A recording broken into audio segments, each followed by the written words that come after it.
Let's see. Oh, we boxing? Yeah, we boxing. I need that belt like it ain't no other option. So we punching and weaving and blocking. Defeat ain't an option. Let them know. Shoot a video, put it on BVO. Let them know. Every time I punch, it's a heavy blow. BVO, bound to hit like bricks cause it was set in stone. Let them know. I ain't getting body, but I'ma hit this flow. Yeah, way more than a show. This is BVO. This how it's finna go. I'ma throw some jabs. Make them think my punch is weaker than I hook his ass. This the ring, not the kitchen, but I'ma cook his ass. Me and him, that's the pro versus the rookie class. All my life I had to fight, but I still love it. Me and BVO got moves that you can't steal from us. And these haters be throwing shots, but I don't feel nothing. I ain't gonna lie, they alright, but we a little rougher. Step up for the title and face your rival, this ain't no little tussle. Bet I be no bird, being chicken to get your feathers ruffled. Footwork, I'm dancing around my opponent like the Cupid shuffle. Good work, bodies hit the flow, that can't move a muscle. The upside is we ain't in the streets, shooting and shooting up. Catch me in the ring, sticking, moving and suited up. I know everybody can eat, but I ain't full enough. Oh, you said it's smoking some beef? I guess I'm pulling up. Oh, we boxing? Yeah, we boxing. I need that belt like it ain't no other option. So we punching and weaving and blocking. Defeat ain't an option. Let them know. Shoot a video, put it on BVO. Let them know. Every time I punch, it's a heavy blow. BVO, bound to hit like bricks cause it was set in stone. Let them know. I ain't getting body, but I'ma hit this flow. Yeah, way more than a show. This is BVO.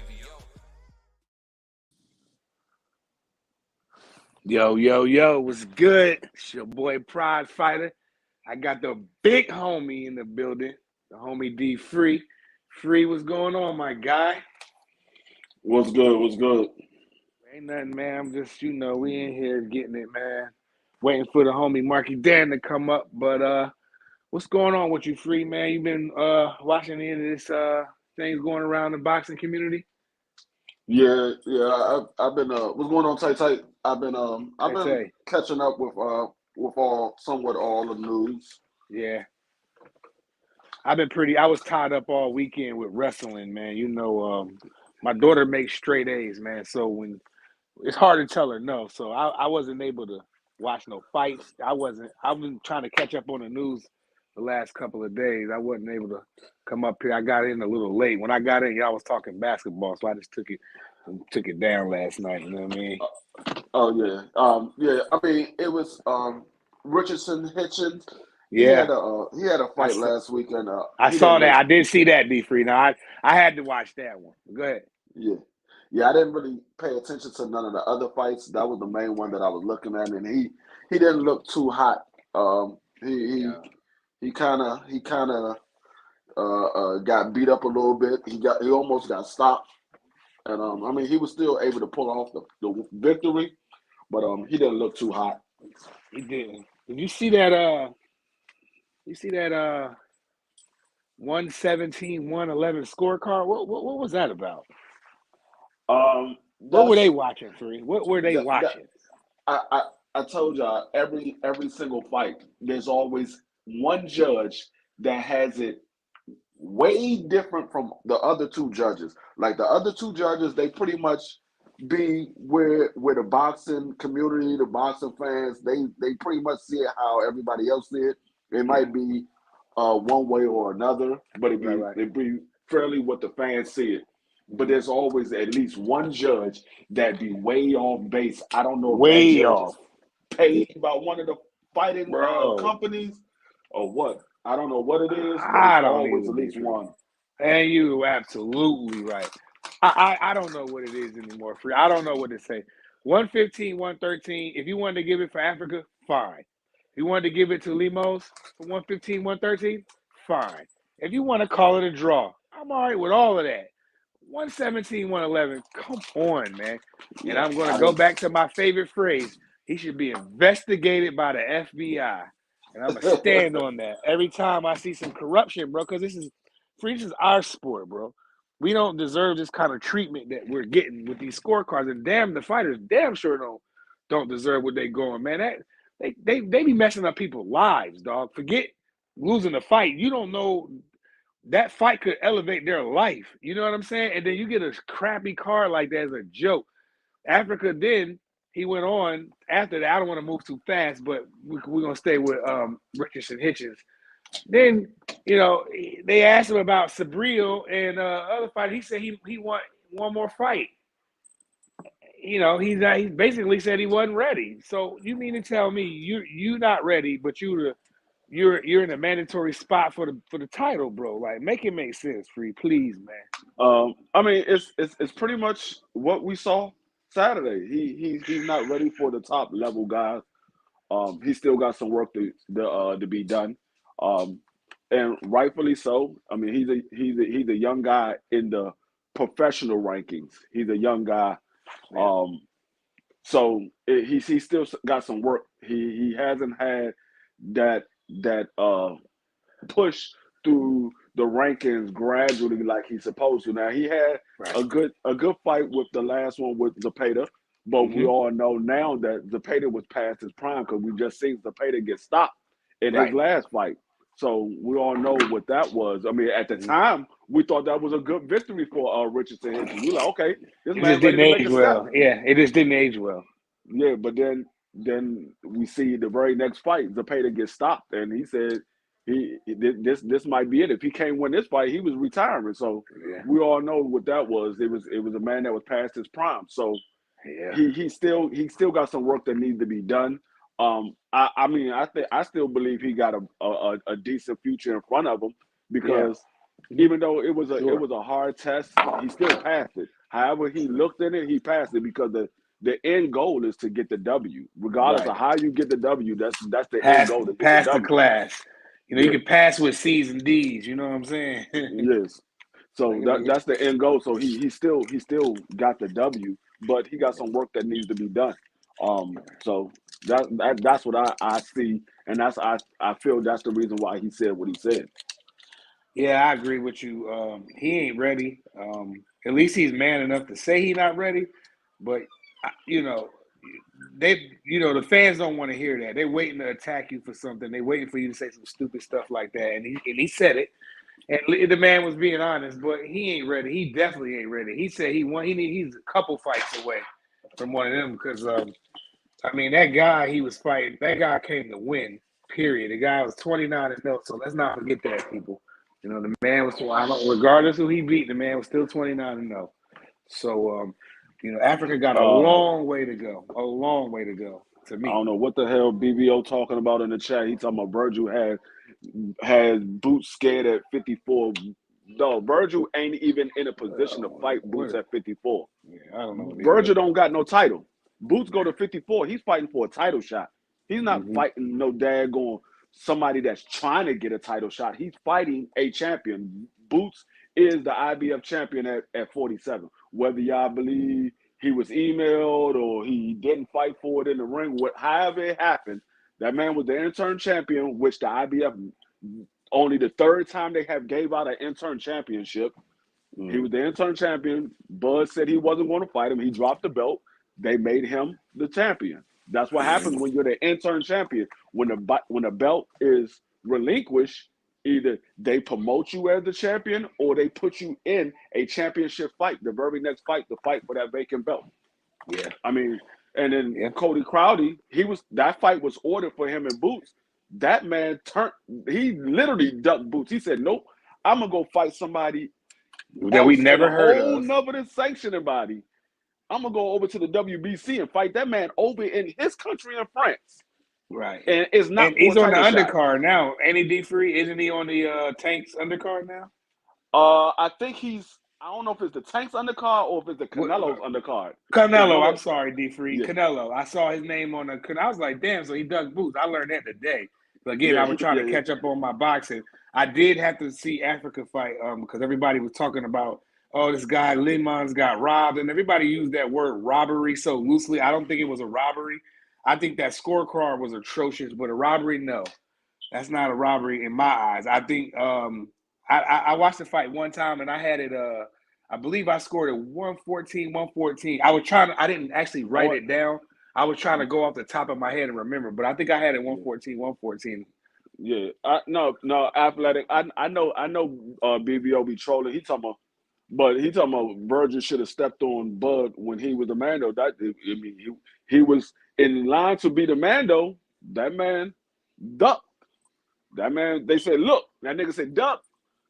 That man didn't want that. He didn't want that He Bud ain't want, fight. he ain't want that kind of. He ain't want no Terrence Crawford fight. Terrence Crawford would have annihilated that kid. But I mean, I don't know why BVO. Shout out to X and shout out to BVO. BVO said Canelo might have the second best undercard behind Tanks. He got some. It's some No. alright fights on. It's some alright fights on. I ain't gonna. I don't want to say it's because I mean when it's hard. It's hard to top Benavidez and them No, on that's not the second second card. best. The second best was the card we just seen with Tim Tszyu. That card is better than Canelo Alvarez card. That undercard is better On than paper. what the On paper, I think BVO was going like on paper. on We got to paper actually see that card was better than the Canelo Alvarez card. On paper, that card was better. I ain't gonna argue that. I'm not gonna argue that. I mean, you just look at the fights. You look at the undercard. Who's the co-main for the Canelo Alvarez fight? Mario Barrios. Mario Barrio versus who? Some Madonna guy. Exactly. Mario Barrio versus McDonald. And you had Pitbull versus Rolly. Both of those guys are bigger names than Mario Barrio and McDonald. You got Mario Brothers versus McDonald's. Yeah. And you had Pitbull versus a rolling Chihuahua. A fake Rolex. Yeah. A rolling Chihuahua. Those two guys are the better name. Yeah, you're right. You know, I'm not mad at that undercard at PBC. No, it's not for the WBC strap. It's for the WBC interim title. It's not for the strap. It's for the interim. What we talking about? Mario Barrio. Yeah, it's for the interim. It said they highlighted advertised it as what Free said interim. Yes, I was shocked at that. I thought Mario Barrios was the full champion, but no, Terrence has still got that. Bud hasn't dropped the belt yet, so they can't. Okay. They haven't. Now, when Bud dropped the belt, they might elevate Mario Barrio to the full champion. But right now, Bud still has the WBC belt. So until he drops that belt, it's the interim strap that's on the line. All right. Fair enough for Mario Barrios. I mean, I'm a supporter of his. I enjoy his fights. I think he come prepared and he's ready to fight, win, lose, or draw. But the undercard for Canelo is it's okay, you know, on paper. But maybe the fights might, you know, live up to what, you know, better than what it looks like on paper. Because I kind of tend to lean with D3. It's going to be hard to top that pay-per-view card we just saw with Rolly, you know, and Pitbull, and then and a bloodbath of a main event. And don't forget the number one prospect to me, you know, Cremel Moten was on the card as well. So I mean, I might gotta roll with the homie Free on that one.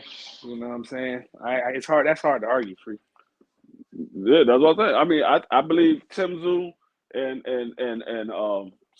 Frandor right now they have the best card of the year. Well, they have the best card until Tank Davis's card is actually announced. Yeah, they have the best card of the year so far right now until that. They didn't announce the whole Javante card yet, right? They just announced the main event and the co-main, right?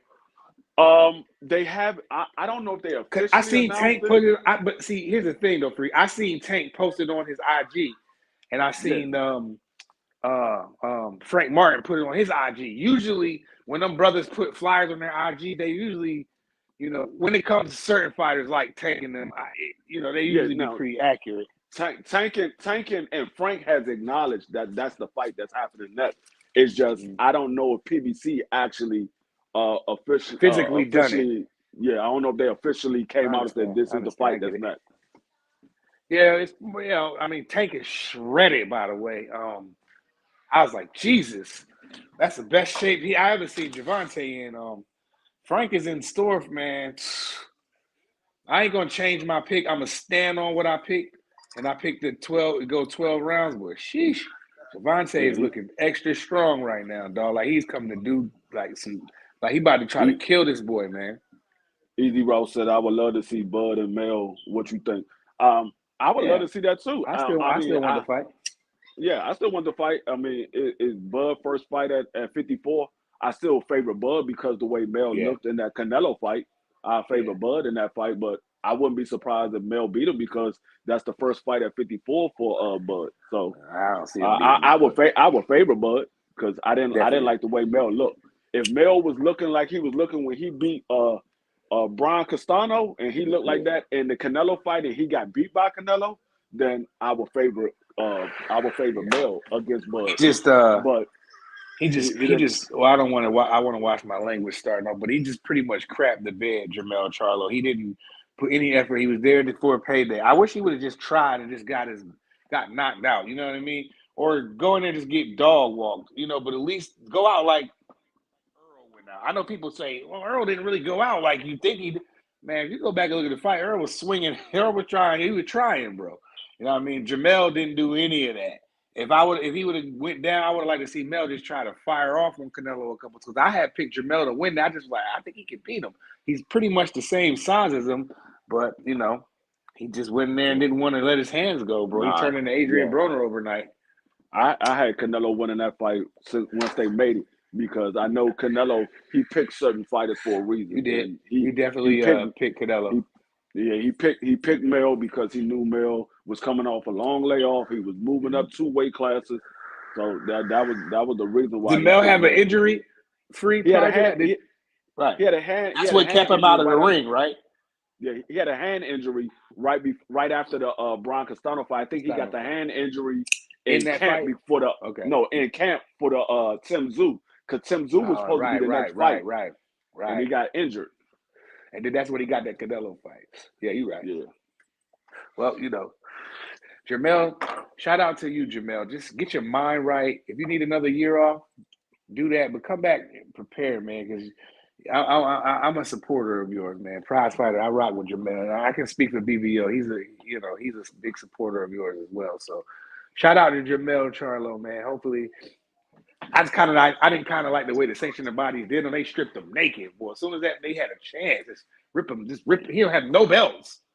You know what I'm saying? So, but he put that bad performance in, and people say, well, why Terrence got his belts? Because Terrence put in an A+ performance, and them sanctioning bodies ain't trying to go nowhere because they want to be topped into the money just in case Terrence does fight Canelo or does fight somebody big. I'm not saying he is. I'm just saying. No, I mean, it has nothing to do with the sanctioning body because Canelo got all the belts at 68. I think Bud is holding on to those straps so he can get a title fight at 54. He don't want to have to fight to get a title shot. He wants to get a title shot right away. That's why I think he's holding on to the straps. And he was using that WBO to fight the winner of Tim Tszyu and Dora.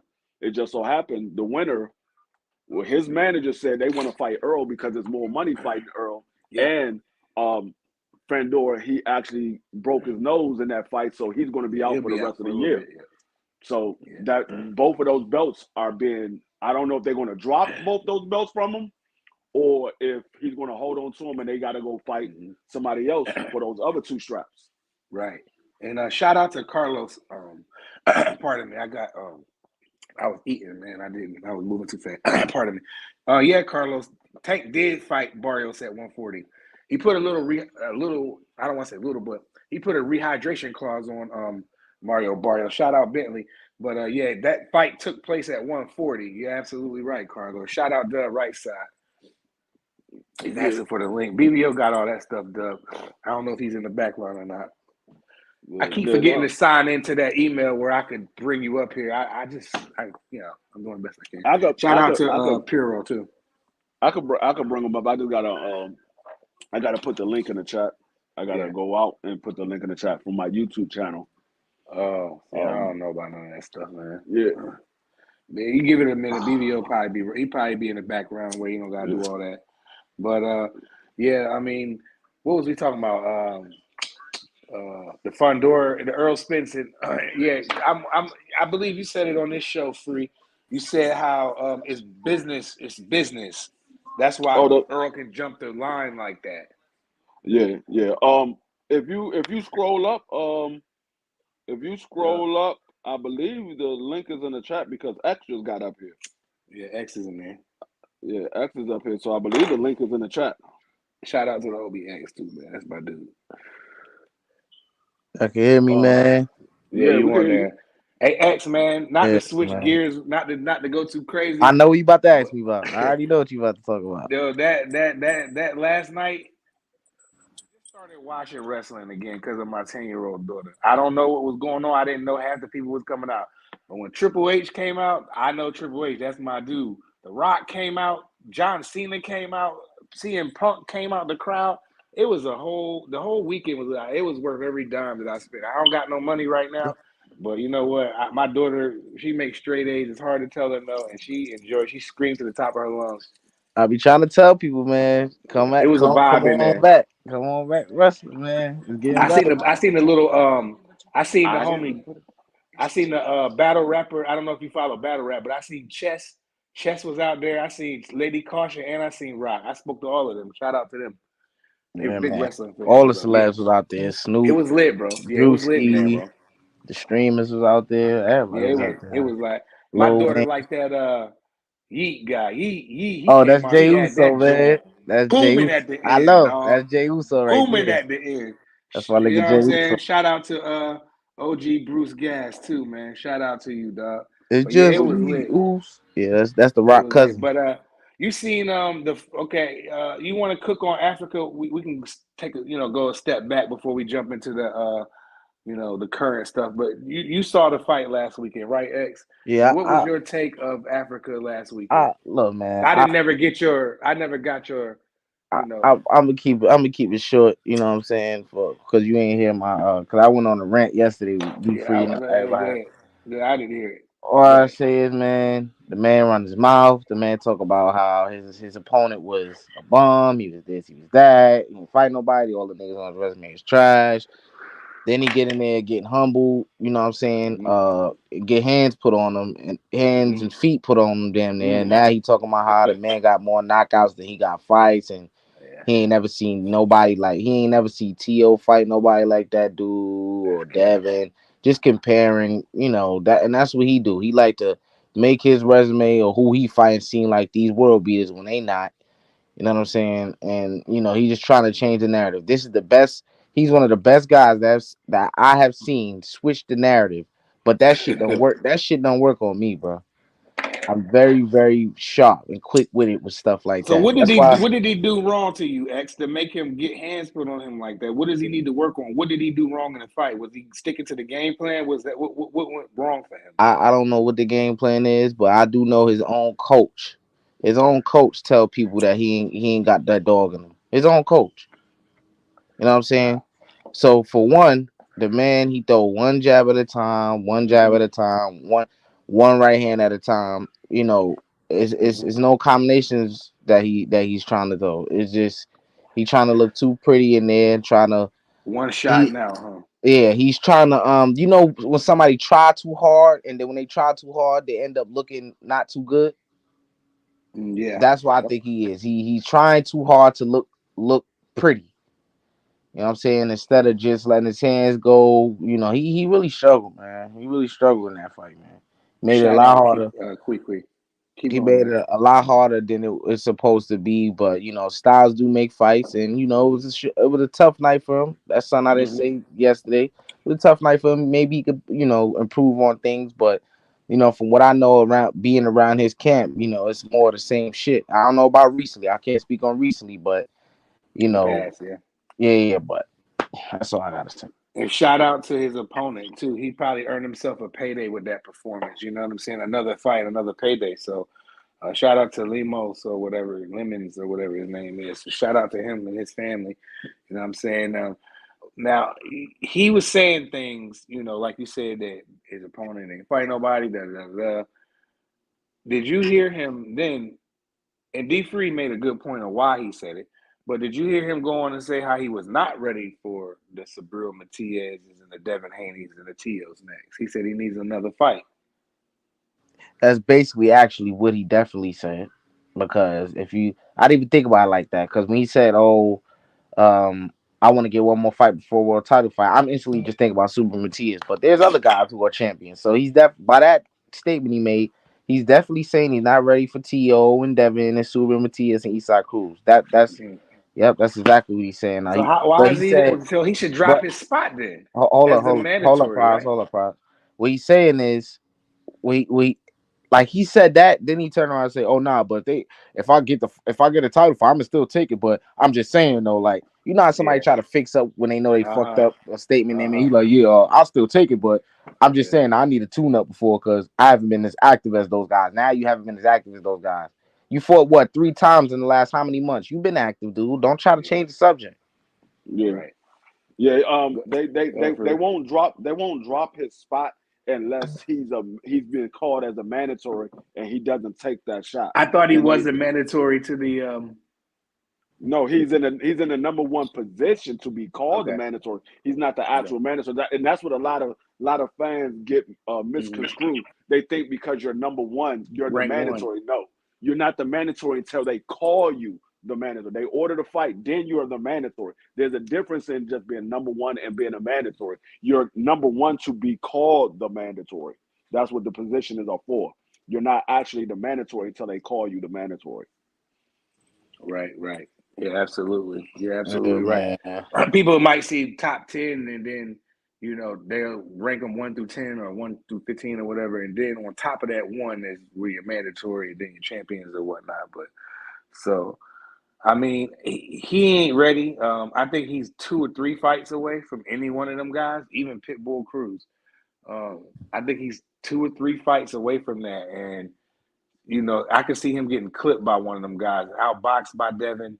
He talk a big game though. You know what I'm saying? And he can't beat Shakur or nothing like that, bro. But I'm still pulling for him. I don't wish nothing bad on Richardson Hitchens. I still like him in the ring. I just think he needs to tighten up. That's all. But he's a couple fights away from a title fight because the 4 champions are dogs. Even Man, Chihuahua. that nigga a piece of shit, man. Yeah, that was dirty. He gonna have his day, my nigga, and I'm be eating popcorn with my feet up on the goddamn table laughing, nigga. You can't wait for him to get. You can't wait for him He's to get whooped. And I X is and he I, go and he I, and I, and I ain't no nigga that prey on Yeah, niggas yeah, yeah, downfall. But if y'all know what I know about this nigga, trust me, I will understand, bro. yeah. No that doubt. nigga Like I that said, nigga. X is in the gym. So the reason why he's talking to this for some of the people that listening or gonna listen on the playback, he's around that. You know what I mean? So he knows stuff that we don't know. that Like D3 that knows stuff about Gary Russell and the Russells that we don't know. You know what I'm saying? So it is what it is. that nigga X said he gonna be like Oscar and Bernard Hopkins when he lose. Yeah, That was crazy. That was so unprofessional by them promoters No, I to mean do that. I understand why they did it because Rolly was sitting there trolling them He was. before the fight. And so they just sat there and laughed at it. And Oscar came out, he did a little short video. He said, Rolly, you got to pay attention to your fighters. You can't be talking about the promoters. You got to pay attention to who you fighting. And so Yeah. I felt it funny. That's But one of the few It things was that I found corny funny to from. me, but it was funny and corny at the same time because Oscar's such a corny dude. That's BVO's people's, but I think they kind of did Rolly crazy. But Rolly got he needs to go on and I mean, there's still some stuff out there. There's some food out there for Rolly. He probably got to fight one of the older fighters. You know what I mean? Maybe fight the winner of AB and Blair the Flair or something like you that. That would be, you know what I mean? you know what? I'm gonna retire the people's champion until further notice, man. Today is just X. You know what I'm saying? I'm trying to be calm. I ain't gonna be too angry on this motherfucker because Yeah. But when the people's champ come out, just know it's serious. Somebody try to grab Brother Dub right side. I know he want to get in on the link. He's asking for the link in the chat. But yeah, moving right along. Javante Davis. I wanted to just point out to people who you know think that Tank is one way, but he's looks like he's 100% dedicated to strictly boxing and family and business. Of course, he looks shredded and ready to go tomorrow. The pictures that surface of Javante Davis, and that's the best shape that I've ever seen Tank in. And I know I picked, and I'm gonna stand on what I say. I think it's gonna go 12, but man, oh man, it ain't looking good. My odds ain't looking good because Tank looks shredded, just as like Frank. You know what I mean? Did y'all peep that? How in shape Javante is right now? Yeah, that's cool. Oh, yeah. I mean, I peeped it. I mean, like I said yesterday, we talked about it a little bit yesterday.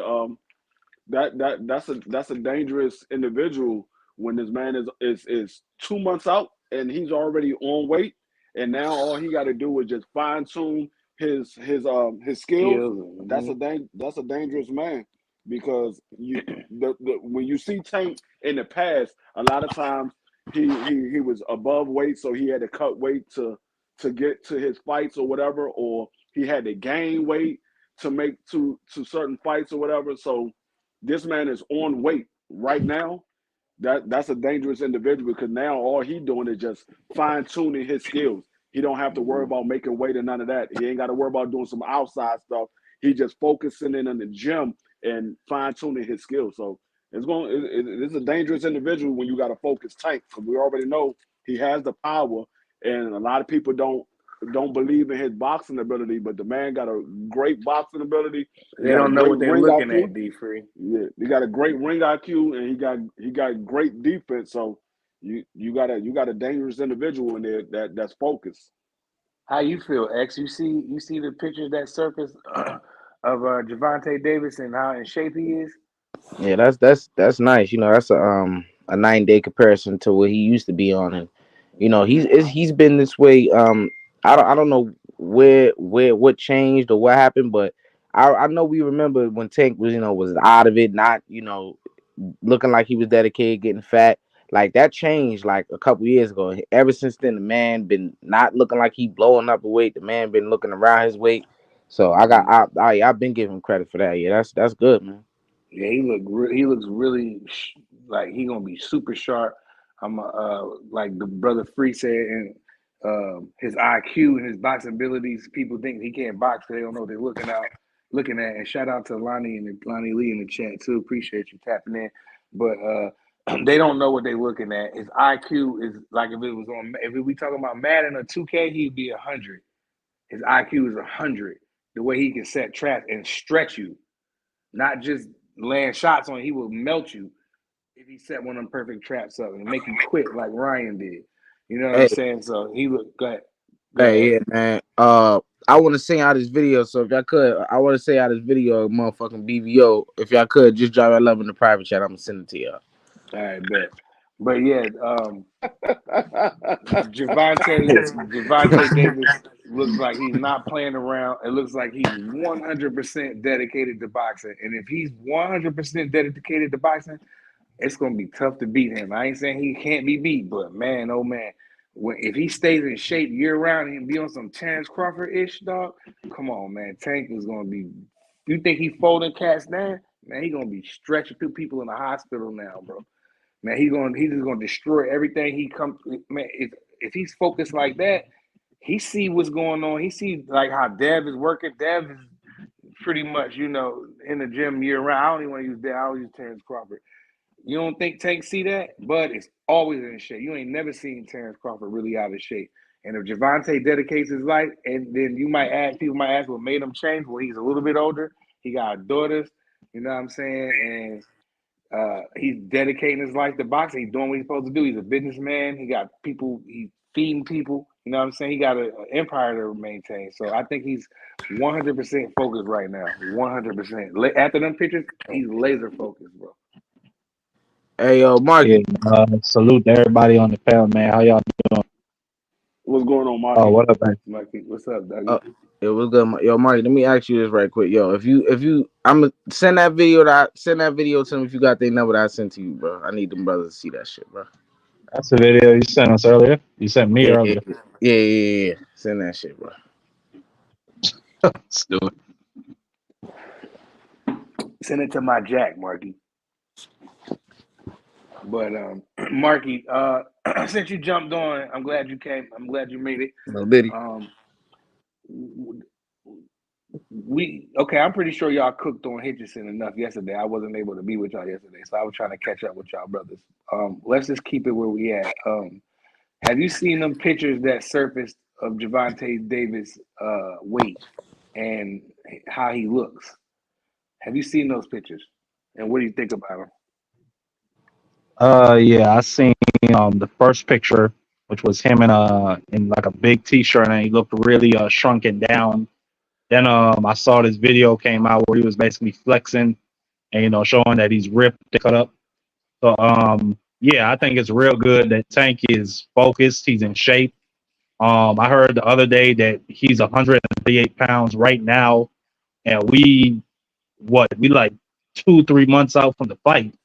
So yeah, he's I think that's great that he's in shape. But the thing that I like the most about this whole 14-month layoff for him is I haven't heard him get really involved in no bullshit since he's left prison or since he's left jail.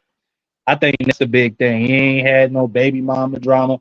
He ain't had no niggas coming up to him and he got to do something. None of that. Tank has just been quiet.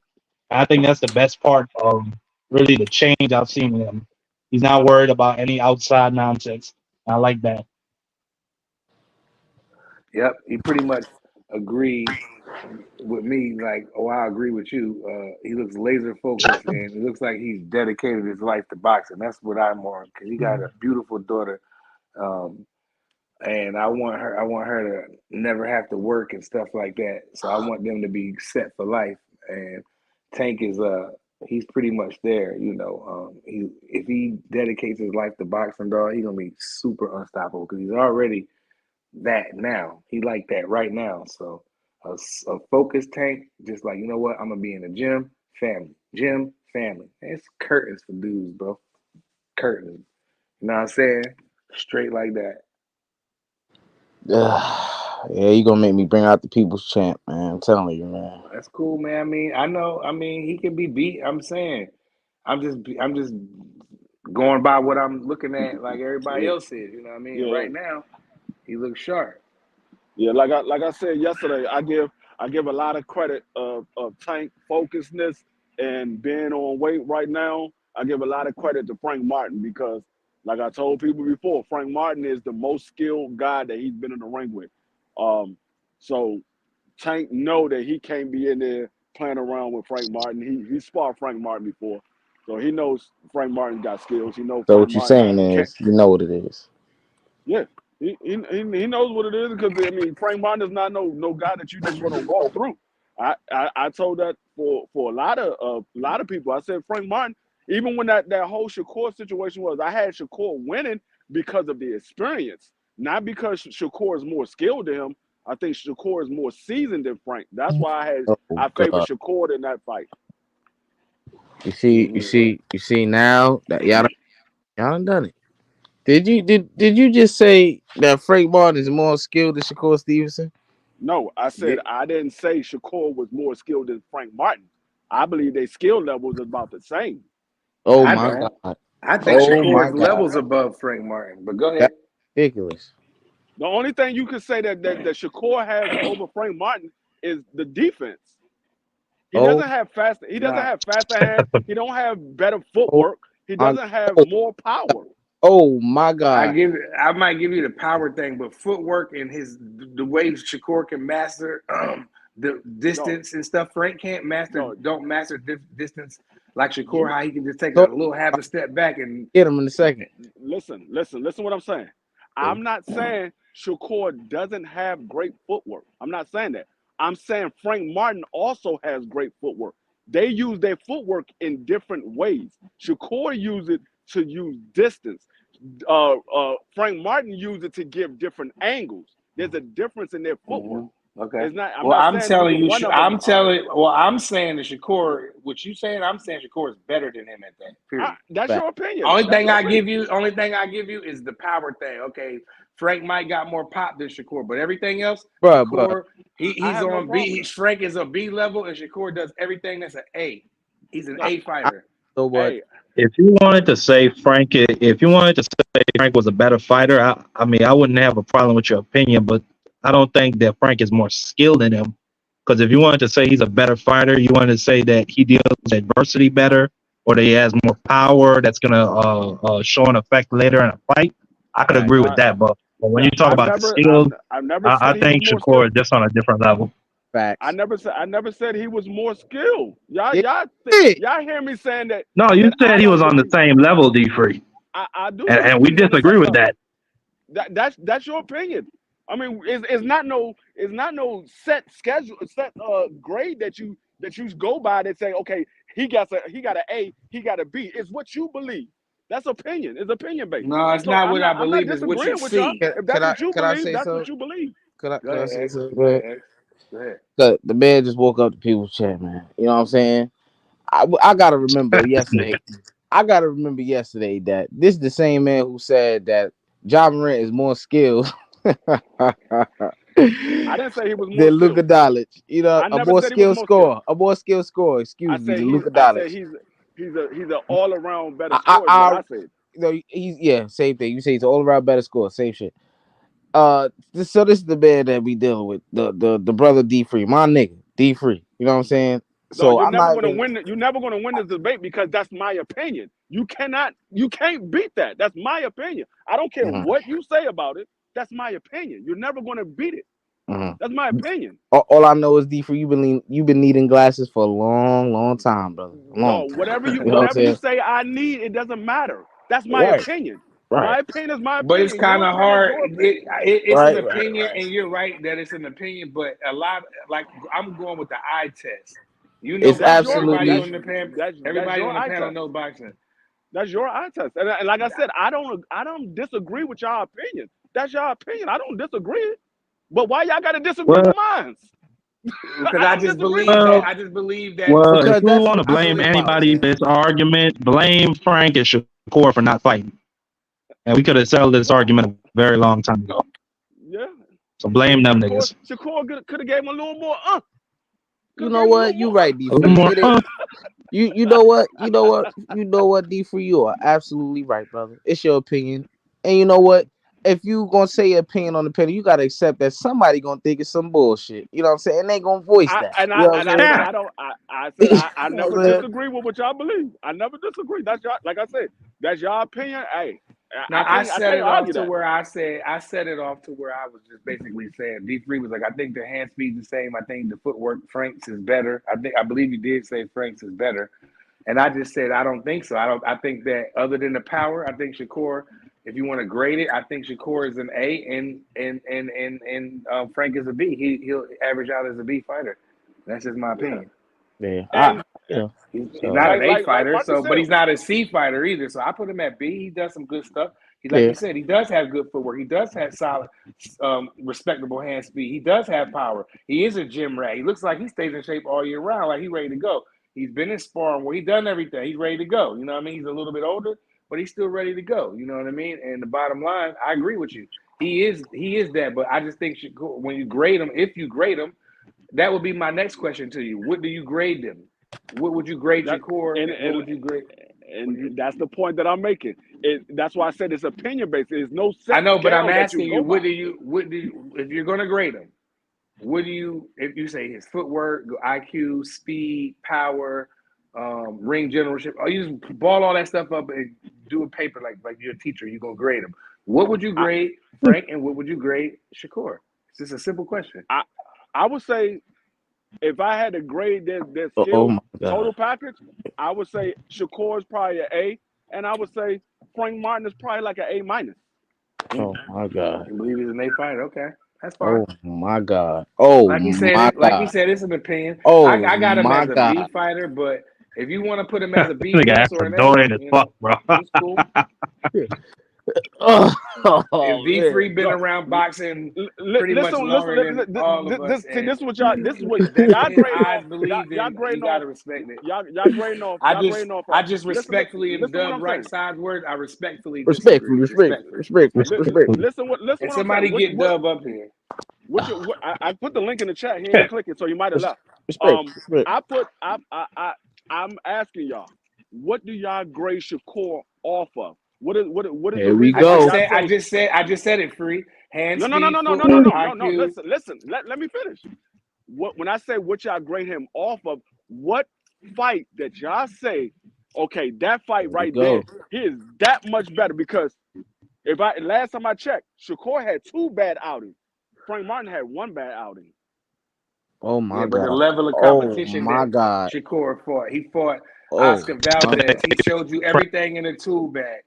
He fought Jamel Herring. He showed you a lot of things. People told me Oscar Valdez wasn't all that. Man, Oscar Valdez is a nice C plus borderline B minus fighter. I know that. I'm telling what everybody else told me. Hold on, Marky, hold on. Marky, you got to get your mic in order, bro. We can't even hear you. It's really distorted. I know what Oscar Valdez is, but people told me that Oscar Valdez wasn't all that. So we can't use Oscar Valdez as a great fighter when people told me that Oscar Valdez wasn't all of that. I won't call him a great fighter. I call him a decent, solid fighter. I think he's borderline B minus, C plus in that area. You know, he's right there, but he can't, you know, he's not physically capable of doing certain things. That's the problem that we have with the argument. Like they want to go back and try to give praise to these fighters that they told me wasn't all of that. When I was giving Shakur praise for those fights, they were like, "Oh, Oscar Valdez." I mean, mainly BVO, but he was like, "Oscar Valdez ain't all that. He ain't no top level fighter." Jamel Herring is the best name, and Jamel Herring was way past his prime. I gave Shakur credit for all of those fights that he won, but y'all saying it's a level of fights. I mean, do you think Oscar Valdez beat Michelle Rivera? Do you think Jamel Herring beat Michelle Rivera? No, to be honest, maybe Valdez, but no, I don't think Herring. Not this age. All right, man. Let me just interject right here, man. You know what I'm saying? The brother D Free, he tired. He probably had a long day at work. The man don't know what he talking about, bro. The man is clearly tired today, man. Let me just say this, man. We talking about the eye test, and D Free see something different. You know, D Free got that third eye, my nigga, right above, right there. You know what I'm saying? So he must see something that we not seeing. You know what I'm saying? But from the eye test, you look at these two cats, man. You know, one who been in multiple world title fights. You know what I'm saying? Another who's having a huge step up in competition. You could say, something that Shakur hasn't fought yet. You know what I'm saying? Or Gervonta Davis, right? But we gonna see what Frank Barn do. He gonna prove himself. Probably more than Shakur because it's a huge step up competition, right? But as far as the eye test, what we look at, what we seen from these two fighters, man, it ain't close, bro. In terms of skill set, man, it ain't close. I'm not saying Frank Martin not a B fighter, or if you want to say he an A fighter, cool. You know what I'm saying? But Shakur is a different level of an A fighter. If you're gonna put Frank Martin as an A fighter, man, in terms of eye test and potential, what we see, you know what I'm saying? I think Shakur, to me, at his best, is a special fighter. Frank Martin, at his best, I don't think he's a special fighter. I think he's really good, though. Really good. You know what I'm saying? What I look at for special and really good is different. That's just me. You know what I'm saying? But, hey, shout out to my nigga D-Free, man. My nigga always going to stand on business, my nigga. That's why I respect my nigga D-Free, man. D-Free, do you want to respond to that? No, he said he thinks Shakur is a special fighter. When are we going to see this? When are we going to see this specialness? When are we going to see him be special? Because I haven't seen it yet. I think we've seen it, D-Free. Yeah, that's why. I mean, we've seen it. It just might not be against some opponents who you view as good. Like Jamel Herring was at the end of his line. Valdez was at the Joel Gonzalez. I mean, he got beat by everybody. So no, I don't think Shakur has had that performance against the opponent we want, but he's pretty special, D-Free. I don't think that could be denied. Even Marky saying that he be just destroying Shakur. Yeah, I hate that nigga. I don't like him. No, you didn't see special. You saw potential of special. You didn't see special. You saw potential. I saw special D-Free because he doesn't really get hit. Against who? Puncher. Okay, can we say the talent is special? Against who? We say, hold on. This how I'm about to get you, D-Free. We say against who? You just told me Tank got great defense. Where has he displayed this great defense against, because you said against who with Shakur. Where does Tank display this great defense against who? You say it against who? So against who did Tank display this great defense? That's the point that I'm making. Oh, no, that's the point, because you just gave him credit, and now we give that we give. You're not listening. That's the point that I'm making. We see potential of him being special. We didn't actually see him special. We see potential of him being special, because when you being special is when you can do that against the top level fighters. Right. So is Tank special? Let me ask you that. Is Tank special? Let me ask you that. He has potential to be special. We don't know. Oh my fucking top God! level fighters. Oh yeah, I'm done. Yeah. Yep. Mm-hmm. Tank not special. I say Javante Davis is special. Shakur is special. No. Devin Is Haney is Boots and special. a special? Let me get Who? 50 Is Yes. Boots and a too. special? Yes. He has potential Yes. to be special. I We think don't he's know if he's special. special. No, Like no, you said, and I actually agree. I actually agree with D Free. They have the potential to be special. For all you know, Jerron Boots Ennis could get knocked out with a hook in his next fight out of nowhere. Well, that's And anybody. then Yeah, and then everybody out here calling him a bum That's and everything anybody. like that. That's yeah. nah, anybody. this is saying like X is saying that he's saying Tank is special, but y'all also told me that Tank hasn't fought nobody yet. So how can you say he's I special? never said that. I never said that. I give him I credit didn't. for I leaving didn't say. I Santa said. Cruz. As He you ain't heard fought me. nobody elite I know, yet. I know, but say I'm just telling people I didn't that say he fight Prize nobody. Fighter gives him credit for Leo. I give him credit for Isak Cruz. I give him credit for Mario Barrios. And I give him credit. I give him credit for what's his name, Yeah, Quayon Pops, he ain't back in the saying you. day. He's No, saying me. He ain't I saying know, you. no. I know. What I I'm I'm said saying just is, that. letting you know. when I think he's Hold special. up, D no, Free. I go ahead. didn't say he did fight nobody. I said that the fights that he has been in were not fights that. What could I say? What did I say? I said the fights that he was in are fights that were not fights that people thought his opponents had any chance of winning, a single chance of winning. Right, Basically, mismatch fights. You know what I'm right. saying? I didn't say he didn't fight anybody. I didn't say that. I said So most of his fights have been, like I just said, fights yeah, that were mismatches. right. So when you in a fight that's a mismatch, nobody believes that the opponent is going to win. Then Uh-huh. there's no threat there. So you don't see the But I full didn't say they were potential. nobodies. That's not me No, saying they're nobodies, is that? what No, I'm you said saying I is said that they are nobodies. I didn't say okay, that. okay, I give you that. You didn't say nobody. You didn't say nobody. I give you that. You didn't say nobody. But when you say that the opponents wasn't picked to win, there wasn't no real threat to win, Right. then that shows the reason why Tank Davis is taking Frank Martin so seriously and not everybody else. Mm-hmm. And he ain't look like this with everybody else. He look like this with Frank Martin. Mm-hmm. Look, man, That's a good point, D3. the brother D Free tied, man. The man said Tank ain't special. The man said Shakur Stevenson ain't special. Look, man, everybody got their own 2 eyes, man. You know, I ain't I trying didn't to say they wasn't get. special. I said they got potential to be special. We don't All right, know for a all fact right. that So they let are. me ask you this. Because I know you don't need to give yes or no's, my nigga, because you don't you take it as you giving up some shit. But is Tank special or not? No, I just told you. He got special power. He got special power. We don't know yet until he fight the top level opponents. We don't I know got yet. better yet. Is Devin Haney special? Devin Haney, I don't know yet. He hasn't fought the top level opponents. Oh my god! Nah, they free you cooked. You Nah, cook now. Cook Yeah, yourself, free. You bro. pretty You much. just Yeah, cooked that's yourself. crazy. No, you're not gonna tell me a 35-year-old Oh my god! Lomachenko Oh my and god! a 35-year-old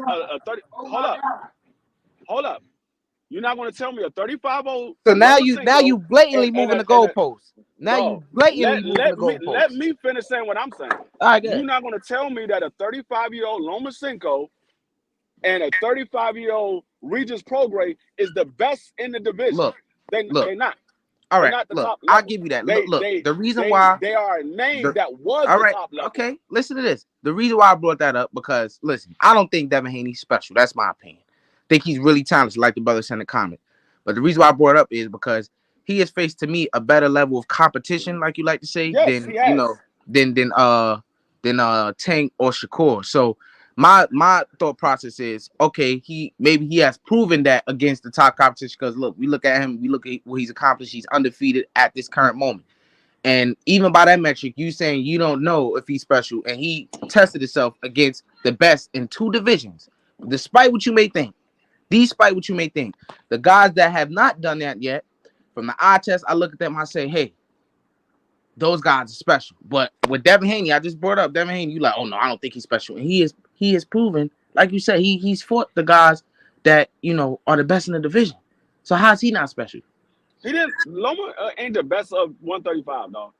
Loma is only Bro. pushed that way because of Bob Arum. He's pushed that way. So who was the best in the division other than Devin Haney at the time at 135, brother?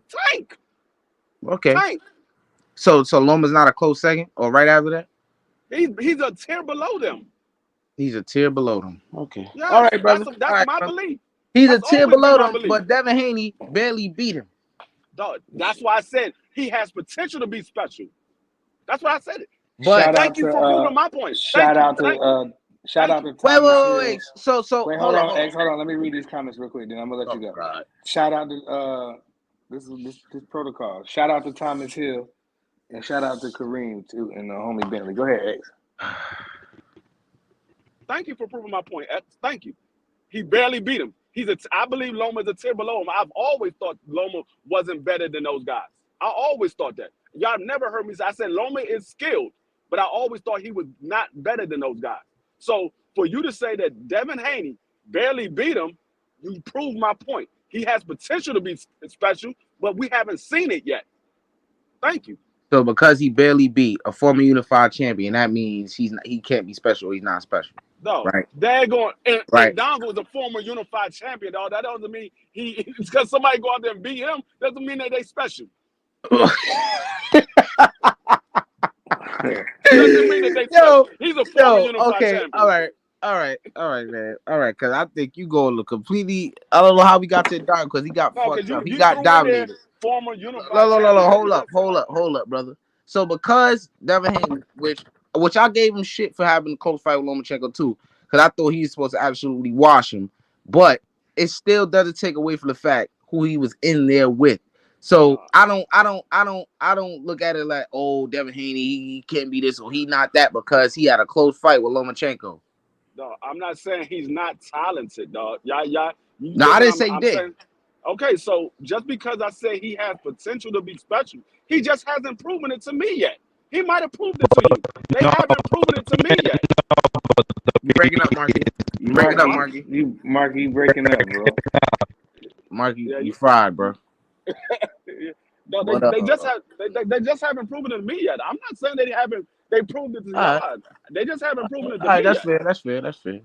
I thought Lomachenko was I always thought Devin could beat him. The reason, and I'm not making up any excuses, the reason I think that fight went that way was because Dev was looking a little tired in there to me. You know what I mean? But Lomachenko is a little bit, he came to fight, man. He had his country riding with him. That was his best performance in the loss to me. Hey, y'all can hear me now? Yeah. Every time I come out the app and go back in, it's all fucked up. But D-Free, what I was saying is the problem X is having is by your criteria, you said that if those guys haven't fought top competition, you can't decide whether they're special or not. Well, Devin Haney has done that, so it should be a yes or no to the question at this point. Thank you. So if you don't think he's special, just say no. Exactly. What are you talking about? What I say? What you said? I said.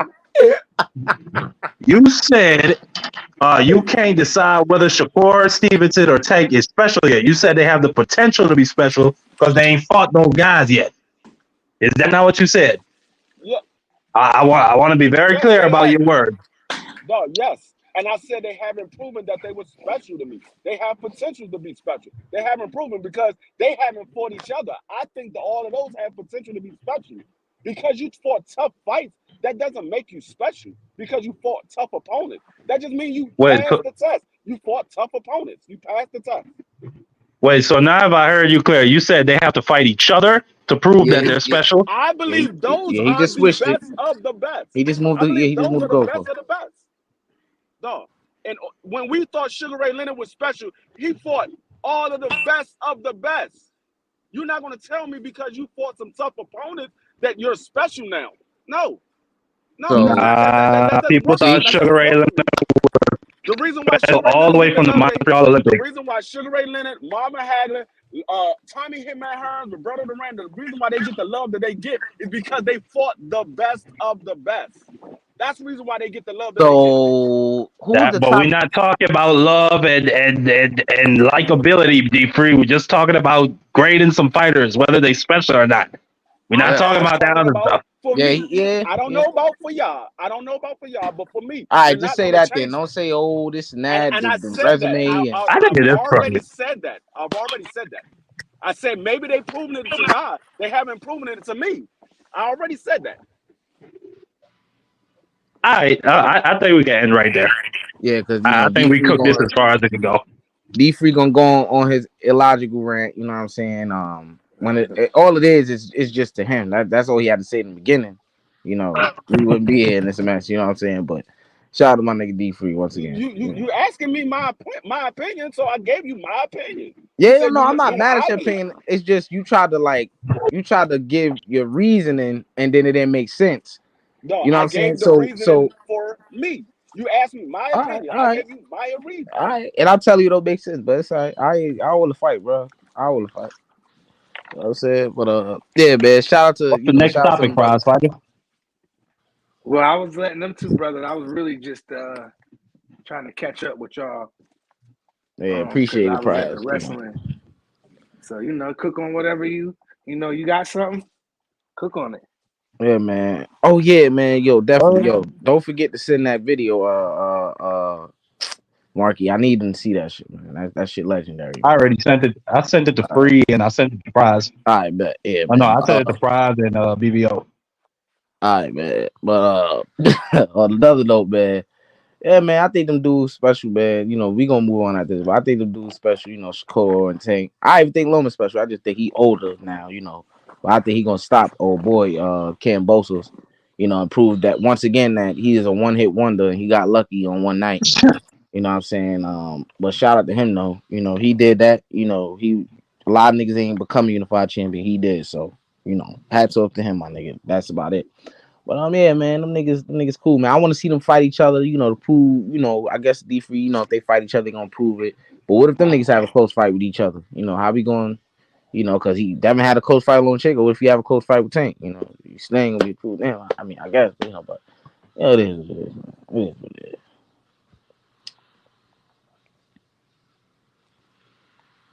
Well, it is what it is. At the end of the day, you know what I mean. So. Oh yeah, man. I know what to talk about. Let's talk about this man. This man, one-eyed Willie, man. L the Truth Spence Jr., man. I need to know why. Why do people think like it takes a Terrence Crawford to beat Errol Spence? I understand that that's the only guy he lost to. But why do people think, that it only takes a Terrence Crawford to beat him and that he gonna run a train through everybody at 154? Why do people just think this shit? Well, right now because he only has one loss.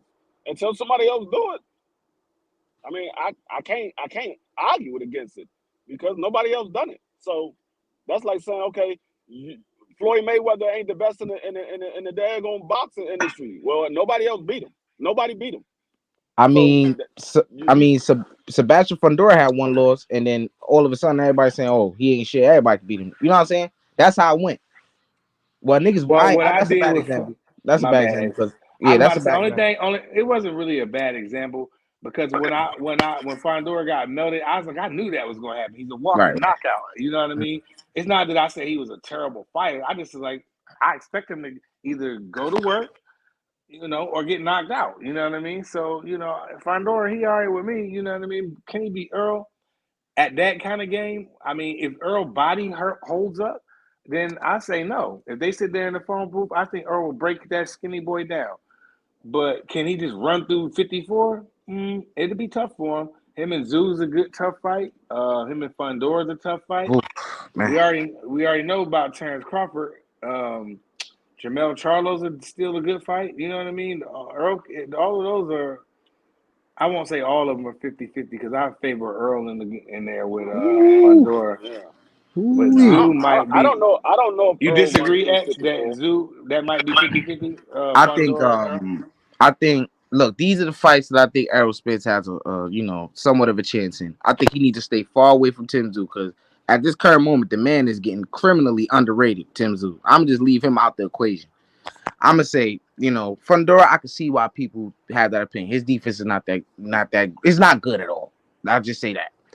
Well, Errol Spence's defense is not fucking great at all neither, and he's moving up in weight class, and the gloves are getting bigger, and all that shit that everybody not even thinking about. You know what I'm saying? I think that's the fight that he has the best chance in, but I don't think it's a great chance. Then you got Brian Castine. I don't know where the fuck he at, but maybe if he was active, that could probably be another one that's a tough fight. You know what I'm saying? But he's whatever, so I can't even put him in the equation. You know what I'm saying? But Sebastian Fundora, the only fight that Errol really, because when you start talking about the the Lubins and all that shit, Lubin ain't got no chin, but he's sharp, man. He's very fucking sharp. He is sharp. So being in there with somebody sharp like that, who's a counterpuncher, who's an accurate counterpuncher, I don't like that for Errol Spence, and that's what Lubin is. You know what I'm saying? Even though he's chinny. Yeah, I mean, I don't disagree with what you say, but that's what makes Errol Spence so likable, because he's willing to go and take those tough fights, and if he wins those tough fights, then everything that the people are saying would be true. So I mean, but I don't disagree with what you're saying, because I think those fights will be tough fights for him. It will be an easier road to go a different route, but I mean, I don't think he's going to go that easy road. I think he's going to go and win those fans over, and by getting those tough fights. Right. And he's looking like, and also what we have to factor in now, that Earl look like he is that savage that we all thought he was, because he's willing to go in there and get knocked out trying to win. So that makes good fights. Earl, he probably go in there and be like, I don't care if I get knocked out. He probably already had a talk with his family. You know what I'm saying? He's just gonna go in there and do what he tried to master to do, and either you're gonna stop him or you're not. He's coming. I am gonna make a lot of fucking money when he actually fights at 154. If he fights Tim Tszyu, I'm gonna make a whole lot of money on that fight. I cannot wait. I think that if Earl gets some fights under his belt at 54, maybe let's say he fight Fundora next, and then he might fight. I don't know. Maybe they might bring Castano out, like you said, or Mel or somebody like that, and he beats him. Earl Spence is still that dog, bro. I still think that he could beat them bulls, man. You know what I mean? And it's trouble in paradise with his coach, allegedly. So if he getting a new coach, a lot is maybe gonna change with him. So I don't know. I don't have much faith. That might be for the better. Bozy it might be. Him. Bozy said, "Come see him." Bozy told Earl it might be for the better, but we saw that Derrick James tried to fix a whole lot leading up to that Terrence Crawford fight, and it led into disaster. Despite whatever else may happen, that people real think. Bad though. The game plan goes out the window. He's like Wilder. Once he start getting clipped, all that shit go out the window. It's fight time now. You know what I mean? That may be true, but the man hasn't moved his head in 10 fights, man. The man don't move his head at all. And we talking about he gonna do this and that at 154. I need people to understand that it may not seem like it, but it's a different physicality difference, size difference, power difference from 147 to 154. I hope people understand that. Yeah. A lot of the things that Errol Spence was, because while he was a great fighter, his game was based off of bullying you and beating the shit out you. You know what I'm saying? Using his size against you. You know what I'm saying? He's bigger than a lot of the dudes he was fighting. That shit not gonna be a recurring thing like that at 154. Well, so Earl will still be big at 54. He won't be as I'm not saying he won't. I still think he'll be able to push some of them guys around. Absolutely. I don't think so. I mean, that might be true, because he will be fighting some guys that's bigger than him. I'm not going to say all the guys are bigger than him, but some of those guys are bigger than him. So I mean, that might be true. I mean, like I said, only time will tell. We'll see when he get in there. I want to see the fight, because that's the beauty of this sport. You never know what's going to happen on any given night. Yeah, true. I'll give him a chance to see it, but look, man, just like I have no motherfucking faith that Terrence Crawford gonna beat Canelo, same goes for Errol Spence at 154, man. He better. I'm not gonna say tread lightly, because I want to see him fight the best, because hey, that's what you're supposed to do.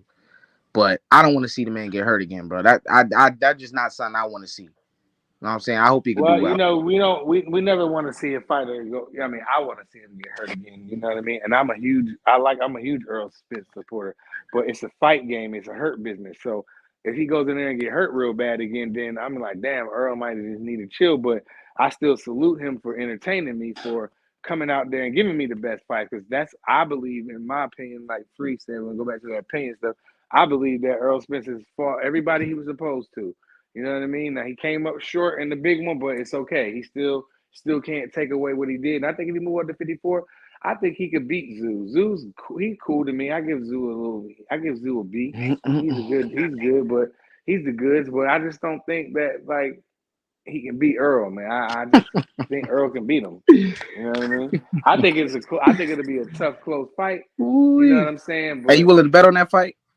Yeah, I would do a friendly bet. I don't like to really bet. I'm not really a gambling man. I do friendly bets, what I like to call them, where I'm not, because I'm not a gambling man. I'm not just gonna I'm not saying give you my money. Good.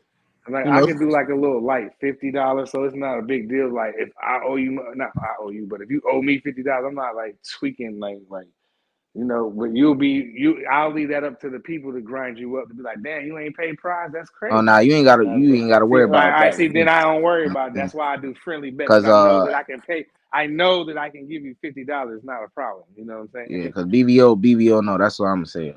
That ain't BVO. He pays. BVO pays. I'll pay. Green light pays. Shout out to him. But it's up to you. You ain't got to. I'm just saying. But if they ever fought, I bet you would I definitely would take Earl on that one. For sure. Yeah, he might even be the underdog. I'm willing to anybody want this betting smoke, you know what I'm saying? I'm betting big, man, because I'm very fucking confident, you know what I'm saying? And if I lose, hey, you ain't gotta worry about reminding me about getting your money. You gonna get your money, you know what I'm saying? You gonna look up one shit. Yeah, that's me. D3 dropped off. But if he ever just so happens to get in the ring with Canelo, man, I want to see the people that's saying all this shit about Crawford, where they gonna be at. Is they really betting or is they just talking shit? Because I really don't believe they believe what they saying. I believe what I'm saying because I know what's gonna happen. They don't want to believe. I think Terrence can beat him. Terrence got to stay away though. He got to stay away. Like you said, you talking about jumping up from welterweight to super middleweight. If the world depended on it, if the world depended on it, will you bet on that, man? Yes, because the reason why is we all doomed then. No, you know why we not doomed? Why we not doomed? This is crazy. Why I'm gonna tell you. This what makes a good debate. You know why we not doomed, X? Is because it is. I think that Terrence Crawford can do the same thing, even right now. Oh my God! To Canelo, yes, I'm gonna say it like Floyd did in a little. Oh my way. God! Yeah. Because he's gonna be left-handed, to be a little bit different. It's not gonna be the same. Terrence Crawford can, if he wants to move and not get hit, and we know Canelo got problems with them kind of fighters like Laura and them niggas. If Terrence do that, I think for 12 rounds, he'd be like, you know what? I'm not gonna do no exchanges. I'm doing straight left hands, jab to the body, and check hooks, and I'm out. You know what I mean? Those are my 3 punches, and I'm gonna land them conventionally. I think he can do it, but if he try to grow nuts and get in there and one of them exchanges, this is what you forgetting. This is the same man. Crazy. I don't want to do it. Welterweight versus super middle. No. Listen. Because I think you're being very biased, and I know you ain't gonna admit it. But listen to this. Prize, look at this. Terrence Crawford, right?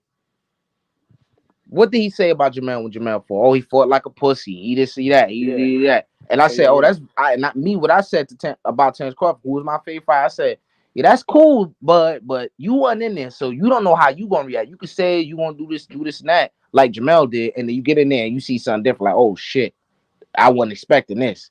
You know what I'm saying? So he could say all that shit, and if he do just so happen to be like, oh shit, and be like, fuck it, I'm gonna just go out there. That's the type of thing people expect from Terrence Crawford anyway. That he's a guy he ain't gonna let you just fucking try to bully him and sun him. He gonna try to go out there and fight.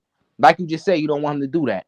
But the way his character is and what he said about Jamel proves that he most likely is going to go in there and try to, show nuts and guts and get knocked out. I think what he meant by that is let his hands go. I think that if Terrence ever got in there, he going to let his hands go, dog. He going to let his hands go. But he got to be real careful. That's why I want to do that. It's a welterweight. He's a welterweight. And we don't know what he looks like at 54. So why are you picking him then? Because I believe he's just... you see, that's that bias, man. No. I'm not gonna be biased. I don't want to see him get in there with Canelo because that's just crazy. For one, if it's just crazy, why you? I said if the world depended on you, say you bet on him. I'm betting on Bud. Oh man, Prize, you got to make up your mind, Prize. I just told you I'm betting on Bud, but I don't want to see that fight because we talking about a welterweight. All right, so why don't you want to see the fight then? Why don't you want to see the fight? Because I just don't think that it's like I think you think he gonna get beat. That's why. No. That's why. Let me finish. I don't. Right, it's not that I don't think he get beat. I think that it's we have weight classes for a reason, and I just you think he think gonna that's get beat? not. No, it's not. I think he get beat. I just think because you keep bringing up weight. You said he beat him. Pound for pound, he can beat him. But if he moves up to super middleweight, he better be on his fucking A game. He better be hit and not get hit all fucking night. And I believe he has the ability to do that, though. That's my thing. Right. I believe he's the counter and with the sharp straight left hand, and then don't try to jab with that nigga Canelo. Man. Prize, listen. Let me ask D3 D3, you been listening in? No, I was on a phone call. What's up? All right. I'm trying to you haven't been listening, so I can't even go. I'm trying to explain to Prize that I don't think Bud, I think he's gonna get fucked up by Canelo. And he's saying that I said if the world depended on it, would he bet on Bud? And he said yes. But then in the same token, he's saying that he don't want to see it because it's crazy. He's a welterweight, and what's the name is a 168. So I'm basically telling him, then that means you think Terence Crawford's gonna get beat? And then he's saying no, I think he's gonna beat him. So you think he can beat him? I just told you. I just said the reason why I think he can beat him. He has to be on his A game. He has to hit and not get hit. He got to sneak his jabs in. Don't try to jab with Canelo. He need to do the same thing that Floyd do. He need to land it straight. Well, Floyd was right-handed, but Terence need to land it straight, sharp left hand. Let me finish. And check hooks and get out of there. And jabs to the body. 3 punches, and then he can turn him and beat him. Yeah, absolutely. But if he goes in there and tries to be, try to get in them exchanges with Canelo, then he can get hurt really bad. And what I'm trying to tell you, Prize, is if you got to think about all of that, why would you bet if the world depended on it? Why would you bet on that man? If I just told you, crazy, because he can do it. Because he's an A+. He's all right. Let me ask D3 then. Would you, if the world depended on it, would you bet on Terence Crawford to beat Canelo? Hell no. Thank you. That's just not smart. All that stuff that Prize said, it sounds good, but you have never seen Bud done that as of late. He done that at 40. He hasn't fought like that at 47. Exactly. So all that sounds good, but hell no. Exactly. And also, one thing that you said, I think he can do it. that a lot of people been saying, this man is not no Floyd Mayweather, bro. Especially at this age, he's not. No, he's Terence Crawford. He's not. He cannot even emulate what Floyd did, because when Floyd fought Canelo, this is what people fail to realize. He fought at a weight that he felt he would be comfortable at.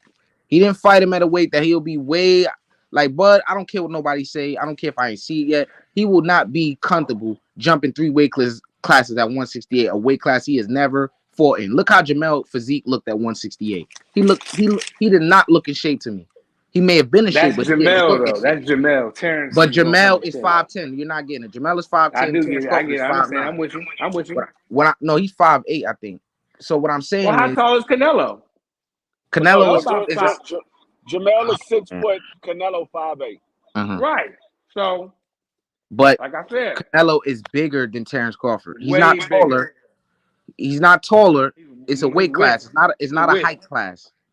It's the width of Canelo. His what I'm shoulders saying? are more broader. He is, like I said, it's a stupid ass conversation. But it's not, because it's a fight that people talking about, and Bud think he could beat him. The thing is, what X is saying is, Floyd fought him 1 weight class above where he was fighting at. You talking about moving up 3 weight classes? 3. So that's the crazy part. 3 weight classes. We already know Bud hasn't had the footwork that he had at 140. Now you talking about slowing him down even more. Exactly. You got to put on extra weight, which is going to bring down his movement. Exactly. He's not going to be moving the way he was moving in there with Earl. He's going to be moving slower than that.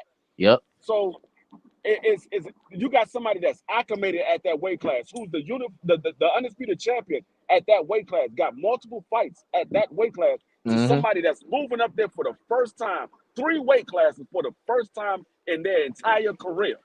And a man that is 36 years old, about to be 37. Yep.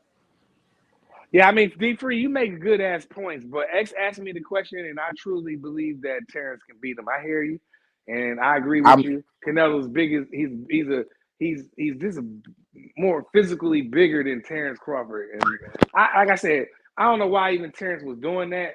You know, maybe he was doing it to try to sell himself. But come on, man. I don't want to see a fucking welterweight versus super because you know he middleweight. gonna get stopped. That's Maybe why. a That's why he keeps welterweight saying versus that. a middle, maybe a welterweight and a middleweight, cool. Because back in the day, there was no 54.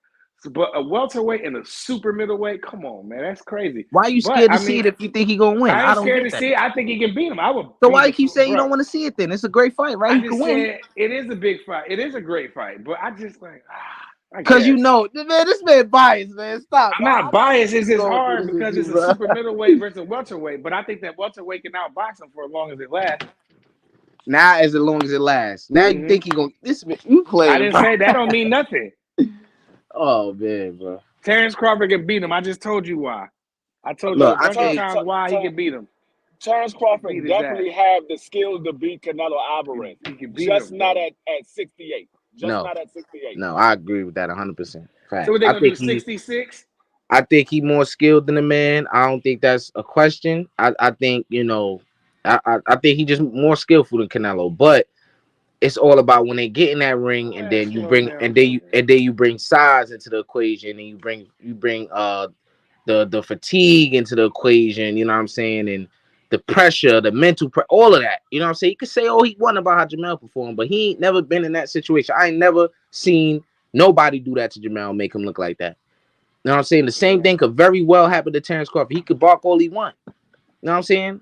Yeah, he could definitely get in there and get scraped. But my thing is, that's just a different type of thing. You know what I'm saying? I could see why he doing it. It's for the money. You know what I'm saying? It's clearly for the money, because I seen videos where he say he don't see himself fight nowhere above 154, 160, and then a week or two later he talking about he want to fight Canelo now. Somebody got in his ear with that.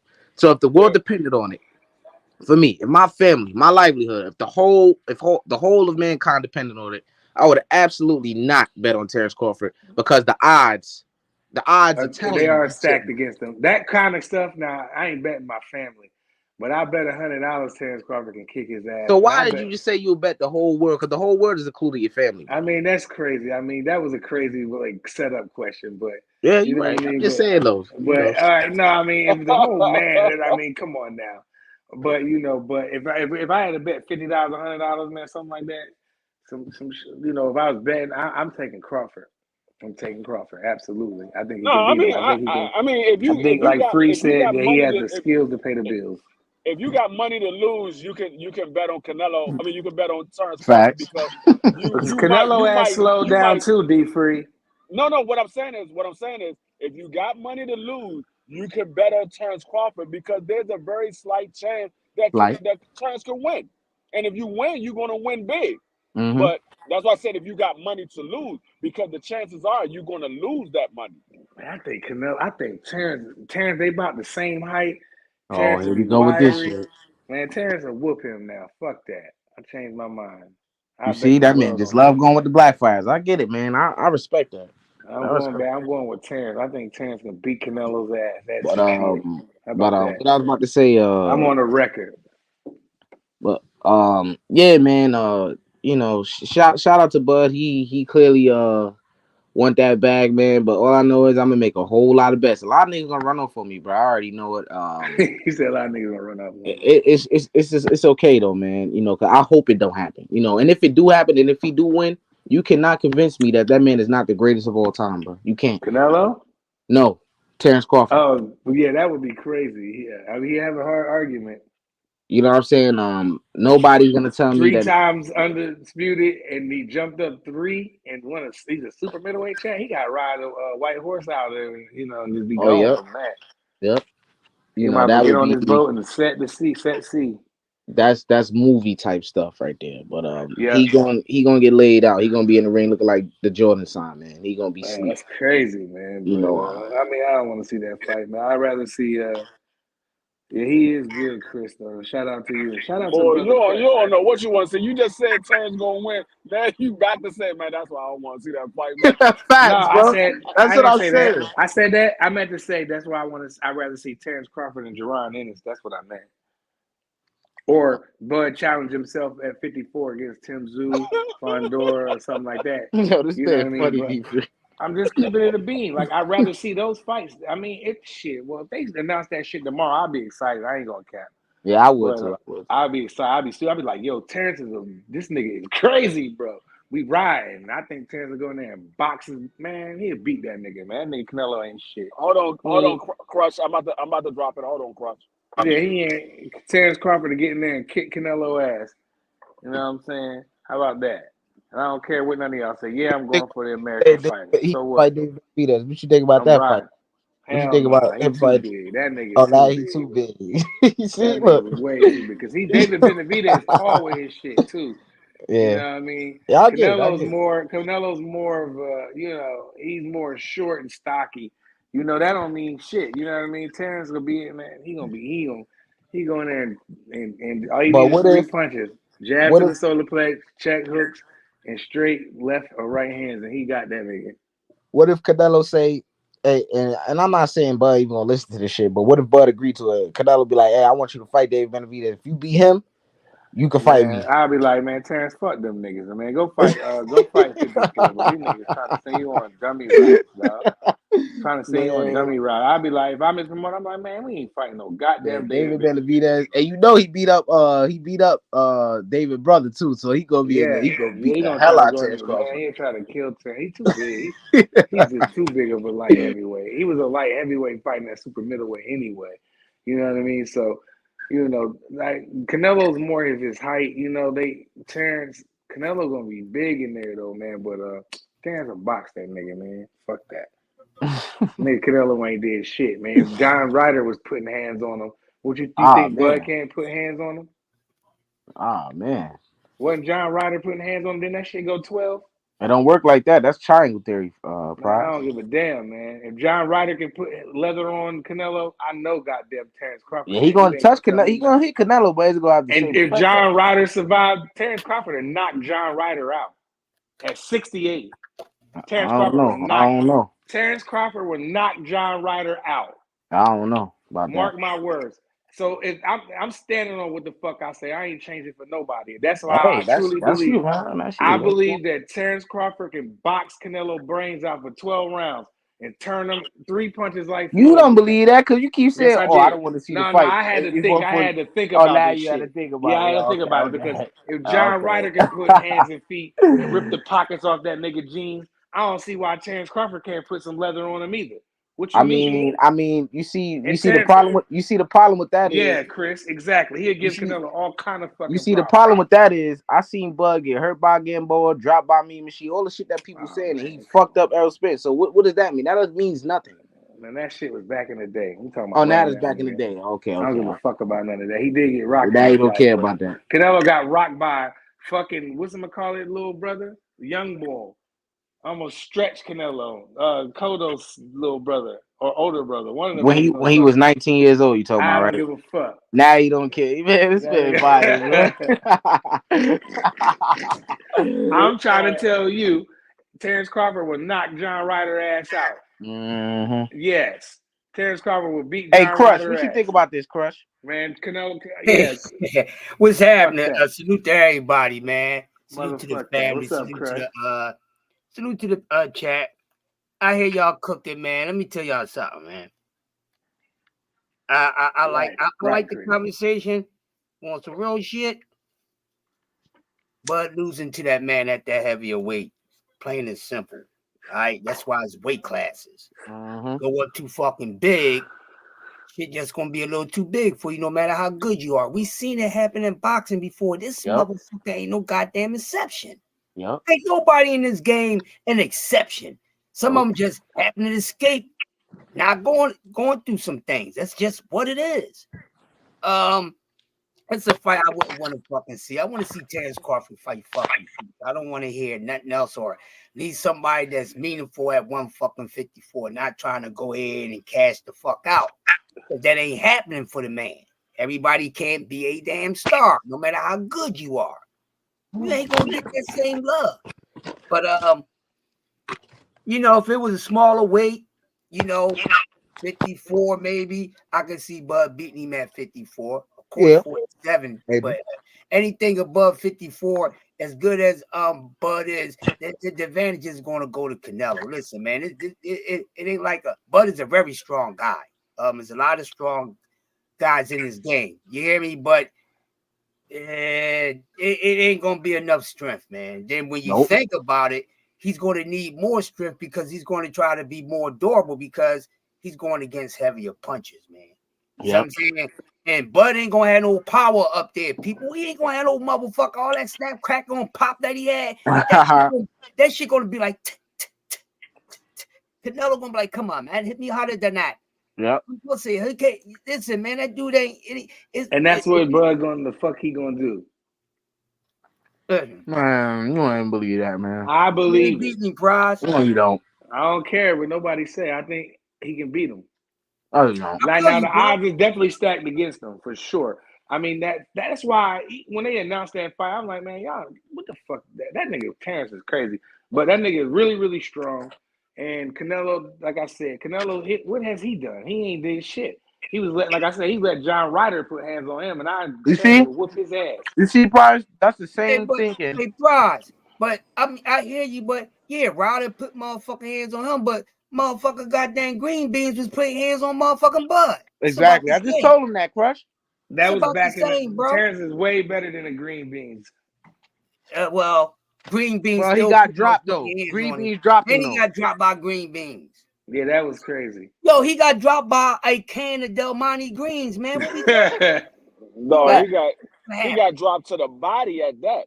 No, you gotta understand. No, he didn't. It was on the chin. I thought it was a body shot. No, he caught him on a chin piece. It was what it was, a hook?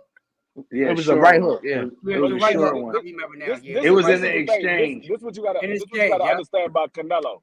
Canelo likes to go to the body. He likes to beat up your arms. He likes to beat up your arms so you can't throw punches back. Mm-hmm. So when you got that man tired in the later rounds, he's tired and he can't move. His arms is heavy because they've been getting punched on for 8-9 rounds. Now you can't throw shots back. Now you're easy picking for Canelo. That's what he normally Bud does. not gonna be around for Canelo to beat his arms the fuck up. Oh, you think so? He's gonna be out of there. Bud ain't gonna be able to float like that.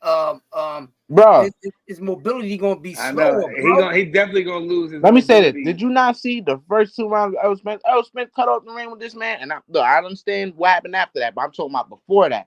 Mm-hmm. Errol Spence cut off the ring like that. He got a jab and shit though, but Canelo's pressure. He one of them guys that I don't even got to use the jab. He'll try to his walk pressure is just intimidating. I'm not saying so you mean to tell me? So if he try to walk, if Canelo try to walk Terrence down, Terrence gonna fight off the back foot and punish him, bro. No, listen. Oh God. This is what you have to understand. What X just said about Earl did to Bud. What we always say about Canelo Alvarez, he has the best upper body movement. Mm-hmm. He's not going to be sitting right there with his head on a line. He got the best upper body move. He knows how to move his head. He knows how to move his upper body. So him coming in is not the same as Earl coming in. It's two different types of fighters coming in. Yeah, I ain't disagreeing with none of y'all brothers. You know that. But you asked me a question, all I did was answer, and we can move on. Right. But Canelo, punk ass. He asked me, can he beat him? I said David Benavidez. Stop ducking that smoke. He ain't doing that. Yeah, that's the fight I want to see, man. He does need to stop ducking that smoke. He definitely needs to stop ducking that smoke. That's something that we need to be fucking talking about day in, day out, besides other shit, because, Dev and Tank is overshadowing the fact that this motherfucker ducking David Benavidez. I ain't trying to hear that shit. This is the biggest duck move in boxing right now. Fuck what y'all heard. Hey, Crush. Hey, let me ask you a question.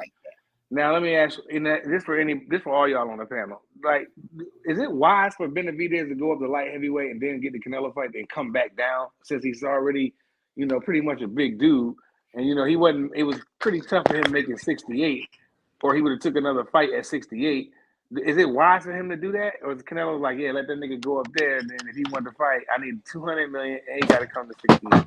Is that wise for Benavidez? Let me go first real quick. In my opinion, I'm against it, but shit, if a motherfucker could condition himself well enough, maybe he might be able to do that, but that's something that no fighter should want to do too often. But, if he can do it, let him go ahead and do it. It'll just show that this guy is really to be among the greats once his career is done, because none of these guys in the game right now are active deserves to be in the career ain't done yet. So that's what we need to start doing. You know, ain't nobody going. It's never. What you think, Free? What you think? No, Free? You think it's never great to for go. him? It's never great to go up and down in weight. You wanna stay at a weight class until your body says it's time for you to move out that weight class, and then you go to the next weight class and stay at that weight class. You never want to go up and down because that's what got Roy Jones knocked out. Yep. Roy Jones should have stayed at heavyweight, or he should have just went ahead and retired. Yeah. Because him going up to heavyweight and then dropping all the way back down to light heavyweight to fight Antonio Tarver, that was bad on him because he still did some good work in that cruiserweight fight, but he did some good work in that first fight, but I still think they gave it to him. No, I mean it like I said, he done it. Roy Jones did it because Roy Jones was one of one. He was somebody that was able to be as good as he was with the fundamentals not that great. Like he was solely off of athleticism. His fundamentals wasn't that great. And so God because he was so athletic and he was so much faster and better than everybody else, he was able to do it.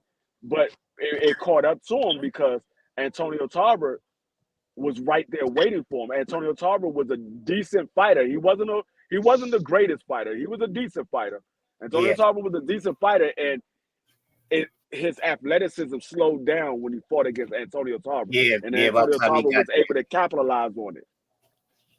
Yeah, I think the thing that you said that was very true is that just like unlike Muhammad Ali, who had great fundamentals, that's why he was able to. When I say great fundamentals, I'm talking about not perfect fundamentals, great fundamentals in as far as mastering pinpoint punching, being able to knock you out with both hands. I think that's why a guy like Ali, who was able, once he lost some of that athleticism that he lost, he was able to still be a great champion. Where the moment Roy lost his legs, he was done. He was finished. It was over. I agree with that, BVO. To me, I agree. When his legs were shot, it was a wrap. My bad. Yeah, to me, I never thought. I always thought it was more the same for Ali as well, the athleticism, because I didn't think he had a lot of the things that he was doing.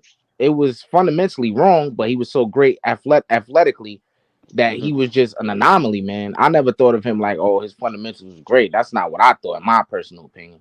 You know what I'm saying? And if without Muhammad Ali, we don't get Roy because Roy looked up to Muhammad Ali. That's why we seen. When Roy came out, it was nobody that was similar to Roy. Just like with Muhammad Ali, there was nobody similar to him. Right. And see, you gotta remember he stole a lot. Oh, my bad. Go ahead, Free. No, I was gonna say that was the difference between Roy Jones and Floyd Mayweather. See, it wasn't really the footwork that gave up on Roy. It was the reflexes. Floyd knew that his reflexes wasn't there, but he still was defensively sound, and he had the core base of boxing, which is the fundamentals. He had the core base, so he was still able to thrive because he was that much better than everybody else. Yeah, You're right exactly. His reflexes was, but the reason why I say, and I agree with you, he really relied on his reflexes, but when his legs went, I felt like that affected his reflexes tremendously. When his legs went, his reflexes wasn't there no more because he couldn't react, and he was reacting, used his legs a lot, And when they went, it just was like he was there to hit, you know what I mean? And not to mention his reflexes, I think that played a role in his reflexes. When his legs was gone from under him, I think he couldn't do none of that because all that shit went out the window because he was getting whooped by people. Like the way he got destroyed in Russia, I was like, damn. Just to piggyback off what Prize was saying, I think you got to remember this too. The difference with Roy, it wasn't just athleticism. Roy went on too long. I mean, we got to remember, people forget Trevor Berbick beat the shit out of Ali. Forget beating to death. I mean, he put him in the grave. Trevor Berbick was never good. We all remember Trevor Berbick getting knocked out clean cold by Iron Mike Tyson, but Trevor Berbick put hands and feet on Muhammad. You thought Larry Holmes did him wrong? No. Trevor, people don't watch that fight much. Trevor Berbick looked like he was trying to And he got what he deserved later on in life too. Oh, you cold-blooded. Yeah, he did. He got punished. You sound like Larry Holmes when Larry Holmes said God don't like ugly. Nope. But the truth is this, man. I think with Roy, he went on way too long. And one thing about Roy, I don't think since Sugarwood Leonard, there was a love that people had. People love Roy. I love Roy.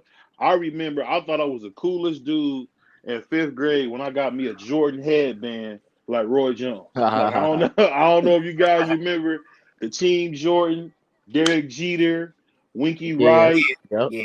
I'm showing my age on this one, man. Man, I was living in Philly, man. We rock headbands. And I remember getting that Jordan headband, like my boy Roy. And I even try to talk country. We always try to talk like Roy because we never heard nobody talk like Roy. You know, you got to bring Roy, what that nigga said, BVO, you need to make that drop. He said, Pensacola, I'm doing all the talking tonight. We doing all the talking tonight. When he was interviewing with Larry, I was cracking up, boy, when he knocked out that boy, what's his name, Montel Griffin.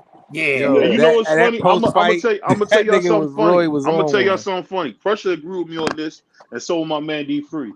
What if Roy Sr. could have trained Roy Jr. longer? He probably would have been even better. Yep. Yeah. Roy was just all God that y'all He seen. did that nigga was rap career. That nigga rap career crazy. If Roy would have got better along with Roy Sr., people don't realize how good a trainer Roy Sr. Well, everything you seen was because of Roy Sr. And when I heard Roy, I don't know if this is my last time, let somebody else go. When Roy's told his father, I guess his dad had unfortunately unalived the dog in his yard. Yeah. And he told us, and he said, I told my father, next time you hurt some of my yard, be ready to die with it. And I thought, wow, Roy Jones is from another planet. Because I ain't gonna lie, most black people, if your father did anything, you're gonna love Pop for life. He said, next time you hurt some of my yard, be ready to die with it. So that lets you know what kind of mindset. That nigga was Kobe. Roy was a monster. Roy was a monster. And see, you know what? I hate to say it. Kobe, I hate to say that. I gotta say it because Kobe is dead. People think about who he is. I'm trying to tell you, man, he was a sucker, man. My man Shaq had to run out the whole restaurant to save his marriage, and he still lost her. So what that got to do with anything, BVO? Because Kobe said I should have paid her like Shaq did. That's exactly what he said with Jim Gray. Yeah, I mean, a lot of people didn't like Kobe for his personal, but as a ball player, Kobe was that dude. He was that dude. Oh, for sure. I don't look at the personal life because I don't know these guys personally. I look at the ball player. That's what I see. That's what I watch. I watch the ball player. I don't watch the personal. So I don't care about what happened in his personal life, how he treated his fans, because I wasn't a Kobe Bryant fan anyway. Or not his fans, but how he treated his teammates. I wasn't a Kobe Bryant fan. I was an Allen Iverson fan. But I can't deny the skills that Kobe had. Yeah, he was a great player. I also remember when you said that blasphemy too about AI Prize, but I ain't gonna bring it up. Though. You said I said something about AI? No, not Prize. My bad. I mean D Free. I about to say AI. What about I AI? did say something crazy. Yeah. You said something crazy about AI that was unfactual, but it's so good. What was it? What I say about you AI? You want to call somebody to the carpet? What was it? You said that he was a great defender. That's crazy, but it's so good. I think he was a pretty great defender. He was an awful defender. He just played the passing lanes really well. Exactly. Thank you, BVO. Thank you. That's defense, ain't it? Once again, not really. No, it's not. Again, that's not defense. You can't. Nobody's been on the defensive team by playing the passing lanes, bro. No, getting all the steals was crazy, bro. Iverson said that. Iverson said that on the show with Colin Coward. He said, I never was a defender. I just played the passing lane. Iverson was too small to play defense for real. No, so playing the passing lanes when your team doesn't have the ball, aren't you on defense? Oh yes. God. This I don't know. I mean, I'm asking the question. Eric Snow brought it. You know, Eric Snow did a lot of that. I don't know. This is what I'll say. Bro, listen, I'm gonna tell you this, bro. I got season tickets. I got season tickets to the Sixers, real quick. All right, good. I got season tickets to the Sixers. I watch Allen Iverson day in and day out, every day. Damn near the games. We have 41 games. So I pretty much went to damn 30 something of them shits.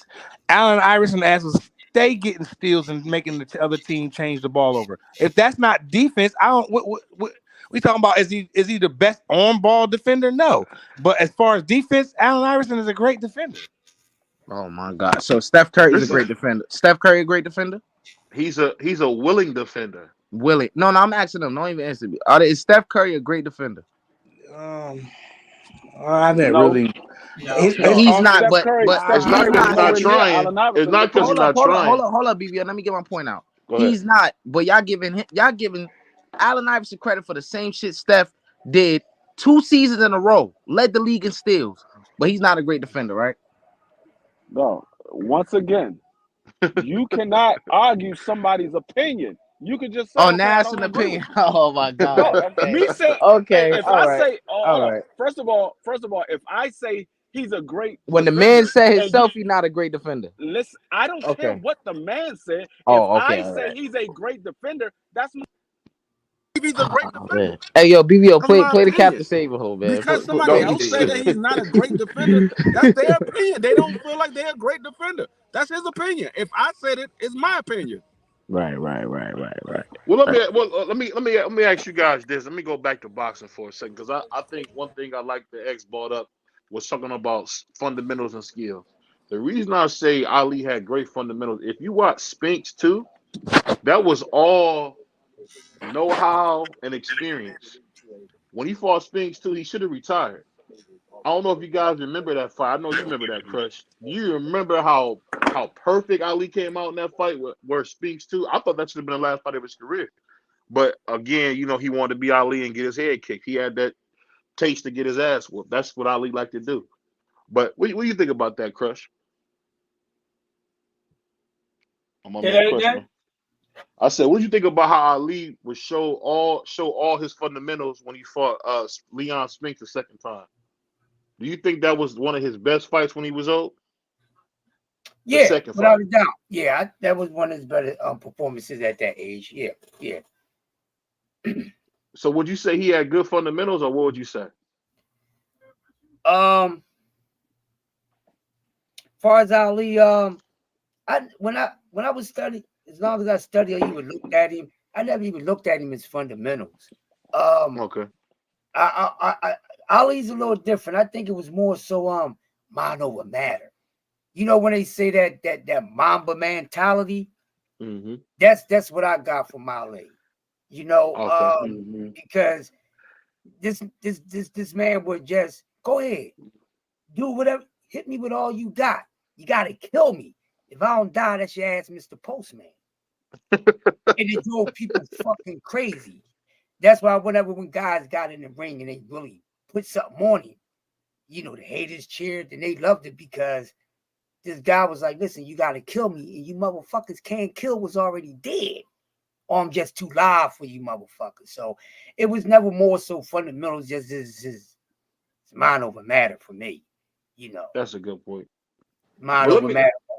I just think that Muhammad Ali could fight. I don't think there's nothing about no damn abilities and no skills. I think that motherfucker just can fight. He wasn't no fundamental nigga, bro. That's come on, bro. He was a nigga that can just rumble. A country ass nigga. Where he from? Kentucky somewhere? Yep.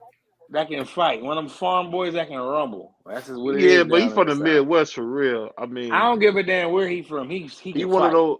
No, what I'm saying is, I get what you're saying. I get what you're saying. It might have just been that he just was ready to wreck.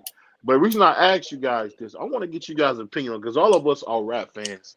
What did you guys think about that? What did you guys think about? I gotta ask y'all. What did you guys think about J. Cole? Let me go first on that one. Because I was raised in North Carolina. But go ahead. I remember when Jay-Z apologized to Nas, but that's because his mother didn't like the fact that he said he left condoms in Nas' daughter's baby seat. Jay-Z let me finish. But what I'm saying is what Jay-Z did do was say, you know what, I'm sorry, I shouldn't have said that. That was wrong. Nah. And I wonder why why is J. Cole afraid to compete? That was just He my ain't thing. afraid. Like he let the city down. You know, the city back home, they're in the uproar down North Carolina. I ain't been down there. I'll probably go down there this weekend, but they're in the uproar with this, and I am as well. And I'm gonna tell you why. J. Cole is one of the best lyricists out right now. I don't know what possessed him to start waving. Don't wave the white flag now, nigga. You done jumped out the third story, nigga. Go on out there now. You out there. You think now Kendrick responds, you not gonna do nothing. You cook. You already cooked. You know what I'm saying? And then the crazy part about it is that the reason I was excited for this beef, because it really ain't beef. It's really about bars. It's nothing going to transpire between them two brothers physically. Nobody's going to get clapped. None of that nigga shit going to happen. He's going to see two rappers that can fucking rap. And J. Cole jumped out the window when Kendrick threw his little shots, and he went and jumped out the window and threw a little light jab back. And now he feels sorry. He on tour apologizing and shit. Man, J. Cole just going to take a serious hit in his career with this shit right here. So that's what it was. Yeah, cause he should have stood on his business and said, "Fuck that nigga," because I think he can out rap Kendrick. If people make Kendrick like he just hold on for it. He went crazy. People though. make he Kendrick. People think Kendrick is some big fucking monster because he keep going at Drake and Big Sean and J. Cole. If J. Cole wants to, I think J. Cole can out rap that nigga, man. Because Kendrick negative, but he tried and he didn't. I'm just saying, but that little verse wasn't shit. That shit that J. Cole did was just a little light. The reason it's called that wasn't light. Hold Hold on. The reason why it was a light jab and it was called 7-minute drill because he wrote the song. He wrote that shit in 7 minutes. So if J. Cole say, you know what, I'm gonna take a couple of days and I'm gonna murder this nigga. J. Cole can murder this nigga. So why he apologized? Because he's light skinned. That's what they say. You're light skinned. Listen, I'm only I'm only going by what the man said. I'm going by what the man said and what the man has done in his past. He's not a battle rapper. He didn't build his career on going at people. He built his career on just making music. The man said he did make sneak this. Hold up. You went for 5 minutes talking about what you want to talk about. Let me do mine. This man said it didn't feel right to him. So if that doesn't feel right to him, that man has the prerogative of saying, hey, I don't want to do this. This is not what I'm trying to build my career on. That's that man prerogative. That's his career. I don't have no problem with it. I still will buy his music because I like J. Cole as an artist. Regardless if he waved the white flag, whatever. Everybody's not a battle rapper. Kendrick Lamar, everybody's a fucking battle rapper from the beginning of fucking hip hop. I don't want to hear that shit. If niggas was dissing, niggas was coming back. Hold up. Like I said, you went on for 10 minutes. 5 minutes, 10 minutes. How long you went on? You told me to hold on. I held on. Now you hold on. Pause. You don't know that J. Cole is a battle rapper. You don't know if he started battle rapping when he first started his career because you don't know him personally. So you can't say he started his career battle rapping. You can't say he started his career battle rapping. You don't know that man personally. Niggas before free. What are you talking about? What's his phone number so I can call him tomorrow? No, I just listen to his fucking music. You don't know that man. I don't know him, but I know that he sneaked this niggas before. He made subliminal shots a couple of times. Absolutely. Absolutely. So that means, bitch, I can battle. The nigga said if I got the nigga said let him finish. Let him finish. You went on. Let him finish. I didn't say nothing while you was cooking. Everybody else might have cut you off. I didn't. Like I said, whether he sneaked this or whatever, he didn't build his career on battle rapping somebody. He wasn't going at somebody in his career. He didn't build his career like that. We have rappers who done that. Kendrick Lamar is famous for doing that. He go at Drake like you said before. He goes at Drake. He goes at Big Sean. He goes at J. Cole. He done that before. He did it on a couple of albums. That's what he done. J. Cole is not that dude. He's not. J. Cole said out of his mouth, I gotta smoke one of these rappers. It's not gonna be for clout. It's not gonna be for fame. It's not gonna be because my shit ain't selling the same. If I gotta smoke one of these rappers, so he said, if I gotta smoke one of you niggas, I'ma smoke you. And when it was time to smoke, he lit the cigar and he put it out. What he just say is not for clout. It's not for okay, somebody dissed him. So if I gotta smoke him, It's not for clout. It's not for fame. That nigga threw a little shot at you. He said these niggas better come with 3 switches, right? All right. So that nigga Cole said, okay, I'm gonna throw me a little jab back, right? That's what he did, and he said it out his mouth. If I gotta smoke one of these rappers, it's not gonna be for this. It's not gonna be for that. Well, let me say this. You don't know what that man meant. That man could mean literally. If I gotta smoke one of these dudes, it might not. It's not for fame. It's not for clout. It's not for none of that. You don't know what that man meant. That's why he said, you know what? Well, it sounds like he meant if he got a battle, out rap somebody to me, not kill nobody. So he's saying if I gotta smoke him, that analogy to me is if I gotta out rap you. I said once again, I said you don't. It ain't because the nigga stepped in my lane. Dog, if that man say he don't want to do it, he don't want to do it. That's his prerogative. Excuses, man. Every MC battled from Big Well, Daddy let me say. Hold on. Let me say this, Prize. Let me say this. This is the thing that you missing. This is the thing you missing. And I feel like this brother don't get enough credit, man. KRS One with an MC Shane, right? MC Shane is my type of rapper. Fly nigga, waves, chilling. Pause. Well, I helped pioneer this. What? I helped pioneer No, Diddy. No, my bad. I thought we was talking for real. My bad. No Diddy. Well, I'll say this. The thing I'm saying is, even though MC Shane pause was a fly cat, he still went at KRS One, and people say KRS killed him with the bridges over, right? But the thing I gotta say is, J. Cole can't say some of the stuff he's been saying. The stuff he said on that album, that nigga been holding on to that. That was a great critique. What he say? What he say? Your first album was classic, second was tragic. Yeah, he flipped that. And right, he flipped that. So hold on one second, hold on, Prize. This thing I'm saying, the thing that's funny is everybody who listens to rap feels that way about Kendrick. The nigga raps every 30 months. He's not that guy. He really is not that guy. Yeah, he do all that poetry, and he's built on white institutions, the Grammys, the Guild Award. But at the end of the day, he started to become like Eminem. How many people listen to Kendrick in the hood now? Not much. Not as much as they used to. I'm saying, what I'm saying is they're not checking for him as they once did. But the thing is this, just like, okay, I'll give you an example. You go to New York, right? This is a great example. You go to New York sound like Atlanta. I don't know who's in New York, but every time you put on the radio in New York, it sounds like it's Atlanta. Because they don't really even play the local niggas, they don't. But the reason is because they chasing the sound. I feel like when it comes to this whole rap beef, it's sad that J. Cole would do this, because that means you can't say you Muhammad Ali, nigga. What do you say? It's the big thing, but I'm feeling like Muhammad Ali. No, you're not. Right. You're not Muhammad Ali. You're a punk who don't want no smoke.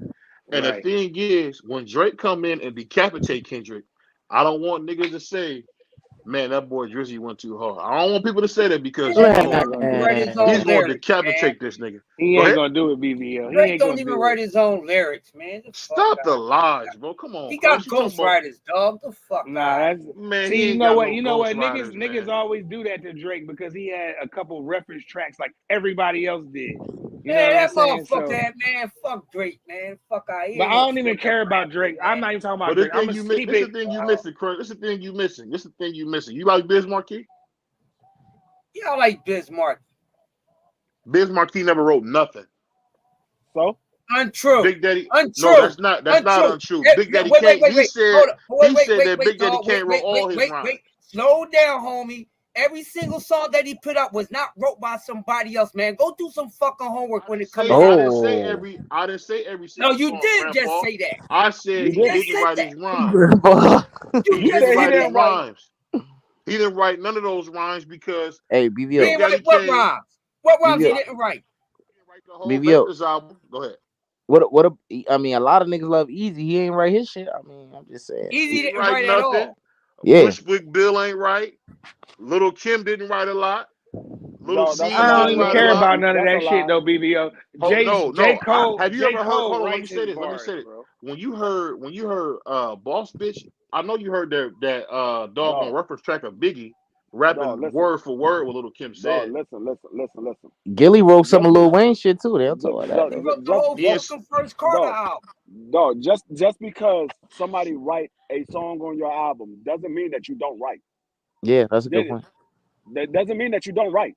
Because a person might have wrote one song, or a person might have wrote a couple songs on your album. It doesn't mean that you don't write. It just means that you didn't write those Motherfucker songs. had a whole Just mean you didn't write those songs. sloop full of writers. But He my had a thing whole is this. sloop My full of writers. my thing is D3. this. J. Cole writes his raps, and nobody writes his, and he makes most of his beats as well. Listen, J. real Cole, quick, he. Go ahead. real quick, Prize. Listen, when it come to writing, that you nobody ain't supposed to write your shit when it come to hip hop. This ain't fucking R&B and jazz and all that shit. The fuck out of here. You got somebody writing your fucking raps. That ain't your shit. That shit whack. Yeah. hold on, that's I cap. agree with The that. first, hold on, the first It ain't rap cap, song. homie. The first, That's hold not on, a homie. part. The That's first not even rap a song. part of Hold one on, of hold the on. person That's fucking a lie. elements of hip That's a hop is lie. not nobody writing your Let rhyme me for tell you, bro. no. What Let you me talking let me about? tell you something, Grandpa. You don't know about this hip hop shit. The Who first don't? the Who first don't know rap about this song. hip hop shit? Hold on, You let got me You the talking finish. to the game wrong fucked Let me up, one. You boy. finish. talking to Hold the on. Let wrong me one. Nigga, finish. I Let me am hip finish. hop, boy. What Let you me talking finish. about, Let boy? me finish. Let me finish. Yeah, The finish your first bullshit, talking song, whack shit. the first song that ever made it for hip hop in 1979 was that song, the hip, and they said another guy's name. That they That stole wasn't the it. first rap song. That was the first big rap hit, not song. The first big rap hit was Sugar Hill Gang. That they didn't write none of that. They even said the man's damn name on the song. So don't come at me about this hip hop shit. Dog, I know about the Who Grandmaster. wrote they I know shit? about Who Cool wrote Herc. it? Who What's the wrote all guy's they raps? name? Who wrote all 3 verses? What's the name? I never heard of this fucking shit. Not even in Let the me look house it of up. hip hop. Let me look it up. What's the Let me look name? it up. dog. Let No, me no, look it no. up. BVO, what you failed to realize what Crush just said was when you are a rapper, no one is supposed to write your shit. Especially a No one battle get rap. credit When for you that are shit. a artist, you have ghost writers. A rapper is different from a artist. Thank you, D3. Well, Damn. like I said about this, like Drake is more of an artist. J. Cole is more of a rapper to me, and J. Right, Cole that's correct. should. It's in the history of hip hop. Nas had to come and snap, and it took him a while. They had to push his buttons. You know what I mean? Because Nas wasn't really on that. Nas was on some other type of shit. You know what I'm saying? But when his buttons was pushed, we've seen what happens. You know what I'm saying? Tupac and Biggie, they had battles. Jadakiss and Sieg had battles. The battles could go back on. You don't got to necessarily go kill the fucking guy. But back in the day, X and Hove was battling, you know, shit like that. Nobody was going to get, nothing was going to happen physically. It's You just know what about battle don't get a lot of credit that I was pissed to happen was when my nigga T.I. took my man little flip out the game. I was hurt about Yeah, that. man. Cause Yeah. my nigga Flip had just dropped "This Is the Way We Ball," and then he came up. I don't know if you remember that, man. He had that song "Game Over." That nigga killed the streets with that. And You then gave Hey T.I. yo, just hey yo. What go ahead. about with LL Cool J did the cannabis? I thought Oh man. cannabis. I Oh, thought cannabis won that. that was more of Cannabis. He went at LL, and LL like, hold up, dog. Yeah, yeah. You ain't big You enough ain't to big hold my enough. shoes yet. But You I ain't don't big give a enough to hold fuck my though. Hey, shoes yet, be dog. free. But bar for bar, that second round knockout was different. Cannabis was So, that nigga, man. but He was did y'all rapping hear? on that shit, bro. Y'all heard the 1, 2, 3 with Meth and Redman and Cannabis on there? The Yeah, nigga Oh that yeah. went was at crazy. Cannabis in that song. He said, "Nigga, Yeah, you wanna get the tattoo of my mic on your arm, nigga?" He yeah. said, He just said, "Nah." Cannabis said, "Let me borrow the mic." You know what I mean? And then LL, that's what made Cannabis go battle because LL went and changed his verse. So Cannabis never had heard that shit. Let me address the mic on my arm. You know what I mean? When LL was rapping, then that made Cannabis that drop nigga that said, if it second ever round knockout. transform, it turn into a time bomb. Man, that shit was not. Yeah, That that shit was was cold. light though. That That shit was was cold. light. You know, it was a That shit hard was rap beat. light. I'm gonna tell you a hard rap beat people don't know about, man. When my nigga Chef G came at this nigga 22G and said no suburban. I don't know if y'all ever listen to that Brooklyn drill. Nah, You know, they my don't know nigga about Chef that. They don't G, know about that. That's my yeah. They don't know nigga about Chef that. G is in prison. But if y'all ever get a chance, listen to No Suburban. This dude, Chef G, is Man, I nasty. ain't gonna lie. Rap in New York was good at that time. I ain't gonna lie, man. Oh, yeah, definitely. That was a good one, BVO. BVO love this New York rap shit. I don't really like it that much, but that right there I though, don't like the Because that was hood that's sweet. rap that's shit. mid that's Midwest rap. That drill music is the music that I grew up hearing. You know, Mm-hmm. where Cash be talking about, I'm gonna go piss on. Like I told this story before. A guy I didn't like. I had a person who I had love for passed away, and the dude recorded himself pissing and defecating on my friend's grave, and wanted to show me at school that he did that. And he What? made a whole song about it. Him and his niggas made a whole song about it. And I did some stuff that I'm not gonna talk about on YouTube to try to get back at them. But that whole drill thing, that's just a Midwest, that's a demonic Midwest thing. And I hate that it went to New York, because if the Midwest put anything out that I think is just demonic and satanic, it's that drill music, man. Because that's really talking about hurting blacks, man. And like my man Martin said it You said best, the brother what music? against brother, drill Drill, music, that drill, man. Drill. drill music. But like my man Martin said in Okay, that it's no jail different cell, out here either for BBO. That drill music, brother that against Philly brother, drill. brother against brother is never good, man. No, Because I'm gonna tell you like this. go ahead. The best battle rap, the best beef I see that was just musically beef that I love to hear both of them niggas go at it when they did was Kumo D and LL. That Yeah. shit right Oh there yeah. was classic.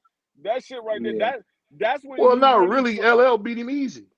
no LL beat him easy, but it was classic because Yeah. back then you never really heard battle beef in Yeah, the industry. It yeah, wasn't the a Yeah. battle music like that. on You wax. knew niggas Right. You was never heard that beefing. shit on wax before, bro. That shit Right. was Right. You different. knew Yo. that niggas was beefing, but they wasn't going at each other like that. Wow, that's what I'm saying. Yeah. V X, Free, you and that know, goes back to the X, point you know that the you made, crazy, V Free. My X, point. you know the thing that's J. so Cole need crazy, to get his ass out there and fucking rap against Kendrick. That but he's goes not. back to my But he's point. All not. that He's not. history he said. What's up, That BVO? that's why I said He J. from North Cole is Carolina, fried, man. He from North man. Carolina, man. What you No, That I'm gonna expect? nigga tell you like fried. this. I Yeah, don't think hold on, free. What you asking me, BVO? No, I was saying the thing that they leaving out about LL Cool J, just to kind of, I know you. I don't know if you're familiar with Cool J, about how Bro, I big he just is. brought him up. I just brought No, him and no, I Cannabis didn't know. up, My bro. bad. I didn't know that. I didn't know that. But what I'm saying is, I think it's What? unfair to bring up LL Cool J, because he's probably the biggest star hip hop has ever produced, and it's going on 40 freaking years now. He's been the biggest star that we produced in hip hop. I mean, Yo. our first star was my man that made the breaks. That probably was our first star. What's that dude No. that made the break song? What's his name, man? Curtis Blow was not the first star. Yes, he was. He's the first one to go platinum in rap. No, I went gold. My mistake. He went gold. He was the first one to go gold when he was with Rush Entertainment. And then they said LL Cool J was our first superstar. They said Curtis Blow. Is it Curtis Blow? Is that his name? yeah, Yeah. Curtis Blow. So they said Curtis Blow was our first star, and LL Cool J was our first superstar in rap. Who the And I fuck would agree said with that that. shit? I don't know. I don't know A if guy named LL is. Lee McDaniels. I don't know if you ever heard of him from Video Music Box. Yeah, Hey, I don't fuck know you, if McDaniel. LL is the Whoa, biggest whoa, whoa, star. bro! Don't Ain't say hey that, wait, man. hold up. Oh, ain't that nigga a movie director, bro? Lee McDaniels or Lee Daniels, something like that? Lee Daniels is Yeah, he's a the director. He's a know, director. That's the nigga that director. stole the money from Dame Dash, and Dame walked him down at that award show and said he Yeah, wanted his money Yeah, back. I yeah. don't know if LL is the biggest star from hip hop I said our first because superstar. He he said might first be super. he might be the first. But No, it when ain't you Mike. said He is. no, what I'm saying is whether he I is don't know, or y'all. might whatever, whatever. When I said, but BVO Who's bigger said than him from hip hop? LL is Will the Smith? biggest star that hip hop has put out, and I said I don't know if he's the biggest star. It would He, be between him and Will Smith. Who would you say, him or Will Smith? I think he was a bigger artist musically than Will Smith. I mean, Prince is yeah, good. musically he's a bigger artist than Will Smith, but as a star, Is he Will Prince Smith or is is he a Will bigger Smith? star. Do you consider him? Because my dad always call him Prince. Y'all call him Prince or y'all call him Will Smith? We call call him him Will now. He ain't the Fresh Yeah. Prince no more. He ain't been that in No. fucking decades. Yeah. Oh, my dad always But called him the Prince. yeah, as a star, Will Smith is bigger than him as a star. Well, of course. But Well, that's just a no-brainer. yeah, but musically, LL is bigger than Will. Musically, he's bigger than Will. So that's why I say Yeah. I don't know. I don't know if you would say LL is the biggest star because Will is by far more recognized than LL. Now LL is recognized, but Will Smith is more recognized than LL. Hey, Yeah, what but about which? Let me ask y'all this: which came first, Real Compton City G's or No Vaseline? Which came first? I think It- No Vaseline came out. Yeah, That No came out Vaseline first. was first. Yeah, No Vaseline came out first. Okay, No, which 100 one? Miles of Running came out first, and then Oh, No okay. Vaseline came. right. Oh, okay. But I think But we all know who he won didn't. that. He I was didn't just want. gonna say You because think he? I don't. Yeah. No, Yeah, them I don't niggas know. got them I niggas don't got know. smoked. I don't know if Cube won that because What? No, Q no. killed them. Hold on. Q Hold on. killed them. You smoked all them niggas by himself. Let me say this. Why I don't know if he won that. Reason I say I don't know if Cube won that because he knew them niggas couldn't rap with him. I don't know how, that makes no sense. It's only really one rapper, MC Ren and DOC, and they try to make Wait, it seem Nah, I'm like about to say DOC. No, DOC I'm was hold gonna on. tell Hey, you why. BVO. Go ahead. Real quick, BVO. Yeah, I ain't trying to hear that shit. You know why? This is like DOC's this. name is on all those Listen to me, NWA BVO. records. Go ahead. Listen to me real quick, brother. Listen Go to ahead. me. I got you. Don't even use that. You know why? Why? Because rapper or not, don't go starting some shit. Yeah. It's like bringing a knife to a gunfight. Them motherfuckers know they ain't no goddamn MC. So why the fuck would you go diss the motherfucker who was ghostwriting y'all Benedict shit? Arnold. Benedict Arnold, they called him first. Yeah, Dumbass move. And they got No, I'm exactly what the gonna fuck tell they you another deserve. reason. I'm gonna tell you why They got Ice Cube smoked. won that. The reason why Ice Cube won that is because NWA split up after Ice Cube. If Yep. Ice Cube would have stayed with NWA, they wouldn't have split up. They split up after Ice Cube. Ice Well, they Cube jumped was Ain't on the number no. one in platinum the No, album. they didn't. No, they They didn't. dropped No, the they didn't. platinum album after Ice They Cube. still. Yeah, I'm yeah. about to say they did it without They Q. They did the had a Niggas for couple Life joints. album. They Yeah. had Full album. one their album Is that there they were selling was going against Ice Cube. That was the No, album it that they was were no, selling. that was the No. EP. That was the EP. 100 Miles and Running was the EP, and then the album was Niggas for Life. I mean it was an EP, but it was mainly because they promoted that EP first, and then they came out with the album. So people bought it, thought they were going to keep going at Ice Cube because Ice Cube did a whole goddamn album about their ass. Yeah. So they thought they were going to come out with an album about Ice Cube. So that's why people bought the album because they thought that they heard the 100 Miles and Running, so they thought that it was going to be some more on there, but it wasn't. Cube went a whole. You know what I always say? I never understood why Cube went a whole different way on America's Most Wanted. Like he went a whole different way. He didn't.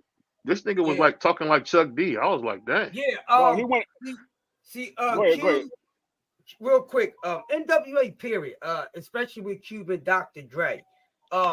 They was, you know what, back then, you know, East Coast had the majority of the artists anyway at that time. So they had a lot of East Coast fluence, and Dre and Ice Cube both shared that Big together. Tech, salute. With having that big respect and salute for the early artists out there, which was New York and a little trinkle of Philly and Jersey and Boston, the rest of that shit. So When he went Hank Shockley in that, didn't he go with Hank Shockley and do that album? Yeah. He went with the Bomb Squad. Shout out to the Bomb Squad, man. And that's one thing I hate when they talk about producers and producing. They don't bring up the Shockley brothers too much, and those dudes was the shit because Public Enemy came with a sound that was very rare, and it was a 1-1. You see what I'm saying? So I used to love their beats when I was little. NWA kind of like was somewhat of the opposite of Public Enemy. So overall, they kind of had a little influence from Public Public Enemy. So that's why it was so easy for Cube to get right over there. That's a good point, Crush. Chuck, Wow, Daddy you cooking with gas. and the rest of those cats. You got to remember, I was out on the road with those cats at the time. So when that shit was going down, I was still a professional dancer. So you know why I used to like that my dad would play all the time? Arabian Prince. I remember Arabian Prince. I hate hell yeah, Arabian Prince. I hate that they left. I hate that he left NWA, man. Arabian Prince was cold. Yeah, man. Arabian fucking Prince, man, yo. What's going on, Thomas Hill? The LA brother for show. Hey, Thomas Hill, let me ask you a question, man. Let me ask you a serious question, man. You there, Thomas? He on mute. Oh, he must be asleep. The one thing I'll open this up for the whole panel. Do you guys believe that Dr. Dre is the best producer, or would you guys say DJ Premier is the best producer? Premier or who? Would you say Dr. who's Dre? the best? Who's the best producer, Dr. Dre, or you say DJ Premier? Because in my opinion, I think Timberland don't get enough credit, because when I hear Timberland, I hear Pharrell, I hear DJ Mustard. I feel like a lot of guys try to be like Timberland more than I see people try to be like Dre, or they try to be like Primo. So I'm wondering. Go ahead.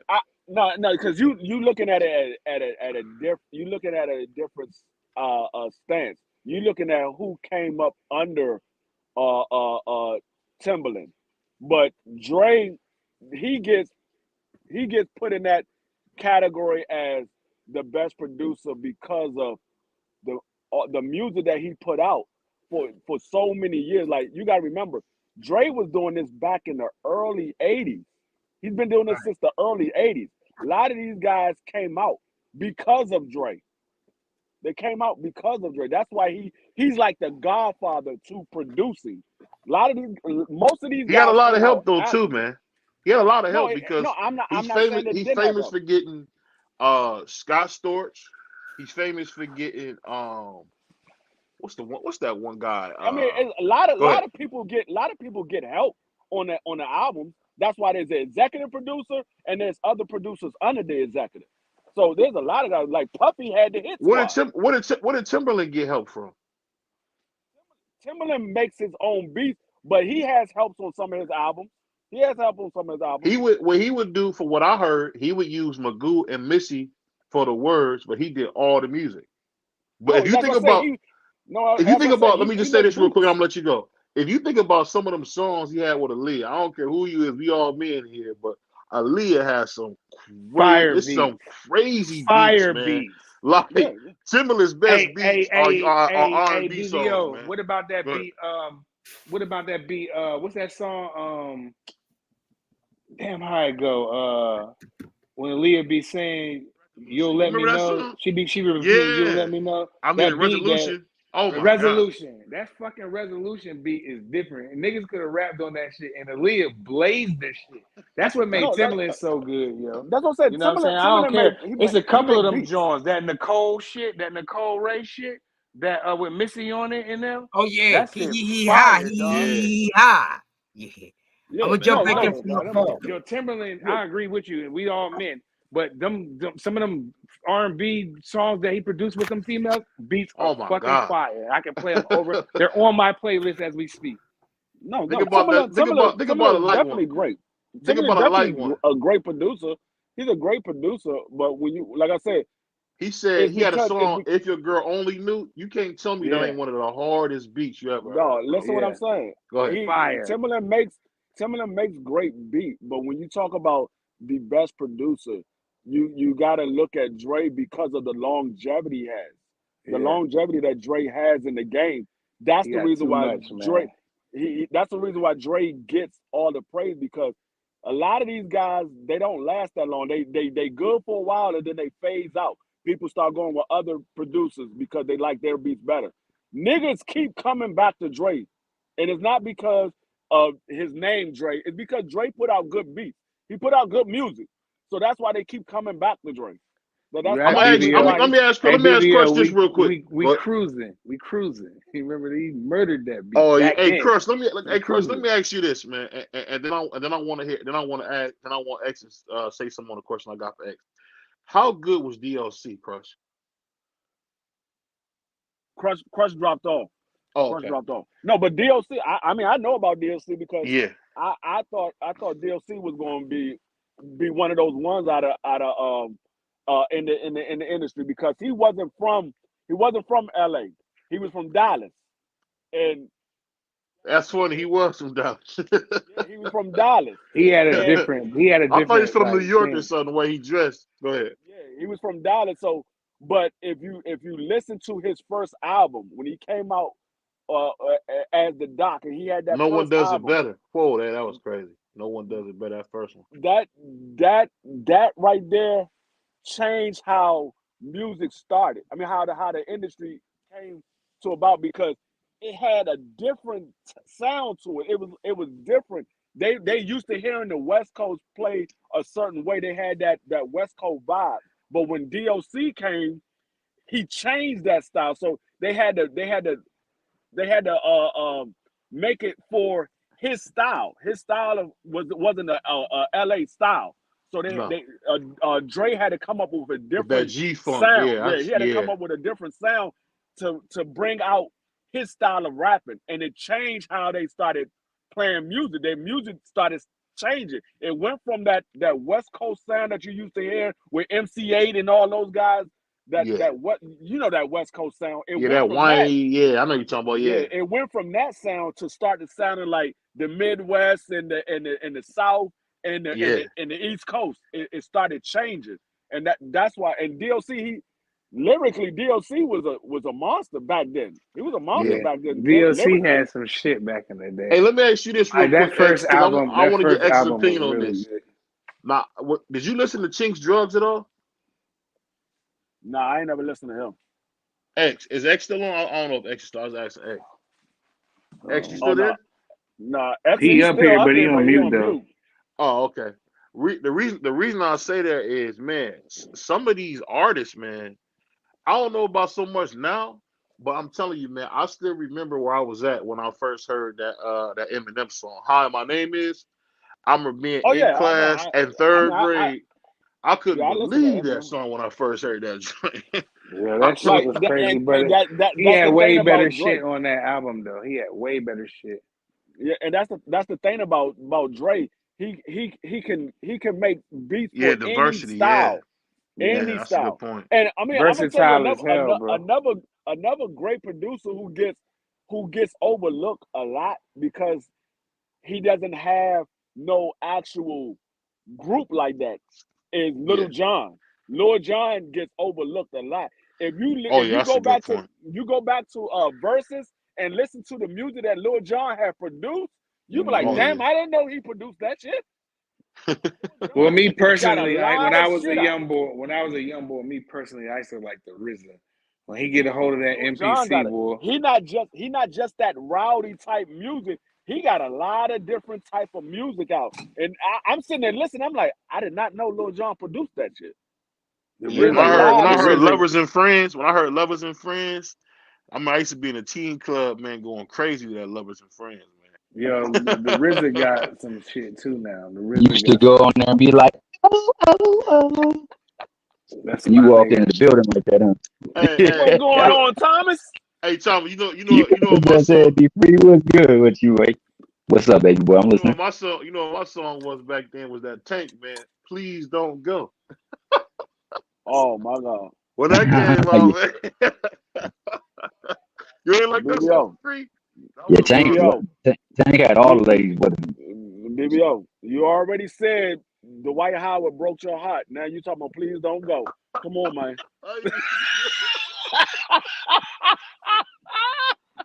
That's crazy. I said that so long ago. Of course, Elephant D Free gonna remember that. Elephant D Free gonna remember that. I forgot. I said something about Dwight Howard breaking my heart because I ain't like when it came out about him. I know, but hey, Thomas, because you from LA, so you know about the LA back then. Mm-hmm. What you think? How did you feel about DOC when he joined up with NWA? Oh, it changed the game. Bro wrote all the lyrics. for the most part. Him and Ice Cube and Ren. He composed all the structure of things, and he changed the flow pattern.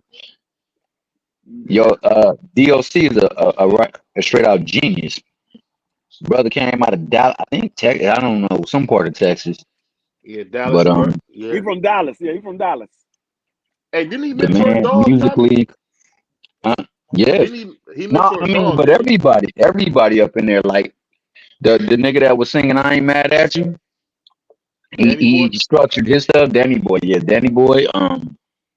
Like I said, the scheme on how they lay down the track and everything like that with the lyrics.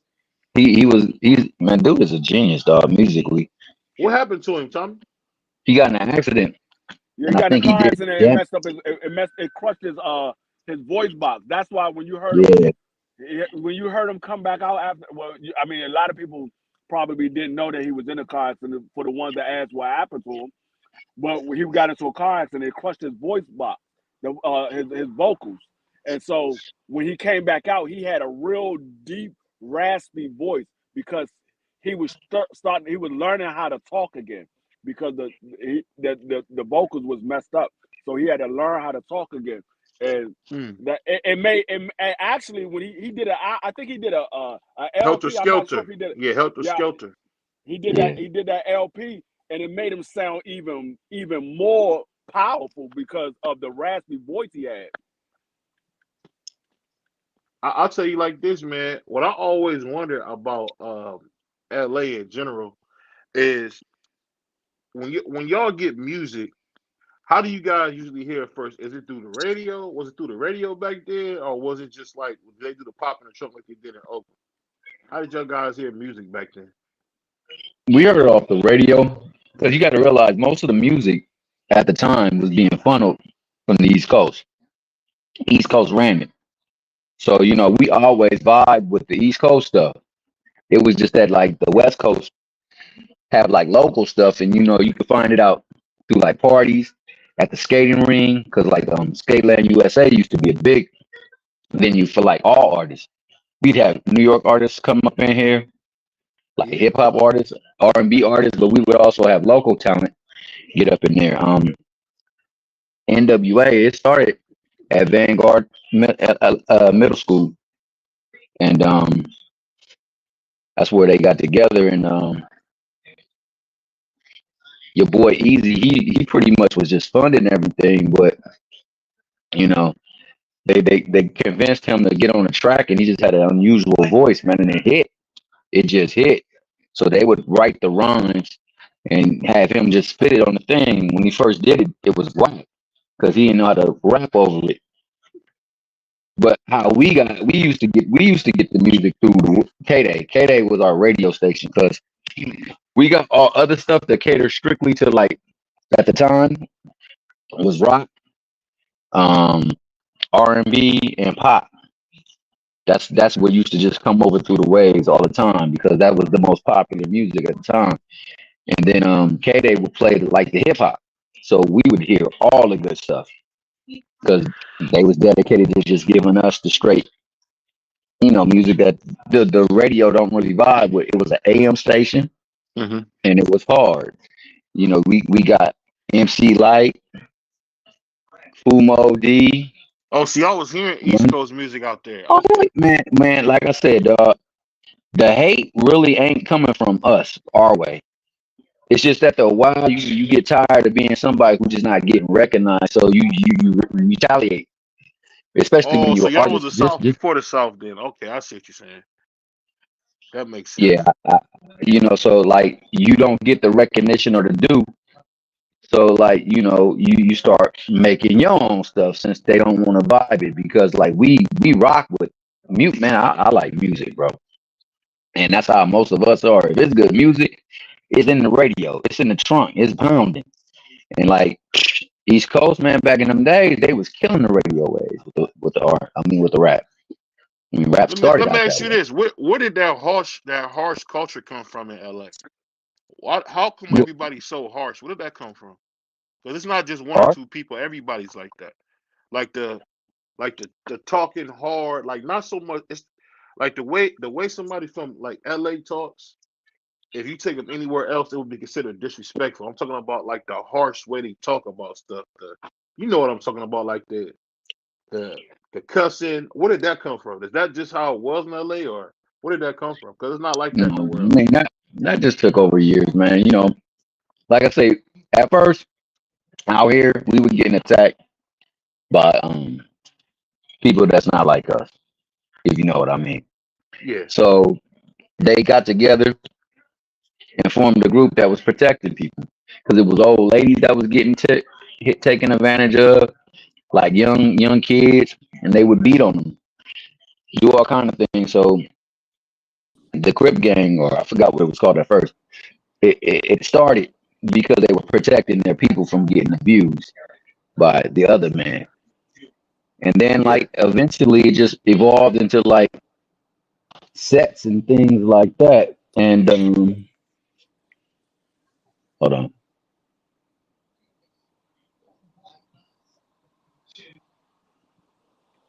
It got to the point where it became about regions Mm. and colors.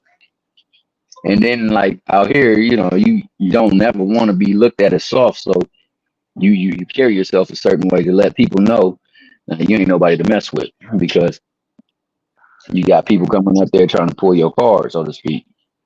And that's how I mean it all played out. It played out like that pretty much universally though. But Hey, you know, let me ask you this real quick. Just to kind of back up to piggyback off what you saying. And if we go to DC, let me ask you this: how did the go-go music start out there, Free? Like when I'm thinking about Tabby Benet, the backyard band, I'm just wondering like Well, how did that even get going? How did Chuck Brown even get that going? Because hip hop was so big. How did DC have their own sound like that with the go-go? it started off. Go-go started. It wasn't called Go-go. It started from this guy, and he had buckets. He had like a trash pan top. He had some other stuff. It was called the One Man Band, and Hmm. he had that sound from hitting on the buckets and the trash cans and stuff like that. It made this sound, which is the go-go music that you hear nowadays with the congos, the rollertons and the drums and stuff like that. Yeah, So that's how it started. It started in the I believe it was in the late '70s. That go-go music started with that one man band. It was one man band, and then it started you coming sure out you with don't want to put no more seasonings? huh? Huh? Oh my You said bad, my what? bad, my bad, Oh, my bad. no, yeah. So it was that one man band, and then you started hearing groups hmm, that came out behind it. We had the Trouble Funk, we had Junkyard Band, Backyard, we had Rare S's, you had Chuck Brown, you had a lot of different bands, also and Chuck then Brown didn't start it. no, Chuck Brown is the Godfather because of how long Chuck Brown been in the game.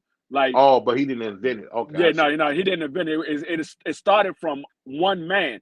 One man. It was a one man band, and he was just going around playing like you. When you come to DC, you see them kids playing. Or even in New York, you see them kids playing on the buckets and stuff like that. It was a Yeah, man that was doing all that by himself, and he started that sound. And so we took it as, because it started in DC. He was the only one that was doing it, and we took it as our own music and made it what it is today. that's pretty cool when you think about it. Because I know when I first heard what's that song? Doing the Butt at the what's the name? What's that song? School EU, Days? EU. No, I'm That was talking about no, I'm talking about I heard it on the it soundtrack was for School Days. that was yeah, Oh, School that was Days. school days. Yeah, that was School Days. Yeah. That band was called EU. It was Yeah, Sugar the Band, band was Sugar in. Oh, EU. EU was the band. Yeah, Okay. yeah, Sugar Band and EU band. My mother actually, when he did that movie, my mother was actually his son daycare provider. My mother was watching his son. He went to school with my brother and sister because he's Oh younger wow. than his son is younger than me. So his son Mhm. went to school with my brother and sister because my mother used to watch him in the daycare. My mother had her own daycare company, and she used to watch Sugar Bear's son. That's funny, man.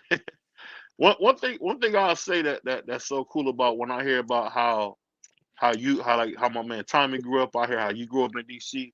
It always blows my mind how much as blacks we have the same experience. I don't know if you guys ever noticed that it's the exact same experience, just whether it's cold or whether it's windy. It's the exact same experience between us both. It's crazy sometimes. Yeah, that's why I said it don't matter what state you in the United States, every hood is the same because everybody goes through the same experience. It's just they from somewhere different, but they still go through the same experience. You still got those bums that sit in front of the liquor store and ask for change. You still have the drug addicts in the projects. You still have projects in every state. And so it doesn't matter where you go, every hood is the same. It just they have their own rules to their hood. But every hood is the same. If you know the basic rules to the hood, you can survive in every hood. You can survive in everyone. Yeah, that's funny, man. One thing I always hate, I don't know if y'all get this, but I hate them dudes that be begging, man. You can't even walk into the gas station without dudes begging. Like they'll say something like, "Let me pump your gas." No, I hate that, man. The ones that I don't deal with is when I see the young boys out there asking for change. Now, there's one thing if I see like a teenage boy at the grocery store, he say, "Hey, can I take your bag to your car?" I have no problem with that. I have no problem. But when I see them standing at the 7-Eleven and I'm about to get some gas, "Hey, can I pump your gas?" Dog. What the hell is wrong? I understand you out here, you're trying to make some money, but what the hell is wrong with you able to go get an actual job?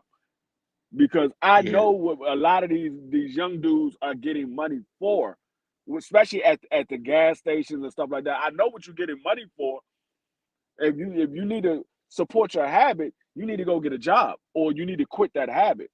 Now the ones that's at the grocery store, a lot of times those kids at the grocery store, they just trying to get some money because their parents don't have money and they wanna go out and buy something to eat, or they wanna provide for whatever they want to get. And they usually the younger kids. It's not really so much the teenagers, it's usually the younger kids. I had no problem giving them money for taking my bags to the car. I have no problem with that. It's the ones that's able to go get a job. Nigga, why you can't go get a job? You 18 years old. Nigga, you go work at McDonald's. You know McDonald's paying $16 an hour? You out here begging for change, you can go get a job. Yeah, that's funny, man, when you say that. But I think the thing is that's just the overwhelming thing across the nation, man, is that a lot of the young kids don't know, like, you can just go get a job, man. You ain't gotta beg nobody. You can just go get you a job. No, I've never been that one. See, I'm like that now. Like even when I need something, I'd rather go out there and try and get it myself instead of me asking somebody for it. Like I don't even like asking my mother, "Hey mom, can I hold on a couple of dollars until Friday?" I don't even like asking my mother. I go out there and I try to find a way to get it myself or try to make it until Friday instead of asking my mother to hold me over until Friday because I had some bills that took up the money that I had in my bank account. So I need some spare money until last me until Friday.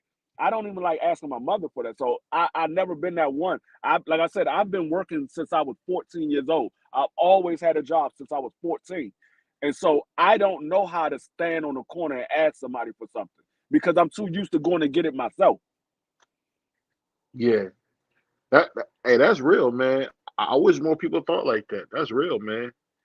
Because I'll be honest, when I was younger, people used to do, like, I don't know if you heard of candy stripe, but they used to do that at the hospital, man. It was just so. I really think just in general, man. Too many young kids think somebody owe them something. Man, nobody owe you nothing, man. Yeah, That's not how it worked, man. that's why y'all be like, "Damn, this nigga D Freedom did a rack of motherfucking thing." Yeah, because I've been working since I was 14.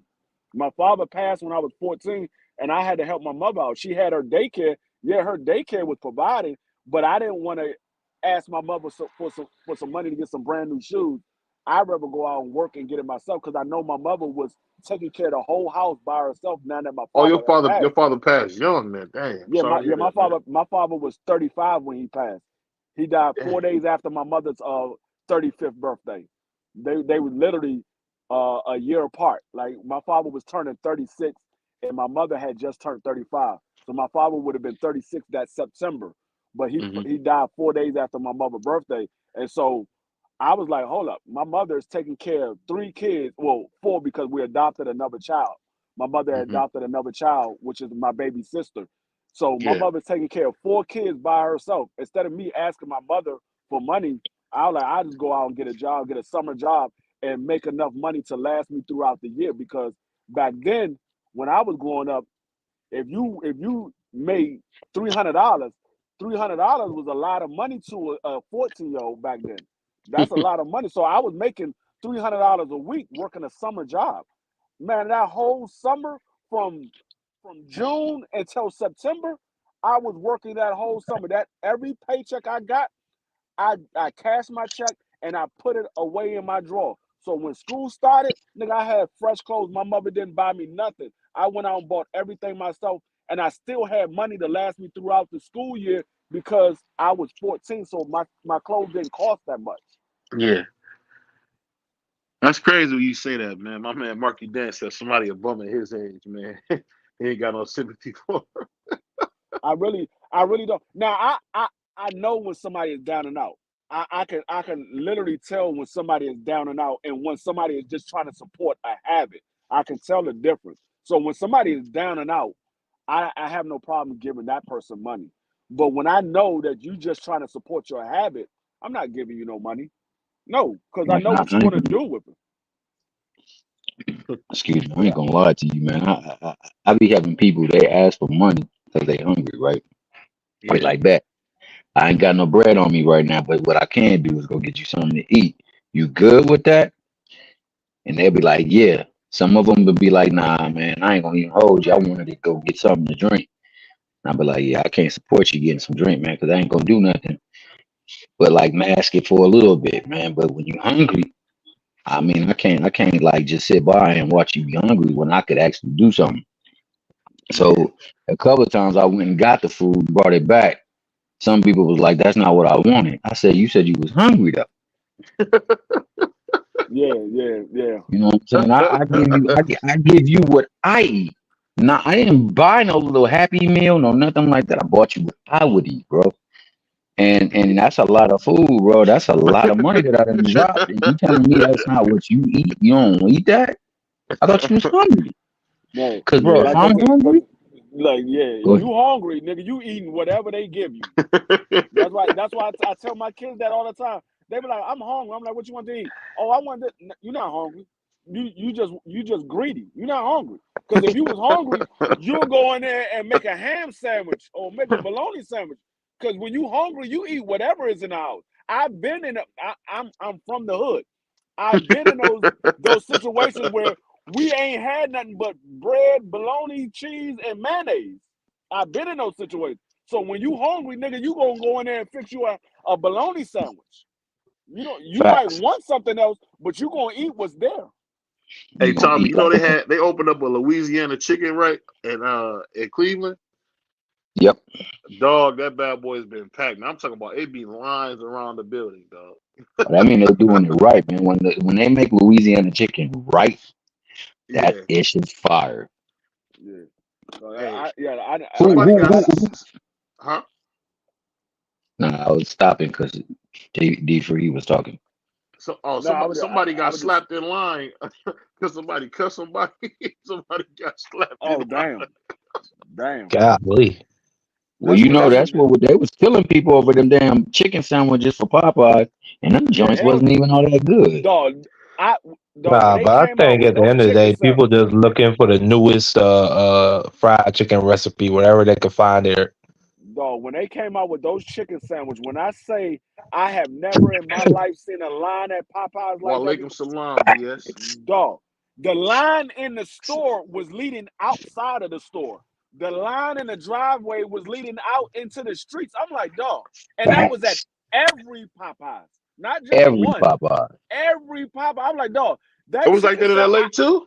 Dog. Nigga, we had like 12 people die. over them All that damn good sandwiches. chicken in LA. No, LA ain't got nothing. They got good chicken, man. They got good 12 chicken. people. That shit sound like a war I had that over Popeye's them damn chicken. sandwiches. I was like, dog, that Popeye's chicken is not all of that, dog. I said, it's really not. I said, That I sandwich, make that chicken a better sandwich wasn't chicken. even all that. No, that's what I'm You don't talking about. think The so? chicken sandwich. That's what I'm talking about. The sandwich. Bruh, Dog, that sound like some shit you call the National Guard if dog, 12 people died. Dog, that Yeah, sandwich they stopped wasn't all selling them. that. I made a better chicken sandwich at home than that. I'm like, it was good, but it wasn't all that. Well, I'm gonna be standing in line for 45 minutes. I'm not standing on line for 45 minutes for a $5 sandwich. No. You can make Well, a that was chicken one thing sandwich that that was cool. good. No, I can make a Nah, sandwich it was better than alright. that at home. You said they was It, all right, Thomas. it was all right. I mean, the thing is, like, they chicken be expensive as hell. So when you get the chicken was a decent sized chicken too. But it wasn't. Ain't nothing to make a nigga go kill folk over for sure. That 12 people died. I'm still stuck on No, that. I know. There was literally niggas getting in fights out here for that shit. Like, nigga, you butt in Yeah. front of me. Nigga, I been here. Next thing you know, it's blows. Same thing like with the Over what the you call sandwich, that, dog. the Thanksgiving, the day after Thanksgiving sale, what they call that? Black Friday. Black Yeah, Friday. Oh man, Black Friday. Black Oh Friday yeah. is not the place to be, man. They will kill you out there over that Nah, that week. hell nah. I don't ever do that shit. I be seeing people stampeding. Like Black Friday, not They like ain't it like that used no to be. more. No, it's not like that no more. Yeah, It's it's not over. like it used No, to be. I'm Like talking about my island BBL. Oh, back okay. in the days when I was coming up, when I was in school, like a middle school, when Black Oh, Friday, nigga, if you didn't get outside at 3:00 in the morning, your ass was in the line all fucking day. You ain't getting nothing that's good. Facts. That's left over. Yep. I ain't gonna lie to you, man. One thing I will say, about 10 years ago, Black Friday was still going, but they changed everything with internet now. It's not no fun anymore. No, it ain't nowhere No. near. No, when they started doing Black Friday and they started doing it at like 9:00 in the morning, I said, "Oh, no, this ain't the same Black Friday, dog." Because Black Friday they was opening up the doors at 5:00 in the morning. Niggas was Hell out yeah. that bitch early. I'm like, Hey, God, be in the mall dressed up, eating popcorn like it dog, ain't I'm gonna tell 5 you, in the morning. You know what I'm talking about, Tony? You know what dog, I'm this Oh talking yeah. about? dog, this how you knew Black Friday was Black Friday. Niggas would eat Thanksgiving dinner, play a couple of card games. They was watching football.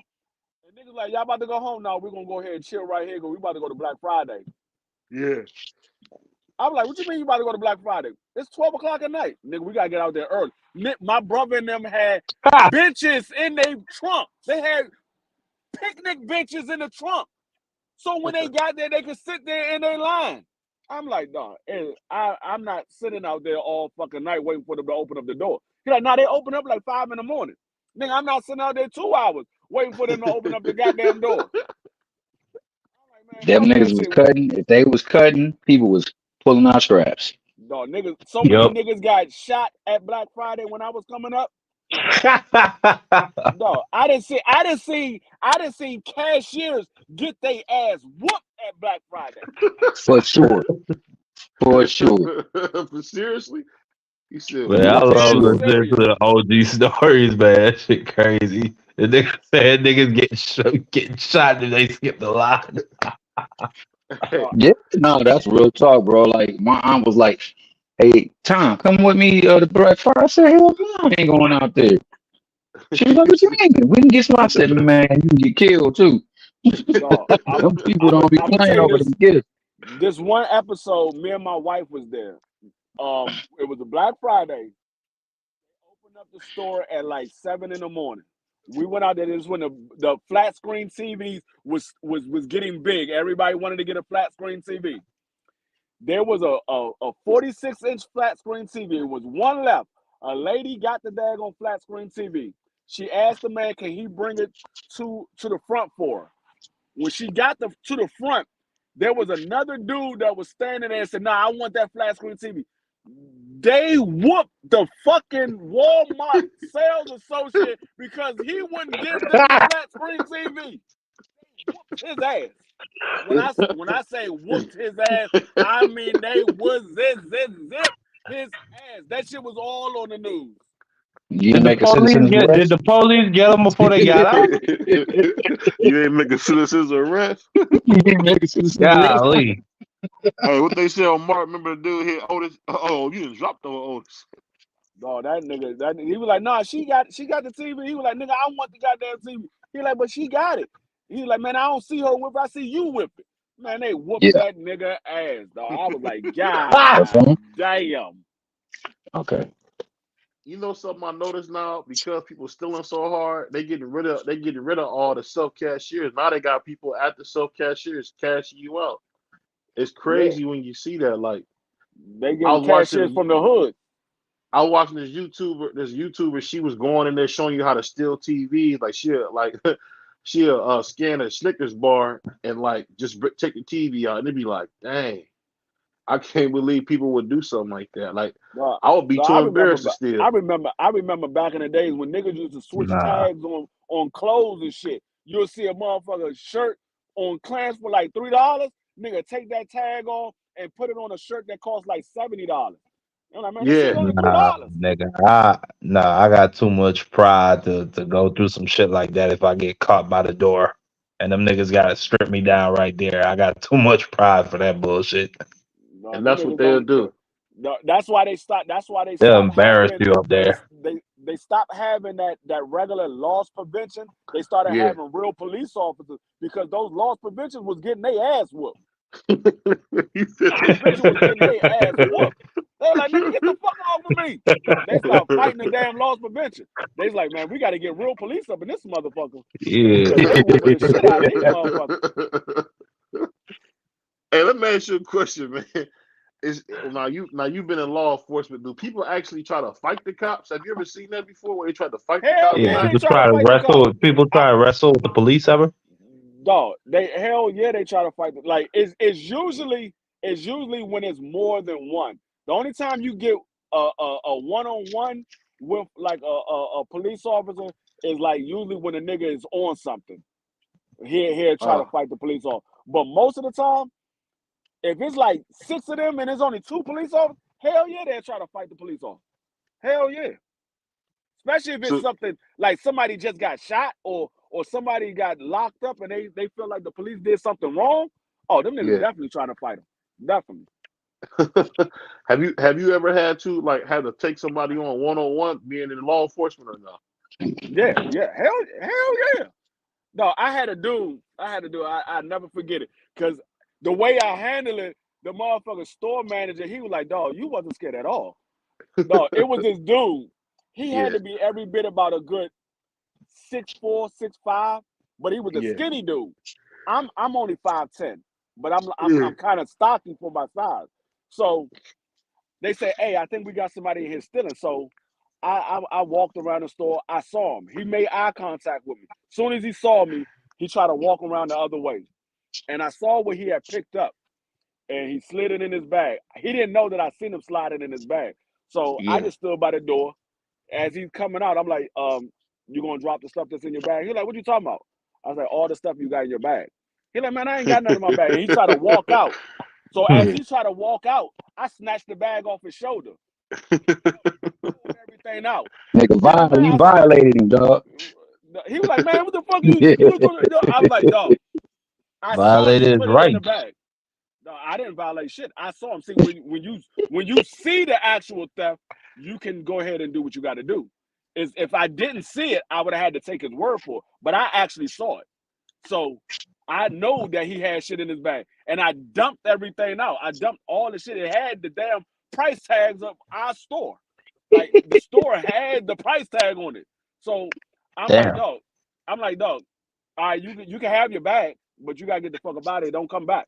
So the nigga, he wasn't See, that's why I thought I'm too embarrassed to steal, bro. Some shit like that happened to me. He wasn't mad that I took the stuff. He was mad that I embarrassed him because I'm a small dude. He's 6'5". I'm small. I'm 5'10". So he's towering over me. So I'm not backing down from him. So I'm like, all right, man, you can go ahead and leave. He's like, man, I ain't gotta go no. I said, you gonna get the fuck up out of here. So I'm walking towards him. He's backing up. I'm walking him out the door. He's backing up. So the nigga picked up a shopping cart and act like he was gonna throw it at me. I was like, dog, you ain't throwing Nigga shit. picked up a shopping cart. He picked up a shopping cart, act like he was gonna throw it at me. So as soon as he picked up the shopping cart, the first thing I did was unbuckle my firearm. I said, dog, you ain't gonna do shit. So when he picked up the shopping cart, I said, you might as well go ahead and put it down because if you throw it, it's gonna be the last shopping cart you touch. And so the dude he was about to throw the shopping cart, but one of his friends came from behind me and grabbed him. He like, man, get the fuck about the store. The man doing his motherfucking job. He can shoot your ass over that stupid shit. He like, man, get the fuck about the store. And so he walked on. He like, man, fuck these motherfucking fake ass police. Fuck that shit. He's like, dog, do you understand that man could shoot you? If you threw that shopping cart, you would have been a dead nigga today. I was in there. So Officer D. Free was cold. The store manager came out the back. He was like, no, you wasn't scared. I said, for what? I said, if he would have threw the shopping cart, I was going to shoot him. I was going to shoot him. Ain't no need to be scared. That nigga D. Free said, that's the last shopping cart you gonna ever touch. I literally said it was people about to come Nigga in the store, go but they ahead and standing make around his day. outside of the door. They standing around outside of the door. They Go like, ahead and do that shit. I said, dog, I swear to God, if you throw that shopping cart, that's gonna be the last one you touch. That's just like some cartoon. That nigga said that's the last shopping cart. He gonna throw the shopping buggy at you like, come on, man. Bruh. Imagine his mama or his parents see that's the way how his motherfucking ass died throwing the shopping cart at somebody. I done had to tackle niggas before and all kinds of shit. Like I was down at the wharf and a nigga got into it with another police officer. He stole the shit out of the police officer, wobbled the hell out of his ass. Golly. I'm coming off my break. I was on break and I heard the call on the radio. So I'm coming off my break. And as I come around the corner, I see the dude swing and hit him. Wobbled the shit out of his ass. And the dude kind of like backed up and he got himself together. But once the dude saw me, he took off running. So we chasing him. He gets around and try to go into like the alleyway. Man, I tackled the shit out of his ass. they threw the motherfucking handcuffs on him real quick. The dude that got stole, that nigga tried to. I said, no, you can't kick the nigga, dog. You can't kick it. Too many people watching. I said, if you gonna do that shit, put that nigga in the car and do that shit. It's too many people watching. Is that the good brother Shelton up in there? No, I don't know. I didn't take him to the precinct, so I don't know what happened to him as he got to the precinct. Whooped a couple niggas' asses. But I'm almost certain he probably got his ass whooped on his way to the precinct because the dude that he stole, he was pissed. He was pissed. So I'm pretty sure he got his ass whooped on the way to the precinct.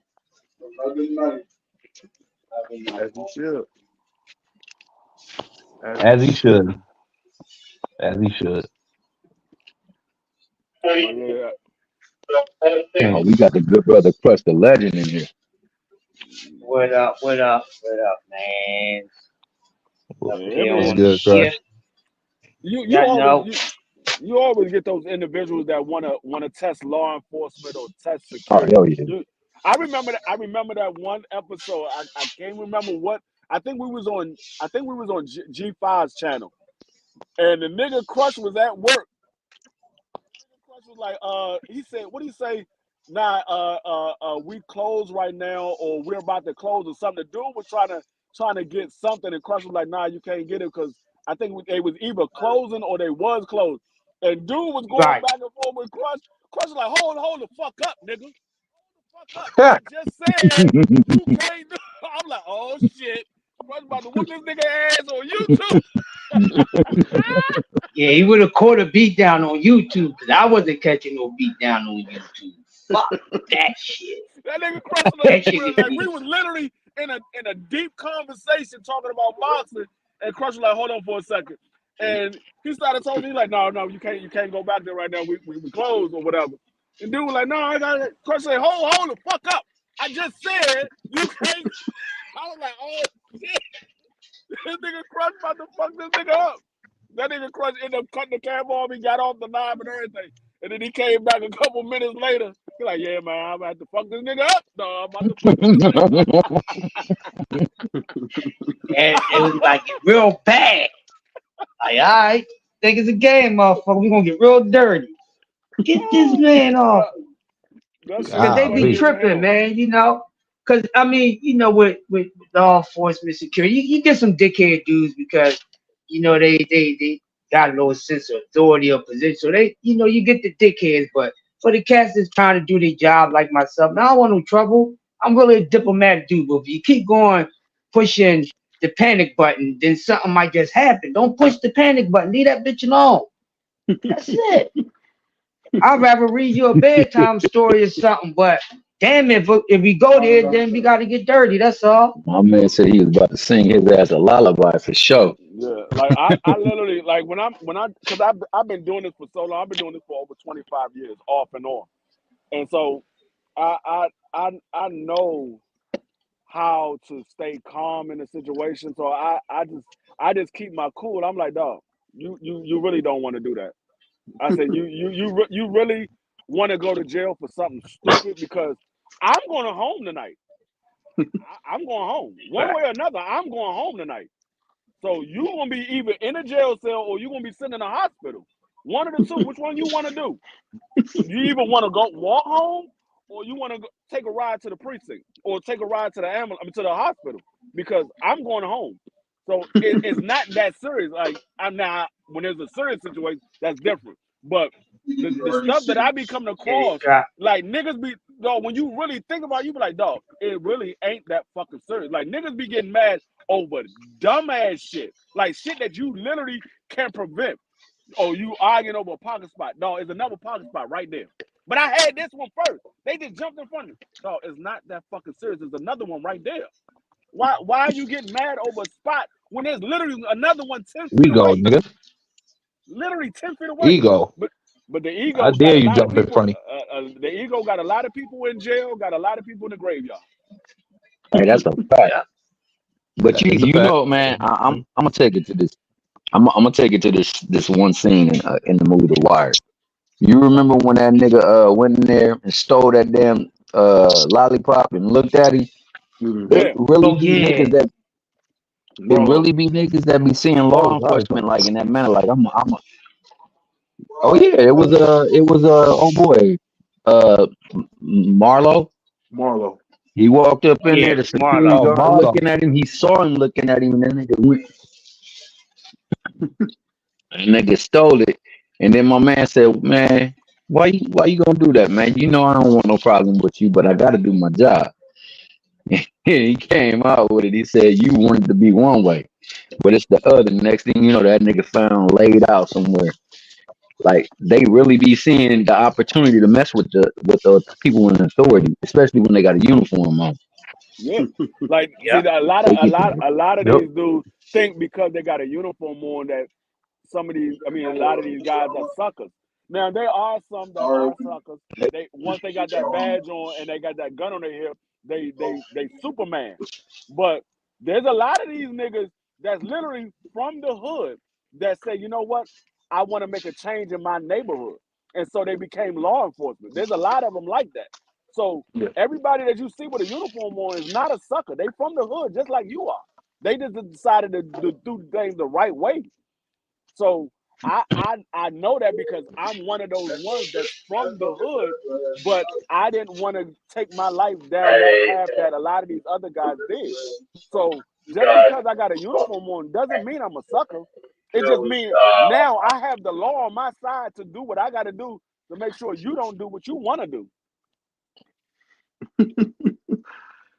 One thing for That's a sure, fact. an officer can hurt you bad, man.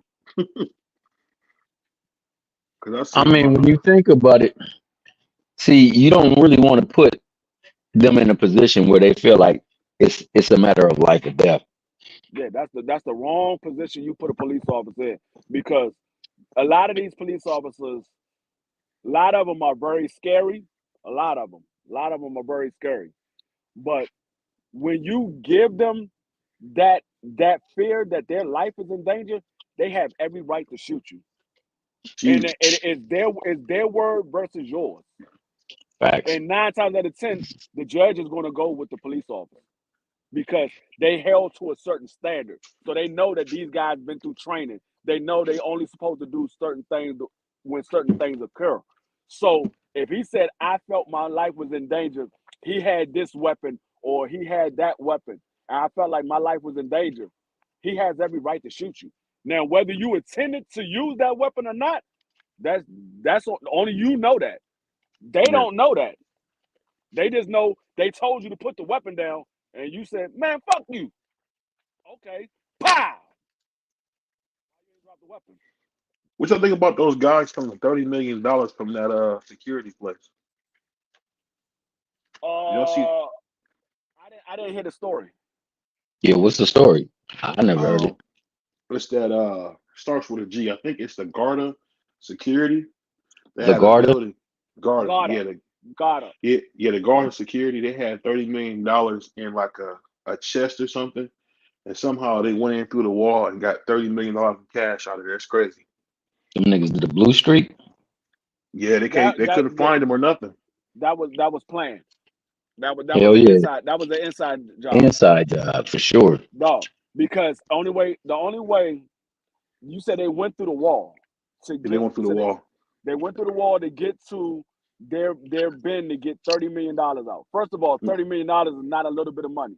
It's going to take some time to get $30 million. It's going to take some time. That you need a couple of duffel bags to get $30 million. So that's heavy inside, too. That shit heavy as hell. That was an inside job.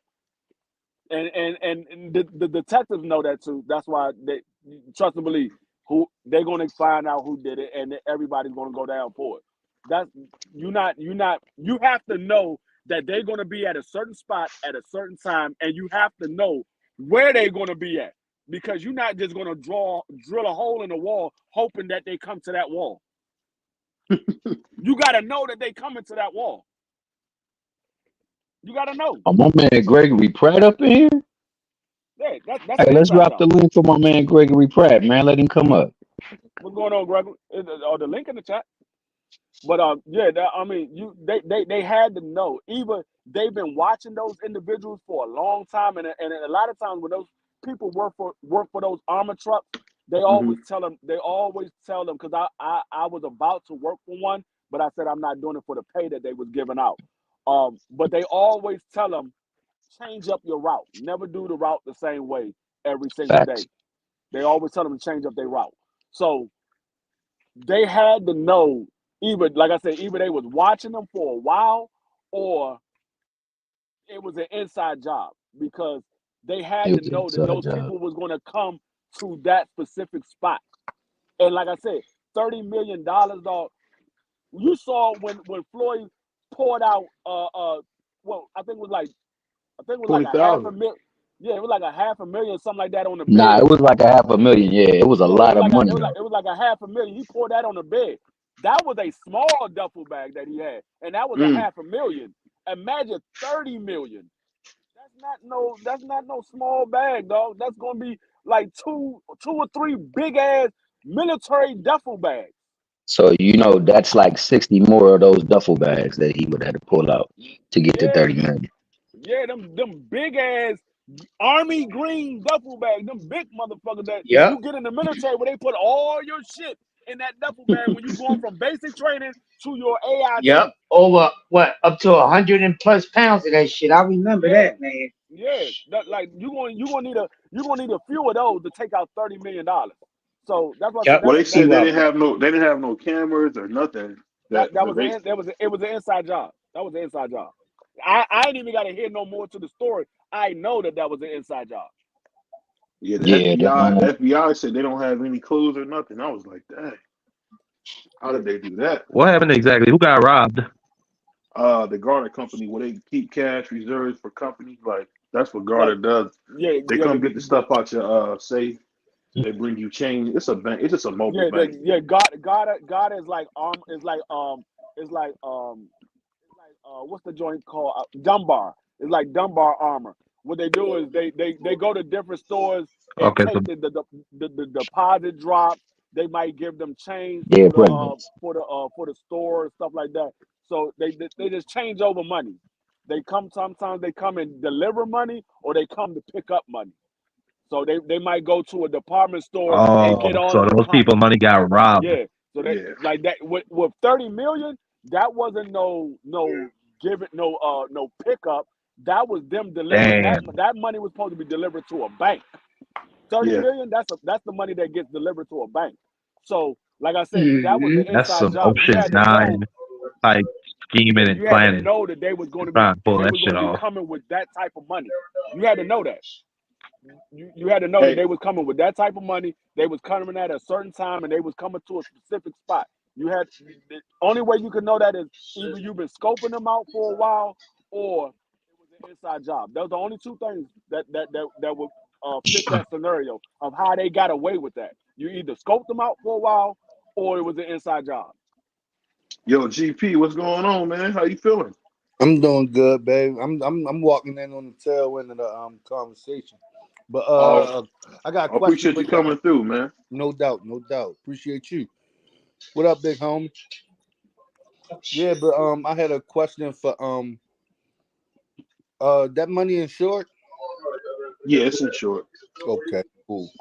Oh yeah, most definitely is insured. Most definitely is insured. Oh, all right. Yeah. It's just an embarrassment for a guard to lose that kind of money. Yeah, they That's all. federally insured.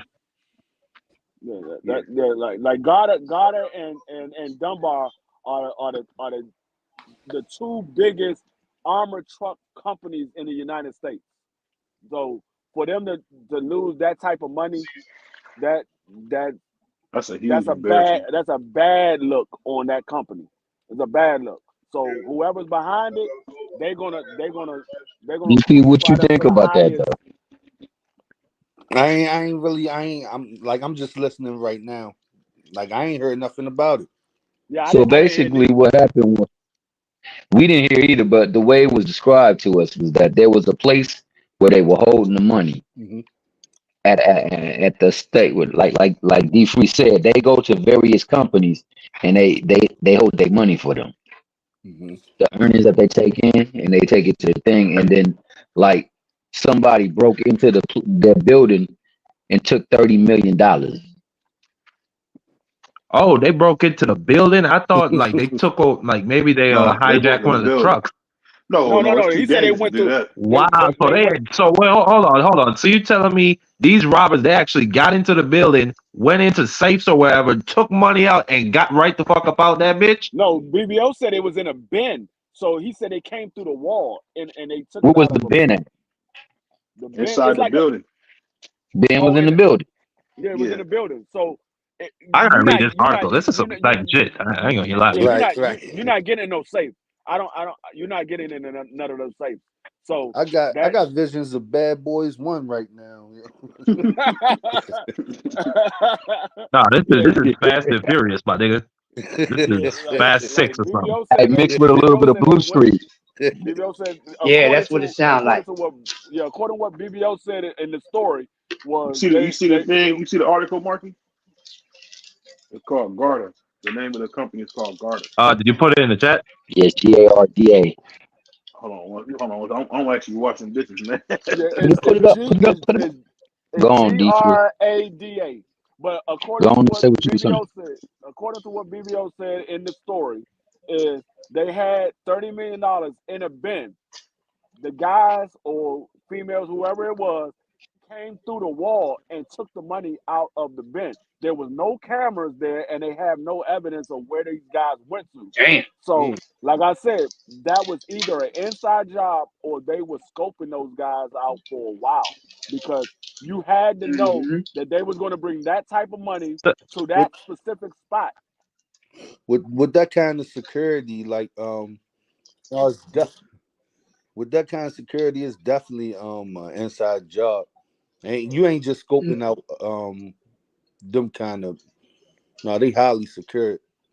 Yeah, that's what I said. It sounded like an inside job. It sounded like an inside job. Yeah, this was a Yeah, GARDA. GARDA. I'm G Got you. G. No, I'm sorry. Use your Yeah, phone and hit speak, man. Yeah. hit the little mic on your phone and then say guard security. Nah, D Free, go ahead and spell it. Yeah, because Yeah, they got it. They do same with Dunbar, but mainly got it. They deal with armored trucks and they do have Man, I forget security shit, though. teams. They do some security as well. But like that's an inside job. I mean, there's no way in the world you can tell me that these guys just mysteriously lucked up on something like that. popped up through a wall and it was $30 million. Yeah, it definitely was an inside job. Well, they don't even have clues. I'm seeing the article here. It says that they were hacked months earlier before the heist. It was hacked months before. Oh, so they got into their security system and then they found out where the cameras are and how to disable them. I gotta check that article out. Where this happened at? Hold on, it's multiple articles I'm seeing right here. I'm gonna send you both of them. Okay. Yeah, man, this is exciting shit, man. Like a movie. This is like something you see in an action movie. Hey, why you think your boy BVO know to bring that up? But see, the thing is, when you steal that type of money, you can't spend that money because that's a fact. It don't got no ink on it though. No, not that it has ink on it. Is that when they see when that type of money goes up missing, they track everybody that work for that company, everybody that's connected to the people that work for that company, everybody's connected to those people. And if they see you spend some type of money out of the ordinary, they're going to start investigating where you getting this money from. They're going to look at everything in your background. They're going to look at all your bank accounts. They're going to look at anything you bought. And if it doesn't match up to the amount of money that you make per year, they're going to hold up. Might be the ones we looking for. Niggas know how to launder money. Niggas know how to launder money be free. They're gonna have to put it into the Swiss bank. I'm not saying they don't know how to launder money, but I'm telling you, the federal investigation team is a hell of a team. Like that ain't no actual regular street detective. Like these niggas literally spend their day tracking niggas on a regular basis. That's what they do. They sit there and track niggas on a regular basis. I don't think you understand, D Free. This is a group of highly skilled individuals. No, I don't think you. They will not be found. Understand. I don't think you really understand. I really don't. They literally have niggas that just track people. If they got a big investigation going on, they literally want to put a team on that investigation. Yo, and on top of that, and all they're gonna do is track that investigation. They're gonna spend all their time and focus on that investigation. And they want to find out who did it. Yeah. I'm telling you, on top of that, these niggas get caught all the time. This ain't the first time some niggas stole money from a bank or stole money from an armored truck or whatever. This ain't the first time. This shit happens a lot. It just these niggas always get caught because it's always going to be a stupid one out of the bunch that's going to fuck up. It's always a stupid one. That's not only that though, but D, you know also that they got people that are in the inside, like that are on that criminal element that work for them as well too. Like them niggas be pulling people from like the element. They got to be on. Get something, so they can have somebody that work or think like they do have access to the various ways that they, because you gotta have some kind of intel from the inside over there on the people that do that dirty stuff in order for you to really start catching their ways. And they be having them on the road with like, hey yo, like that movie that we be talking about, The Blacklist. Them people be really working for them people, because if not, they make it difficult on their whole family. Hell yeah, those niggas literally. Dog, do you know that CIs get paid to work for the police, police and the FBI? They get paid for that. I didn't know that. I did not know that. I thought that they just get like amenities. I didn't know that they got paid. No, CIs get paid anywhere from $250 to a couple of $1,000. They get paid. Wow. Yes, they get paid. But you got to rope like a big fish for them. On a federal level, where they going to get to the inner workings of the like the crime scene, the crime ring or whatever they call that stuff over there, where they be doing the dark stuff. They get more than, huh? Yeah. They get more. That's what I said. That's what I They said. got an Anywhere article from where a lady last year, excuse me. They Nah, got but they got an article. They got an article where a lady just made $2 million as an informant, as a government informant. She makes $2 million a year. yes. Wow. She works for a cartel. She helps with the They cartel. get paid. They get paid. oh, You because the know, that's why cartel is so a many big niggas business. end up That's a $1 turning billion into industry, informants. cocaine, man. So of course she taking her piece. That's so many people end up turning into informants because not only do you She's get a really a lesser small charge, pawn or in the whole you system might when you get think about it. you not only do you get a lesser charge, or sometimes you end up getting off, but you also get paid for working for them. It's like you're an employee, but you're not on the books. Hey, before we go further though, man, my man GP, this dude is a solid individual. He's from Baltimore. I'm pretty sure you can tell by the way he say his words. Got my main man Crush the Legend over there in the far left corner at the bottom. Got my man BVO at the top. I know you know D Free, because D Free ubiquitous in this bitch.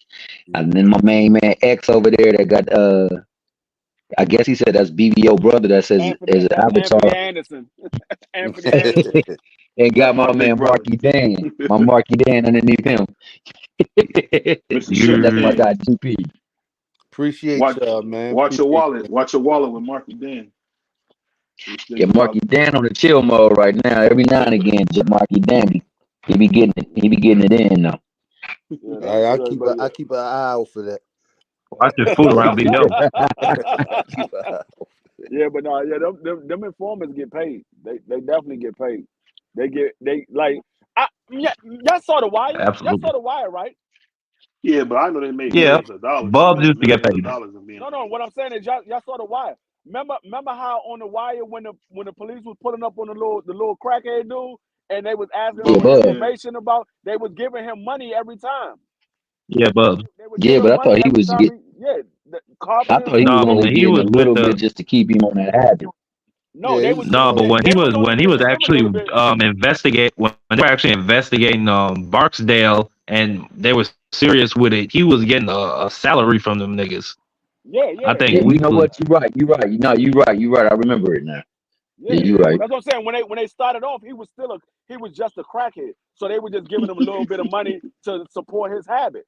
Or But not then hourly rate. as he started to clean himself up and Yeah, he it got. started working up in their organization, they started giving him more money. No, that's a fact. I forgot because they didn't even know who the fudge Barksdale was. He Right. said, Hey, GP. What's up, bro? GP, you But grew I up in think that for time, man. 2 Come minutes. on, man. Talk to us about that. Hey, yo, I'm enjoying listening. I'm definitely gonna jump in when the time right. Okay, go on, Marky. My Definitely. bad. I ain't a But for shy two, but guy. yeah, I was just gonna say, man. Yeah, go ahead, GP. I ain't a hey, salute shy to my guy. man Jay Hardcore, man. He a solid dude, man. I like Jay Hardcore. Salute to him. Oh, No doubt. No doubt. Absolutely. that's the ninja. You had Jay But Hardcore, for but $2 million, man, you just gotta rope you a big fish. That's what that means. She probably took out a cartel boss or You think somebody who A1 going moved at the heavy Marky dough. Dan? yeah, A1 going at she Marky had to Dan? give him the goods. Marky didn't read the comments, man. A1 going for your neck. That nigga said Man, Steve he Urkel. said Steve Urkel, young brother, 50-year-old virgin in training. Nigga, A1, He talking about fuck Stephon you. Urkel. I don't care. Hey, I Ron, don't come care. Y'all on be up, saying the baby most boy. Come strange on up. shit to me, bro. He said, I don't care, A1. Hey, one be coming for niggas next. Yeah, he's a mean koala bear. Every time I see A1, he don't never have nothing good to say about nobody. Come on, he's a white woman, man. What you expect? A1 just like No, I to know, make I know. everybody laugh. He just like to make everybody laugh. He like me. He like to joke around and make everybody laugh. No, he like one of the Me Too white women, man. He want to get you in jail, locked up under the jail. You better Yeah. watch them, man. The white men ain't no joke. Oh, yeah. Aggravate the fuck Oh, out you. Then they GP, call the police. nigga, Then you you be like hostile. cracking jokes and stuff like that. Uh-huh. On Thursdays, bro. On Thursdays over at Quee Channel, boy, they be cutting up. Well, last week not so. Last week it was serious. They be out of Last week pocket. it was a Hey but man, I'm used to it all. I just got fill the room out before I what I mean. I'm oh with yeah, all yeah, yeah. with everything. So No, Yeah, that I nigga can be A1, he the civilized. we be very civilized over on Quick Show. Yeah. That sounds Don't like a listen setup. Yeah. we That be sounds like very a setup. Till civilized I come over over there. there. We Till just I come over there. Shit. we be having some serious talk, and then it's usually A1 or BVO got to start it off, and Oh, then it's BVO. No, BVO don't do that. I'm an no Asiatic BVO black man. you come in the chat going at somebody off the jump every time you come over there. Oh, y'all got team play. If the big homie T Hill say GPZ, this where you need to be. Like I'm with that. So yeah, y'all got Yeah, team play. yeah. yeah for sure, man. But And going you know what? back to the Go ahead. go ahead. No, you go ahead. No, I'm way beyond you. Go ahead. No, I was just gonna say, you know, GP, you grew up during that time in that area, and I mean, I know the movie was made by that cop who was the dude that put the sting operation into effect and whatnot. Man, how was it really back then? And man, how close to the reality of things was that movie? It was pretty close. I'm 38, so at the time, the most I could relate to the show was more so the third or fourth season, the kids. Yeah, the Yeah. kids. Like that was me. I was The one of fifth those season. with the big long shirts and shit like that. So I was, what I mean, I wasn't in the game then. So, but no, I was I didn't know the politics of it, but it was pretty. You remember it being hectic like that though? Hell yeah, scared to go on. Yeah, 'Cause hell I yeah. This nigga A1 stupid as shit.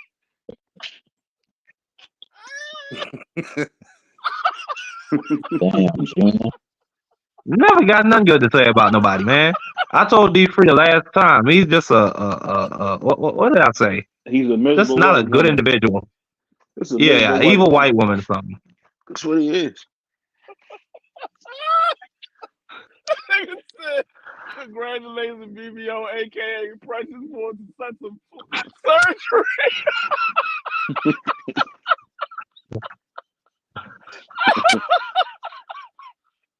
This nigga A1 stupid, man. Just a mean individual. Hold on. What? I know what to do with him. Fuck Fred, fuck Howard, and fuck all of them. No A1. No man. What about Robin? She's hot, right? Robin? Yeah. Who cares about that bitch?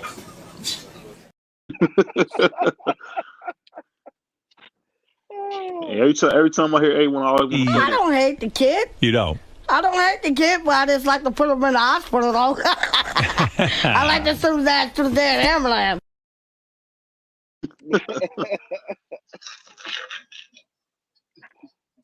Hey, but I want to ask you. I missed this part earlier. What you guys think about all the hate that these black fighters been getting, man? Whether it's T.O., Devin, and Bud Crawford. Why you think people hate those black fighters so much? You didn't miss it. We never talked about it because it was a flawed title because T.O. ain't black. I want to hear this. I've been waiting to hear this all fucking day. Oh, T.O. Okay, now T.O. is not black. Okay, my bad. Now T.O. is not black. You didn't miss it. We just didn't talk about it. But I mean, I think with the hate though, man, I think most of it is self-imposed, man. From internally, from the fighters themselves and the way that they carry themselves and the things that they say and do, and then also how we appropriate it from fandom and how we take it and we push it back on our people. Like the case is the point, and it's been stated many times over. Can you hear me? I can hear you. Yeah. Like when they approach people of a different nationality, a more corporate complexion, they have respect for them. But when they come to another brother And that go back to what we were saying about like being up in the store and having to watch our backs and all that other stuff. If we had the love that we have, growing up in the hood, but you said that there's always, no matter where you at, the hood is almost similar no matter where you go. So that means we have an experience that we have a common share, but we share this experience. We see what's going on. We see how it came in. Well, we know how it came into existence, and yet we appropriate the nonsense that has been inflicted upon us to us. But we treat the other folk with great respect. So, like, most of it is from our end, and that's why I refuse to take part in it, man. I'm not gonna talk bad up on somebody. I'm not gonna speak negative. I mean, we just had a fight in which a man went through hell, but he still put it out. You can disagree with it, but man, he had times in that fight where it looked like he wasn't even gonna make it, and most people probably wouldn't have made it, man. But he pulled through, finished it, and yet this man, he a bum. How he fought was a cab driver, and he don't deserve no shot at Devin or any other title because you know he didn't prove himself. But how do you prove yourself? You prove yourself by going through that fire. The diamond don't become a diamond until you put it through that fire. Well, I mean, I agree somewhat to what Thomas is saying, but the one thing I would say is when it came to him not deserving a shot at the title, I don't think it's so much him not deserving it. He the one that came out and said he needs a tune-up after that fight. He said he needs a tune-up. So people took it as he's not ready for the top because you just had a fight with somebody who you said was a bum, and then you turn around and you say, hey, that man got more knockouts than I got fights. And now you're saying you need a tune-up before you face somebody like Matias or Devin or somebody. That's self-inflicting because that's why I said most of it comes from within. Yeah, you put that on yourself.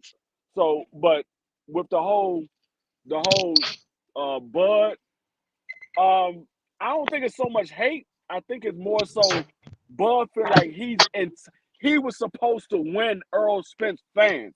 No, you just proved that you was a better fighter than Earl on that night.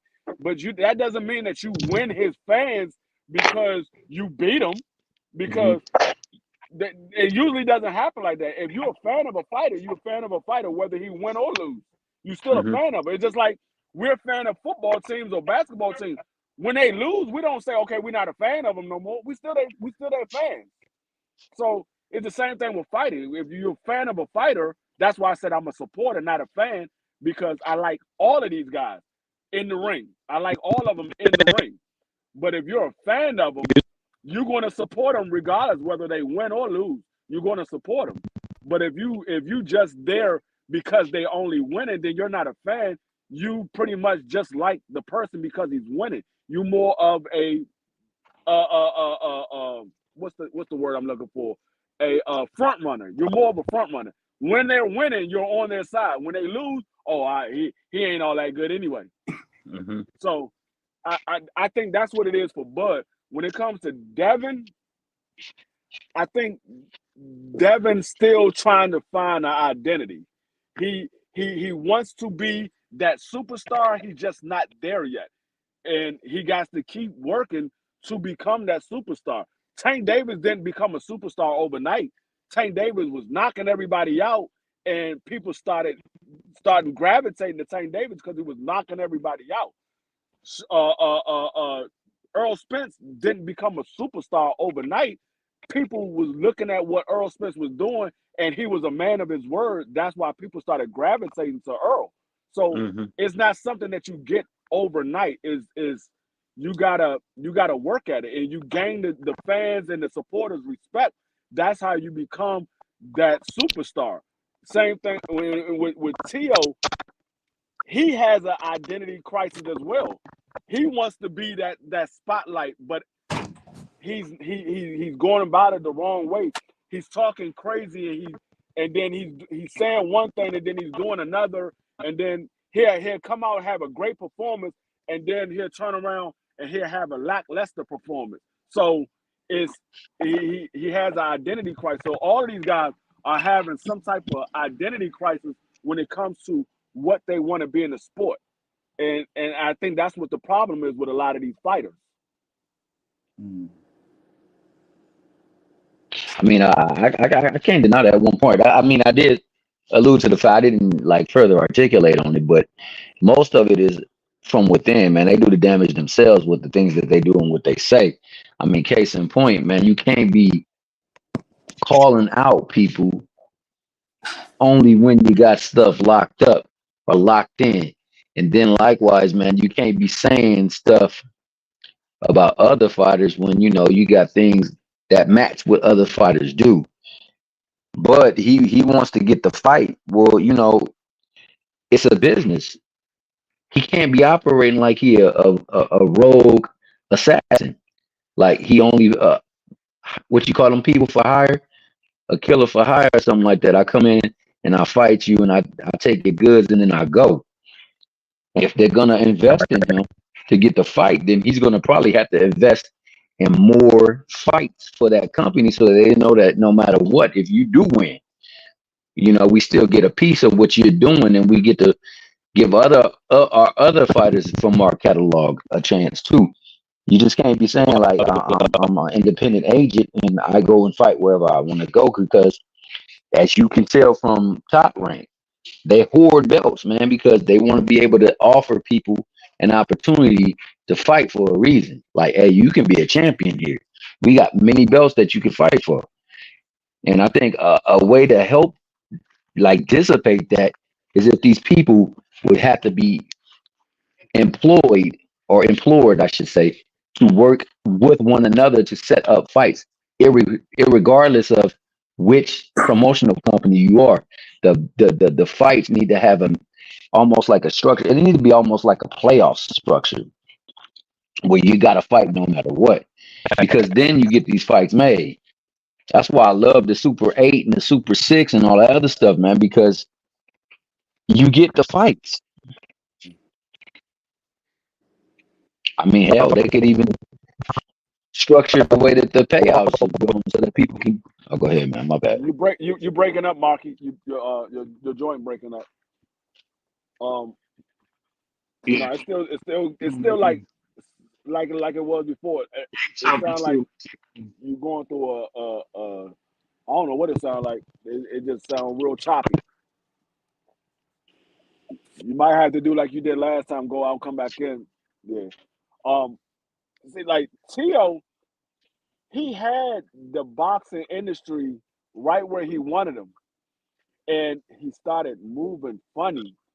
If Tio would have just been a man of his word and went ahead and fought Devin, and whatever happened would have happened, I think he would have gained more respect that way than the way he did it, because he turned a lot of people off by doing what he did, and now people are looking at him as somebody that's just goofy. He talks a lot, but he doesn't follow through with what he's saying.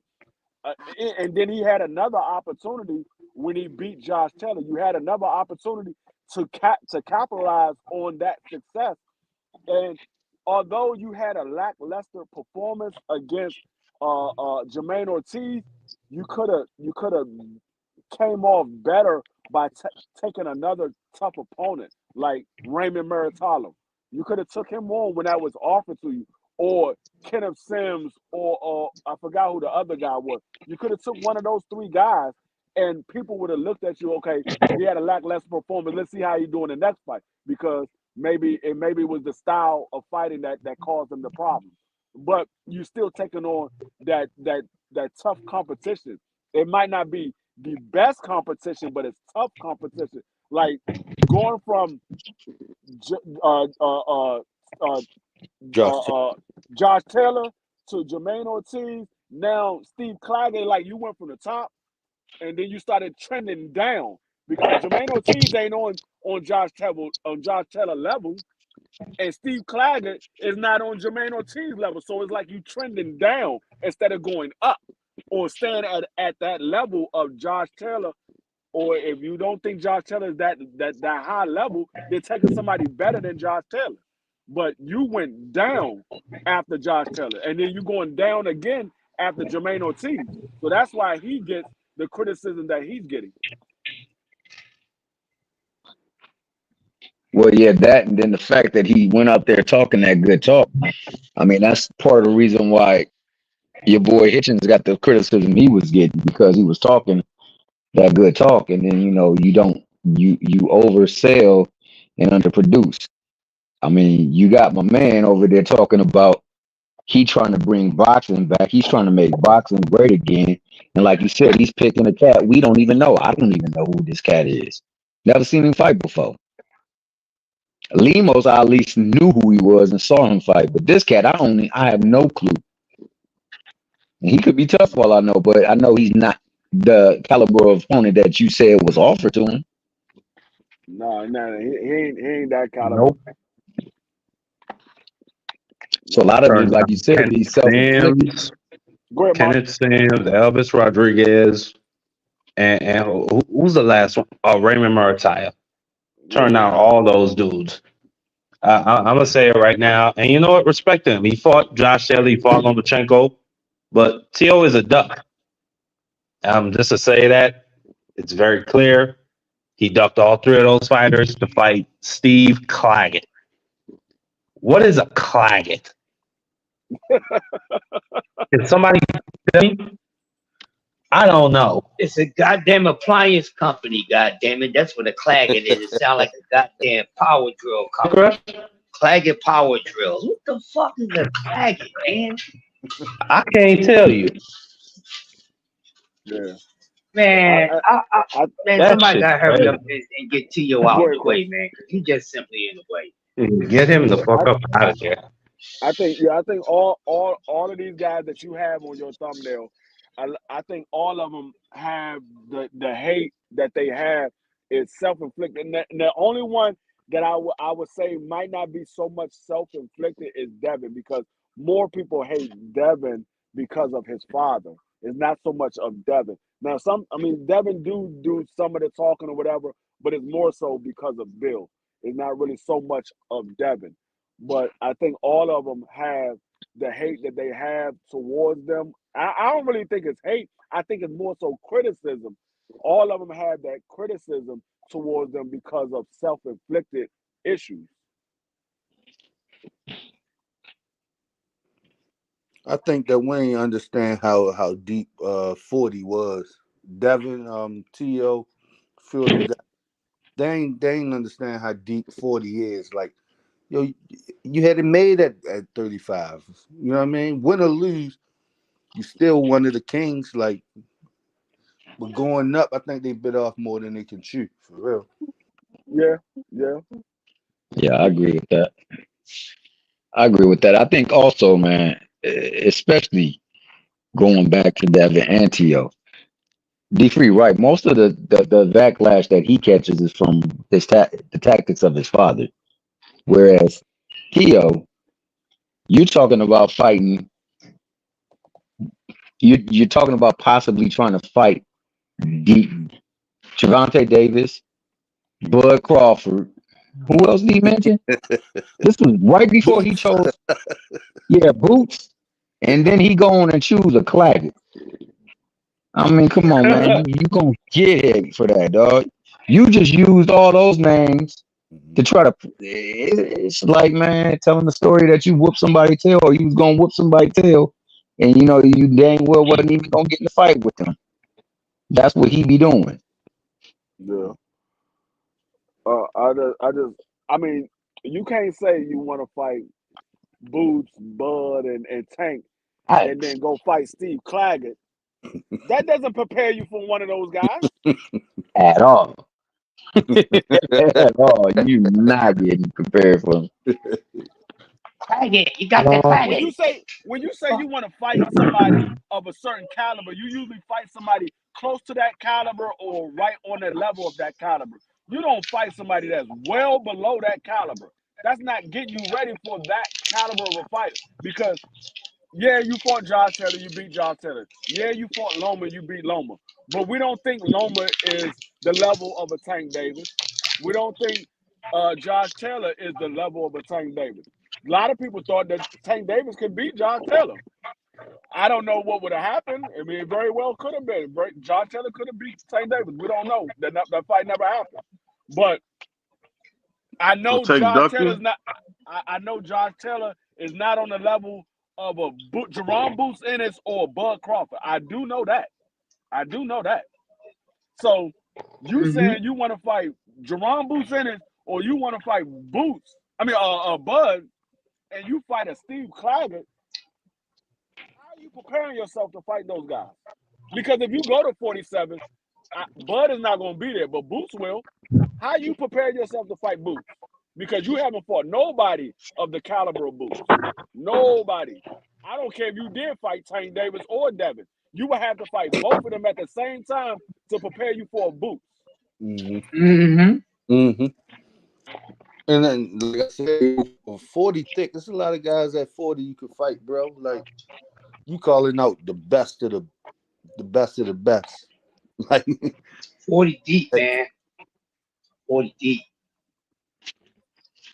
I see a couple cats drowning at 140. 160.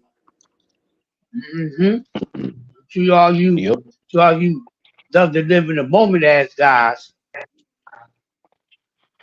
The boy ain't gonna be there long. He about to drown. He gonna be the first. He gonna be the next thing to drown.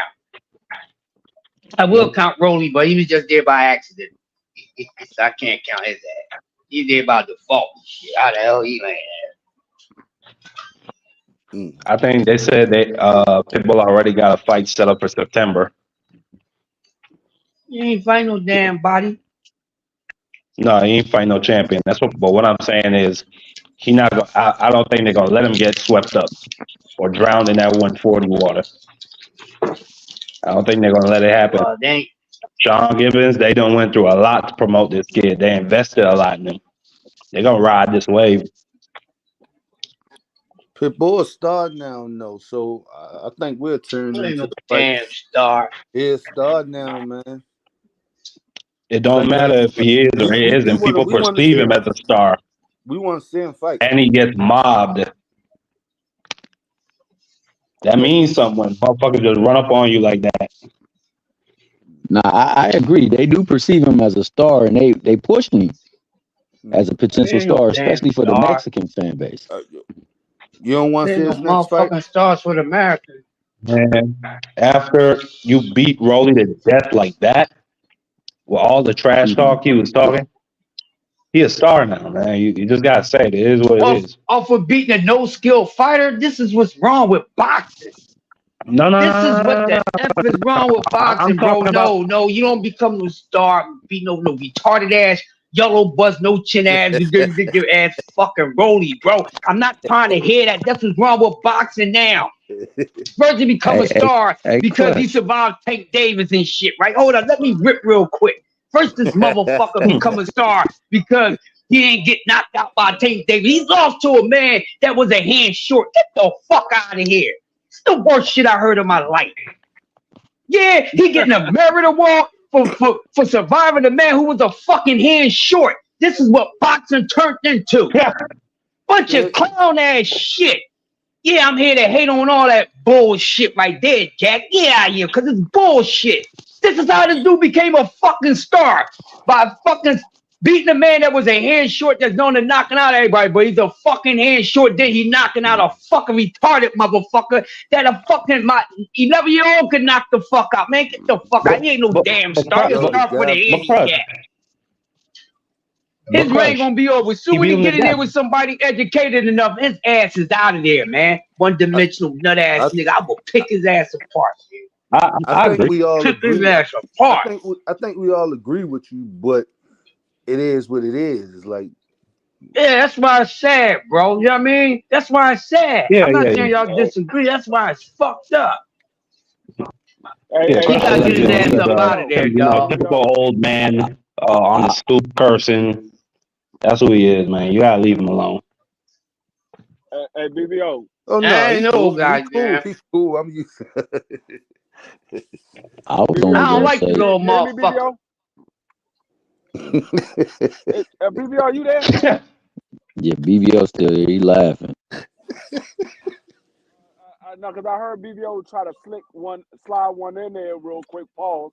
when I was talking about Tank Davis, he said that Tank Davis ducked Josh Taylor. I'd have heard him say that a couple of times. No, Tank Davis did not duck Josh Taylor. No, he did not duck Josh Taylor.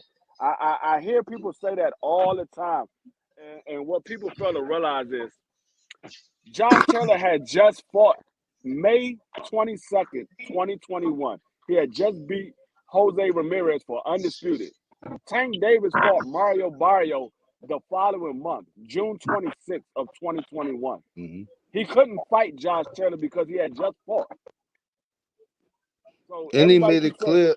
And he made it clear that he wasn't going back to 40. Huh? No, I said he made it clear that he wasn't after the Barrios. He wasn't going back to 40. Yeah. He said he wasn't going. He said he didn't like the way he felt at 40, even though he stopped Mario Barrio. People just bypassed the fact that he stopped Mario Barrio. Gave up his belt. Gave up a title. Gave up the title. He said he didn't like the way he felt at 140, so he wasn't campaigning at 140. But he didn't duck Josh Taylor because Josh Taylor just fought a month prior. He had just literally won the undisputed title a month, almost exactly a month before Tank Davis fought Mario Barrio. So that's not a duck. You know, D-Free, I think you saying that. I think you saying that makes me think about it. And Tank Davis is somebody else who gets a lot of indirect hate, just from Leonard Ellerby, because I think that's where that Josh Taylor ducking thing came from. Because Leonard Ellerby came out and said, "What does Josh Taylor bring to the table?" and said a lot of things like that, and it made it seem like Tank Davis was afraid of something. That a lot of the hate he gets comes from his fans and the people that he has surrounding him, like Coach Calvin Ford and the other dude. I can't stand to hear them. I told you, Marky, they solid individuals. Why not? They got their take. I want to hear why. No, I feel like a lot of times, like the excuses about the weight. Oh, Tank Davis can't come to 140. I don't think Tank has never said that. That came from members of his team. That came from his fan base out of nowhere. They're the ones who saying he can't come up there. But hold on. Tank is. Okay, go ahead. He did say that after he fought Mario Barrio. He didn't say that about that was like how many years ago was that, D-Free? At this point, do you think that's still relevant? What I said is he said that about Mario Barrio. He didn't say that about Devin. He said that after Mario Barrio that he wasn't going to campaign at 140. But he never said that he wouldn't fight Devin at 140. He never said that. That's just one of my problems. Because people assume that because he said he wasn't campaigning at 140 back in 2021. People assume that now he's still standing on that he's not going to 140. Yeah, and he never said that. And it's his team that creates these headlines. Like Calvin Ford, he came out and said, "Oh, the Frank Martin fight's not happening. It's not happening." And Tank had to go on Twitter and say, "Man, I keep telling these dudes to be quiet. I don't know why they're saying that." Yeah. So I just don't like. Yeah, that's really the reason I don't like that side, to be honest. The day that the Frank Martin fight leaked out that Frank Martin and Tank Davis was going to fight, because that leaked out. Neither one of them actually told anybody that. I forgot how it came out, but that leaked out that Tank Davis and Frank Martin was going to fight. Calvin Ford was on Rise podcast that night. That came out and said that, "Oh no, that fight ain't happening. That's not true. That fight ain't happening." I'm like, okay, you said it's not true, and then we find out that Calvin Ford don't know what he's talking about because it is happening. Then Calvin Ford talking about, I don't want to put I can't remember the exact quote, but he said I didn't want to put it with Shakur because Tank can't do what he do. Why would I put it in there? We do what we do. Yeah, that's what he said. But who all in here though? Cause I was on the phone and shit. Oh yeah, but yeah, I mean, it's just I told y'all this before. I told y'all this before. Calvin Ford and Coach Kenny do not make we can hear you. Hold on. fight. They don't make his fights. They want certain fights, but they don't make the fights. Tank Davis, Al Heyman make the fights. They also said, Coach Calvin, I heard it out of his mouth. Yo, when it comes across my desk, that's when we get prepared for a fight. Yo, holla at Al, holla at Leonard. Yo, but when it come across my desk, that's when we start preparing for a fight. They don't make the fight. Exactly. They want certain fights for Tank Davis, but they don't make that call. Right. That I'm agreeing, but I'm saying that's when they start preparing for fights. Who that? A1? Right. Who? No, that's not A1, brother. G. That's X up in the corner. That's X up in the corner. Oh yeah, man. No, yeah, I was on the phone call and shit. What I missed though? Yeah, cool. But I'll say this. I think for a fact, well, not even for a fact, because I don't know, but I think that a good reason why they want that pit bull fight is because they want to show that, you know, them training him and him being healthy, it ain't even he gonna knock him out. I think that's one of them ego joints where they felt like, you know, they should have gotten a knockout and they didn't get the knockout, so they want to go back and get them. That's part of it, but I think it's more so. I mean that is a part of it, but I think it's more so because of that Mexican fan base they know is going to draw in money.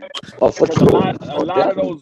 a lot of those Mexicans believe that Pitbull won that fight, so they definitely going to buy that pay-per-view for the next fight. They definitely going to buy it because a lot of them believe that Pitbull won that fight. Yep. So I think that's the major They think he the reason Mexican why Mike they want Tyson. that fight. Man, I'm with Crush, man. Bag is the bigger Tank bag is the bigger their bag is because they get a percentage of money. So the more money Tank make, the more money Coach Kyle and Coach Kenny make. Man, I'm with Crush, man.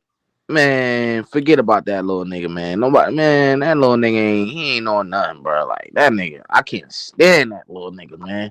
No, I just can't. I mean, man. I don't care to see that fight. I do want a small part of me, and I've always said this. There's a small part of me wanting to see that fight happen again because I want Tank to knock him out, so all of these doubters can shut the hell up. A small part of me want that to happen, but I wouldn't be mad if Tank never fight him again. I wouldn't be mad. Oh, okay. Man, honestly, man, if he go ahead. Oh, yeah, I was just saying, Tank served that bum ass nigga with one hand, bro. Come on, bro. That nigga don't deserve no. I'm not saying, cause I know what you saying, D. From. I'm just saying, like, they shouldn't even revisit that nigga, man. I get the whole one to knock him out, but even if they do, I still get the satisfaction because Tank gonna knock him out. But it's whatever. But I just don't. I think that if they do rematch him, it should be after they fight. After they fight, everybody, especially that was on the Tank hit list that he called out, fight them first. And then go back and handle that the rematch between him or Ryan or whatever the case may be. But I agree. I don't want to see it. I definitely don't want to see it in place of a Shakur fight, in place of a Devin fight, in place of a Matias fight, in place of a Gary Antoine Russell fight. Like Crush said, the man beat the boy with one hand. Crush right. Only thing that I was gonna say about what Crush was saying was that I rode the yellow bus.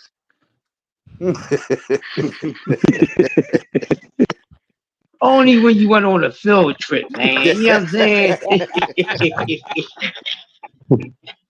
Wait, y'all said that you Crush was cooking. Was on the short yellow bus, bro? Yeah, the short yellow bus. Yeah, that's cold. He said the short one. He said the yellow bus. I like, I gotta weigh in. Cold-blooded. Hey. Yeah. Your boy Rolly. I mean, we know Rolly was very fortunate his whole path. But I will say this: for him not to have boxed until he got a certain age, 17, and not having very, very good skills, the man did a lot better than a lot of people that got better skills and been in it for a long time. That is true. I agree, man. He hit hard, but he always been trash. He's an amateur. Yeah.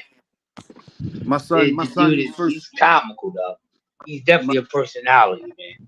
Yeah, he been trash. Your son, what? Yeah, I mean, GP, he tell done him had a about the couple son. robberies Oh and no, fixes in his my career. son first coach before he got over there with Kenny and them. His first coach, God rest his soul. He beat Rolly in the amateurs, but he said it during Tank fight. He was like, "Yo, Tank gonna beat the shit out this boy, but Yo can crack," and that's been Yo career. Like Yo can just hit, but he always been trash. My son coach, first coach, he wasn't that good. Like he wasn't that good. But yeah, he beat Rolly like Rolly trash. Yeah. And ain't nobody gonna say otherwise, Yeah. man. We all know that the brother wasn't skilled. I think Rolly is one of those guys that you say is an overachiever. He Exactly. overachieved Facts. Yeah. his skills. Like if you was to give those No. skills, if you was to give those skills to anybody else, you would say, okay, those guys are not that good, and they probably wouldn't have the success that Rolly had. The I reason why Rolly has so much success is I because I he does wouldn't have power. That's the reason why he has so much success, I because wouldn't he call does him have power.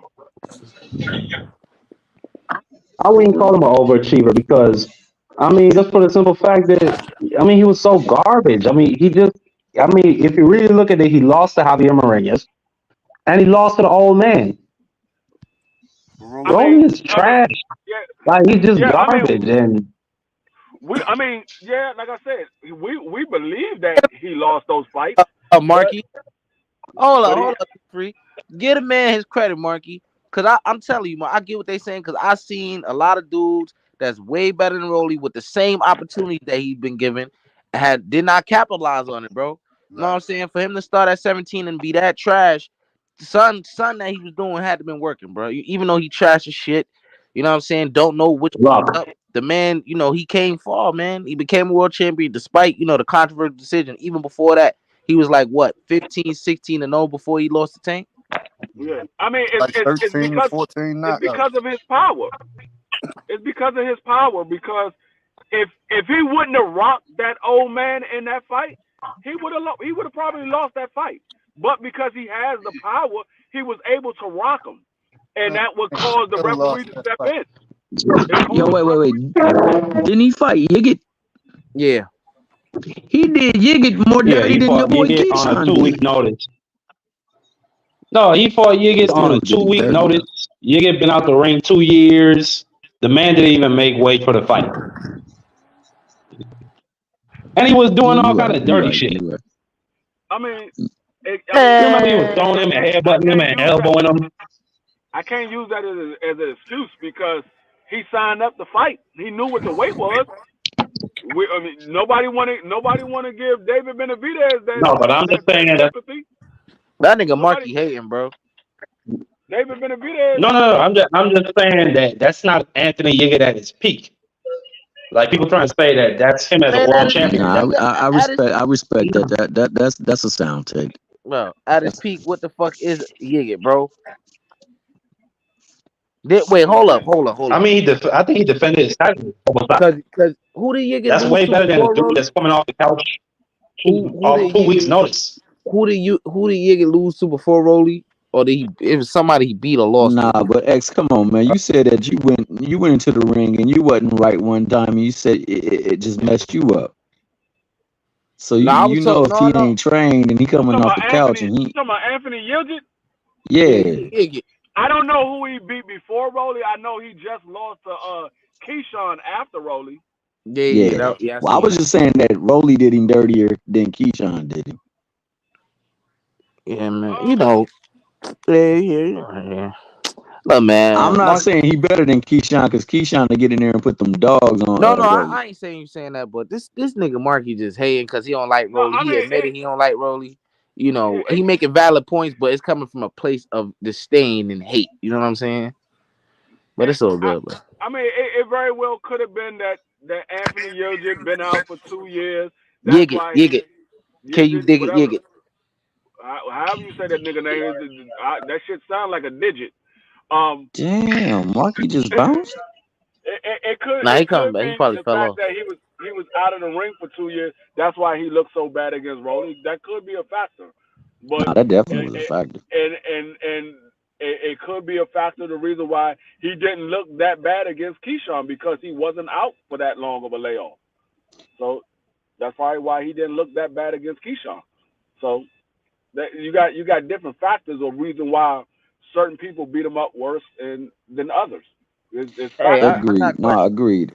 I definitely agree with that. I'm just merely saying for what he has, what skills, the direction he was given, the training he was receiving, and the fact that he started relatively late. I mean, because of his mouthpiece and because of his power, he was able to be called a champion. Man, not too many people get to wear that distinction. I agree with all that. Like I said, if it wasn't for the fact that he had power, he probably wouldn't have went as far as he did. Oh, but hell no, you're right. because he got power, some of those guys that was more skilled than him, he was able to catch them and knock them out. Some of those guys he was able to knock out. Some of them he wasn't, but he was able to outscore them to where he won the fight. Now, I get it. I believe that one guy, I believe he won. I think they were setting that up for the Tank Davis fight, so that's the reason why they gave it to him. But I believe he won that fight. I believe that other guy, what's his name, Jackson? I believe Jackson won that fight. But I think they were setting that up for Tank Davis. I do believe that's what the reason why I got a they question, gave man. that to Rolly. What's been going on with? I thought I saw something about because I forgot. Really, I really wasn't really in tune. But what happened with Usyk and Fury? Fury got injured this time, right? From what I heard, they still fight May 18th. Oh, May 18th. Okay. Yeah, unless something else happened because it got postponed to yeah, May postponed. 18th. Yeah. Okay. It was originally supposed to happen. I think it was supposed to happen this month or last month, and it got moved back to May 18th. Yeah, I think he gonna beat Usyk. They ain't gonna beat the dude that everybody hyping up now. If they were just saying he's soft, he ain't this, he ain't that. Everybody, he could beat everybody now. This shit is crazy how the narrative changed so quick, man. This shit is crazy. I mean, I don't even know who's gonna win in that fight because, like I said, at first I thought Tyson Fury was gonna win, and then he looked bad against Francis Ngannou, and then I thought Usyk was gonna win, but then he looked bad against Daniel Dubois. So I was like, man, I don't know who's gonna win this goddamn fight. They both had bad outings their last fight.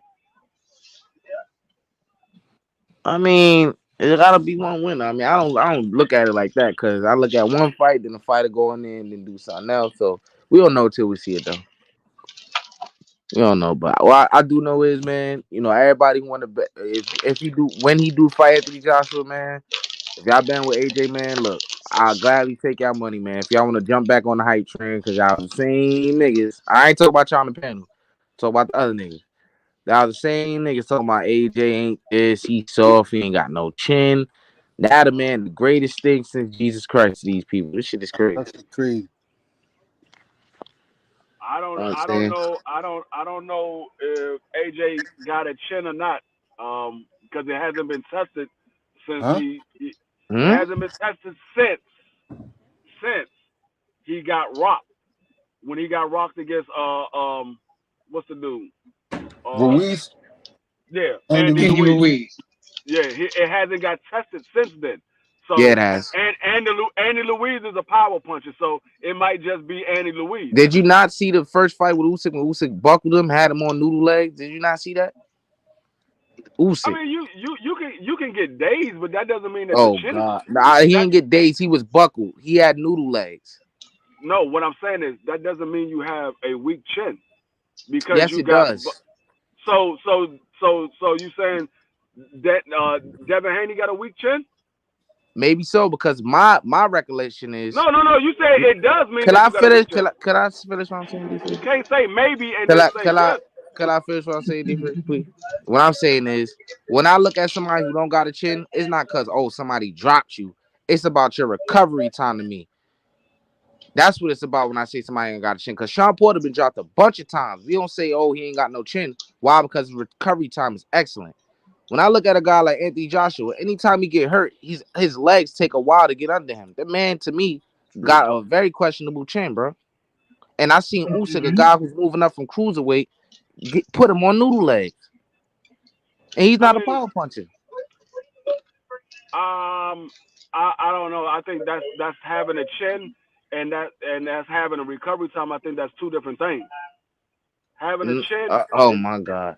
Having a chin is somebody that has a granite chin, like a Tank Davis, who can get hit on the button and not get so faded. you have to have a granite chin to have a chin. Okay, that makes perfect sense. No, what I am saying is what you said. You said recovery So time. Sean Porter don't got a chin? You said having a recovery time and having a chin is the same I'm asking thing. a question. You never answer my question. So what's your question? What's your question? My bad. What's said, your question? so do you believe that Devin Haney doesn't have a chin? No, I don't think he does. No. You don't think he has a chin? No, I don't. Okay, I mean, he never been knocked out. He never been dropped. Man, Amir Khan don't have a chin. Yeah, he don't. Boa don't have a chin. That's not. I mean, if you say Sean Porter got a chin, Sean Porter's been dropped. Devin Haney's never been dropped. No. He been dropped. Like he been hit off balance and been dropped. He been dropped multiple times. That's no. You see, and what I'm saying is very consistent. This is why you saying that, but it's consistent with what I just said. I said when Sean Porter's been dropped, I never seen him with the noodle legs, buckle legs, or having a hard time recovering. I seen that with Devin Haney after getting hit with his first big shot. I mean, a lot of fighters. And it took him a round and a half to really get his legs back under him. So Floyd doesn't have. So Floyd don't have a chin neither. That's a good point. Yeah, he been rocked. But what I'm saying is, getting dropped as like Sean Porter did was more so of off balance. He got a hell of a chin. Nah, I think he been hit flush hella times. I don't know. Yeah, and then it wasn't no off balance for most of the time. What, when he got dropped? Yeah, when he got dropped by AB, that was flush. Yeah, it was flush. It was a good shot, a flash shot. That's an off balance. I mean, like I said, I gotta see how he looked when he faced against Tyson Fury or somebody. But what I said was when he beat Francis Ngannou, I said if you look at the Francis Ngannou and you looked at the Ottawa Lim fight, he looks like the best heavyweight in the division. Not saying that he is, but he looks like if you go by those last. Okay. So who did he fight before? Who did he fight before? Before Ngannou? He fought Jermaine Ortiz. He fought Jermaine Ortiz. No, he fought Otto Wallin. And then he fought Francis Ngannou. Yeah, so you said from the looks of it, he looked so from the looks of it against those guys, he looked good. So that goes right back to the conversation we just had earlier about what you see, right? You know what I'm saying? So against that competition, he been looking good, right? Like the same thing we talking about with Shakur and all that shit. So he looked good to you. So what that mean? If that's against that competition, what does that mean if you saying that? What does that exactly mean? No, once again, I said, if you look at those last two competitions, he looks like he might be the best heavyweight in the division. That's what I said. He looks like he, and that mean that equates to absolutely nothing because he might. What does that mean? I didn't say he was the best. I said I didn't say if you look at okay. So what I said is exactly what I said. If you look at those last two fights against who? If you look at those against last who? Two fights, the last two fights he had, Francis Ngannou and Otto Wallin. Who are those guys? Dog. One guy had Tyson Fury looking like a bloody mess. The other guy had Tyson Fury on his ass. Yeah, but again, who are those guys? Once again, what did they do? Had Tyson Fury looking like a bloody mess, and the other one had Tyson Fury on his ass. Everybody believes Jabroni. Everybody believed that Francis Ngannou won against Tyson Fury. Again, Jabroni. What did they do? They whooped up on Tyson Fury's ass. That's what they did. And what did it equate to? A victory? Neither one of them did. Did it equate to a victory, brother? They did to Tyson Fury. They Did didn't it do that to equate to a AJ. What they victory, did to brother? Tyson Fury. Did it equate to a victory, brother? Dog, listen what So I it said. don't mean nothing. So again, Listen what what did I they said. do? Listen What what I did said. they do? Listen to what I said. What?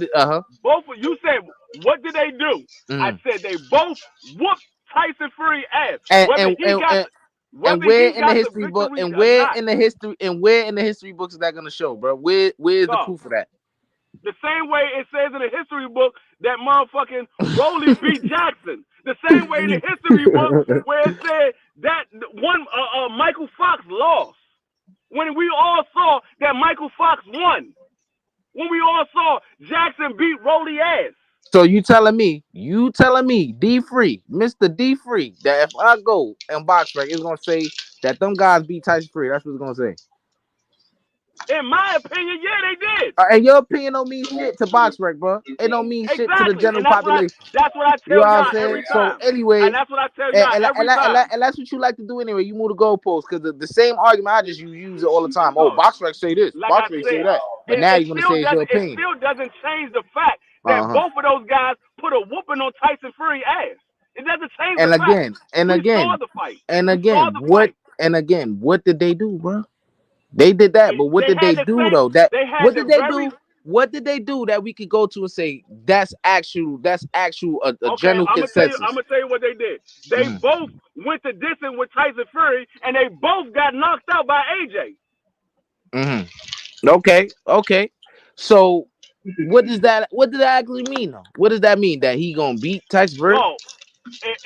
What it gives me is if I look at the last two opponents that he fought, he looks like he might be the best heavyweight in the division because the last two opponents that he fought also fought somebody that a lot of people believe is the best heavyweight, and they both put a whooping on his ass.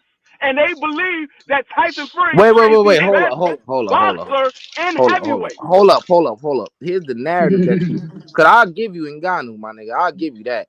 But that nigga, I don't only just cause he had him bleeding, that don't mean he was spanking. That's inaccurate. He was doing work. Hold on, he was doing work, but he was not spanking. Cause if he really was, that fight would have been close, and it wasn't. I don't know where you've been at. I don't know where you've been at. No, once again, I don't know where you've been at, but majority of the people on YouTube that we be on watching believe that Otto Wallen beat Tyson Fury. Oh my God. I don't know what type of niggas you be watching boxing with, brother, but they need their eyes checked and need to take their medicine, bro. Crush, do you believe that Otto Wallen beat Tyson Fury? I'll take that as a no. Next. Thomas, you believe Otto Wallen beat Tyson Fury? No. Next. You saying no. I ain't hear nobody say no. Hey, they answered that BS. You said I believe Otto Wallen beat Tyson Fury? Yeah. Otto Wallen was getting in his stuff. I don't know if he won the fight, but he was giving them fits. Yeah, I'd say he was doing work, but I mean, I don't know what D-Free talking about though. He's talking about he beat his ass. He was getting in his stuff. He was getting in Tyson Fury's stuff. I mean, hell, I don't know. I think it was close, man. I think he could have gotten him. I'd have to look at it again just to confirm. But I know one thing. D-Free wasn't as easy as he thought it was going to be. D-Free also the same man who said Errol Spence won 3 rounds in the Terrence Crawford fight. But I'm gonna take what he say with a grain of salt, bro. I said Errol Spence won 3 rounds is irrelevant. No. I'm just saying that because you what you say be jaded. Like your thought process is jaded. The statement that we're talking about is what I said about AJ, and it still doesn't change the fact. If you look at his last 2 performances, he looks like he might be the best heavyweight in the division right now. If you look at everybody else's last 2 performances, everybody else look pretty much like shit. Everybody else pretty much look like shit. I agree with you that he did look. Look. I can't take no credit from the man. The man looked sharp in the last performance. Absolutely, man. Know what I'm saying? I believe your boy's helping him out big time, though, Ben.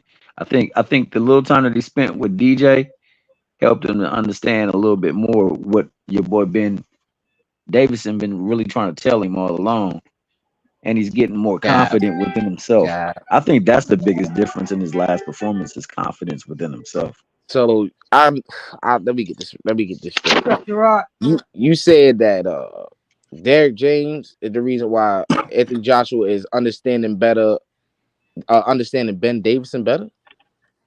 I think his time with Derek James allowed him to see more clearly what Davison had been telling him along, and it started to appreciate, the things that he's been teaching him or having him train for. I honestly believe that, and I think that within that time frame, it also helped him find the confidence within himself. I think that's what was lacking for him. I mean, it's not talent; it's more so the belief in his talent and that his talent is enough.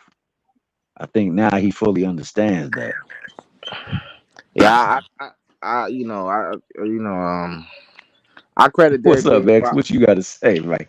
Derek James for he had Usyk looking in the second fight because he got, oh man, and sorry BVO say I'll be stealing this, but hey, I like this now. This is like the new slang over here now. He got beat to death. Beat to death by Usyk in the first fight. And they threw in the towel. I don't know how the ref didn't see it. Y'all could go look at the footage in the 12th round. His corner was waving around, so he basically technically got stopped by a cruiserweight. Nobody gonna talk about that though, but a very great cruiserweight, I have to say though. But yeah, the man got beat to death in the first fight. In the second fight, Derek James made it look a lot more competitive with the direction and stuff he gave him. But I think he's been absolutely very sharp under Ben Davison. I don't know what he put in his mind. I don't know what it is, but I credit that fully to Ben Davison, man. I can't get at to Derek James. But I see what you're saying though, because under Derek James, oh no, you're right. All credit go to Ben Davison, without question. I just think that whatever he did while he was with DJ helped him to fully understand what the hell Ben Davison been trying to tell him prior to him going to DJ, and now even more so after. That's all I was saying. That could be true because remember before he got with DJ, he was with what was it, Robert? Was it with Robert? Oh shit! Yeah, Robert that's Garcia? who. You know what? I made a mistake. That's who had him looking good because he trained Robert Garcia for the motherfucker Usyk fight. So never mind. Yeah, he was with Robert Garcia. Because he only been with DJ for when he fought the black dude. Jermaine Franklin. Oh yeah, and he looked like trash in that fight. Yeah, never mind. I take that back. No, because I got Derek James had nothing to do with that. OG, stop it. Because I'm thinking that he trained. I don't know how I got that mixed up. It was Robert Garcia who had him looking good against Usyk in the second fight, not Derek James. No. Because I remember that fight he had with Jermaine Franklin. He looked like shit. So no way, I can't get Derek James. I don't know if he looked like shit. Oh, he looked like shit. I'll tell you when he looked good, but he definitely looked like shit in that fight. No, he fought the Hellenius dude. Oh, he fought Robert Hellenius under him too. He fought Jermaine Franklin first, and then he fought Robert Hellenius. And he didn't look spectacular in that fight leading up to the knockout either. So I watched that fight, but he's definitely been looking sharp in these last two performances, no doubt. But that fight with Hellenius, he wasn't looking too good leading up to the knockout. I remember that fight vividly. But yeah, under Ben Davison, he been like a new the old AJ, bro, like a monster. Like I can't lie, I gotta give him his credit. I don't know. All I know is it must have been something that he liked with DJ because he stayed. No. Y'all trying to get a man Derek James a little bit too much credit. Listen what I'm saying. Before you cut me off, it must have been something that he liked with Derek James because he stayed with him for 2 fights.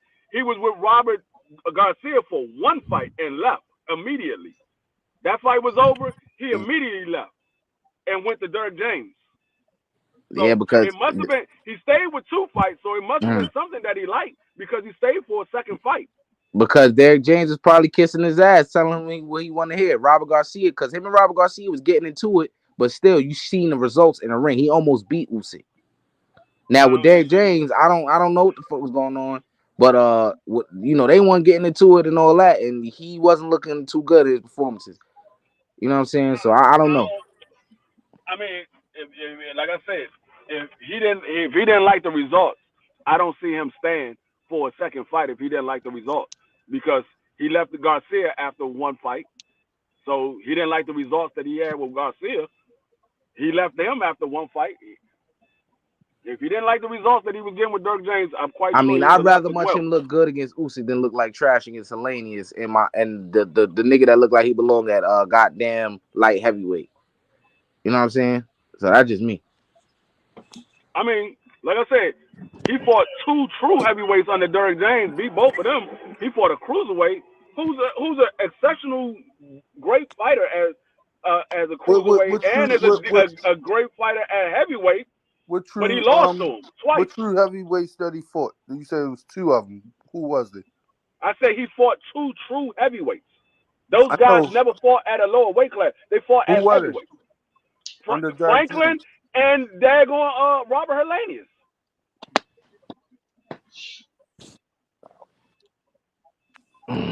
They both are true heavyweights. He fought a cruiserweight under Ben Davis and under Robert Garcia. He lost both those fights. And them niggas was so trash. So what does it mean? What does it mean? What I'm saying is he lost to a cruiserweight. Mm-hmm. Yeah, that's even worse, my nigga. Do you get that? Under somebody else. He wasn't under Dirk James. Oh my God. Did you not hear? I said he beat. I said he beat.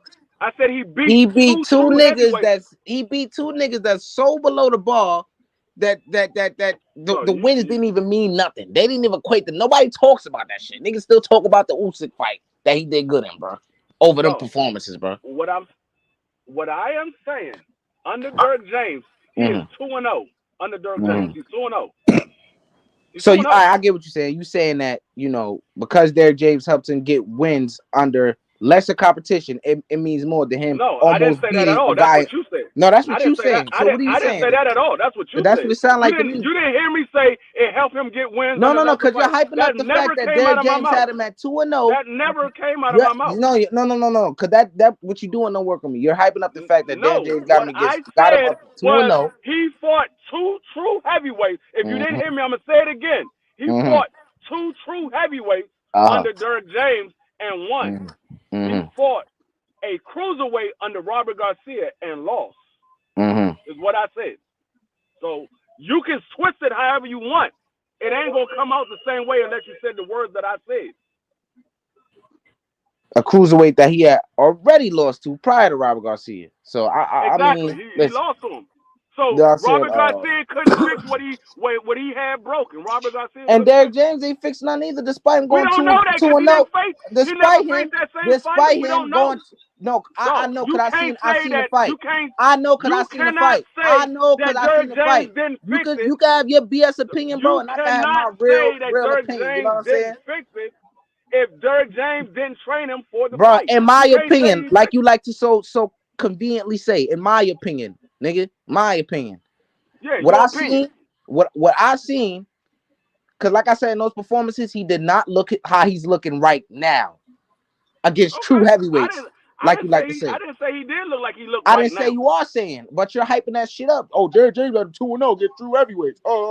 But he's looking better without Derek James against two heavyweights with the new training he got. The whole reason of what I'm saying is, if he didn't like what Derek James was doing after the first fight, he would have left.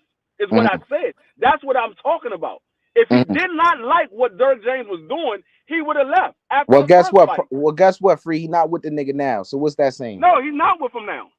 So you saying, he stayed with him for one more fight? Okay, you know he was like his son until he didn't. I guess. So it further proves that Derek James might have fixed what was wrong because he's back with his original trainer and he looks better. Oh God, this shit is crazy. So Derek James is responsible for that. Is what you saying, huh?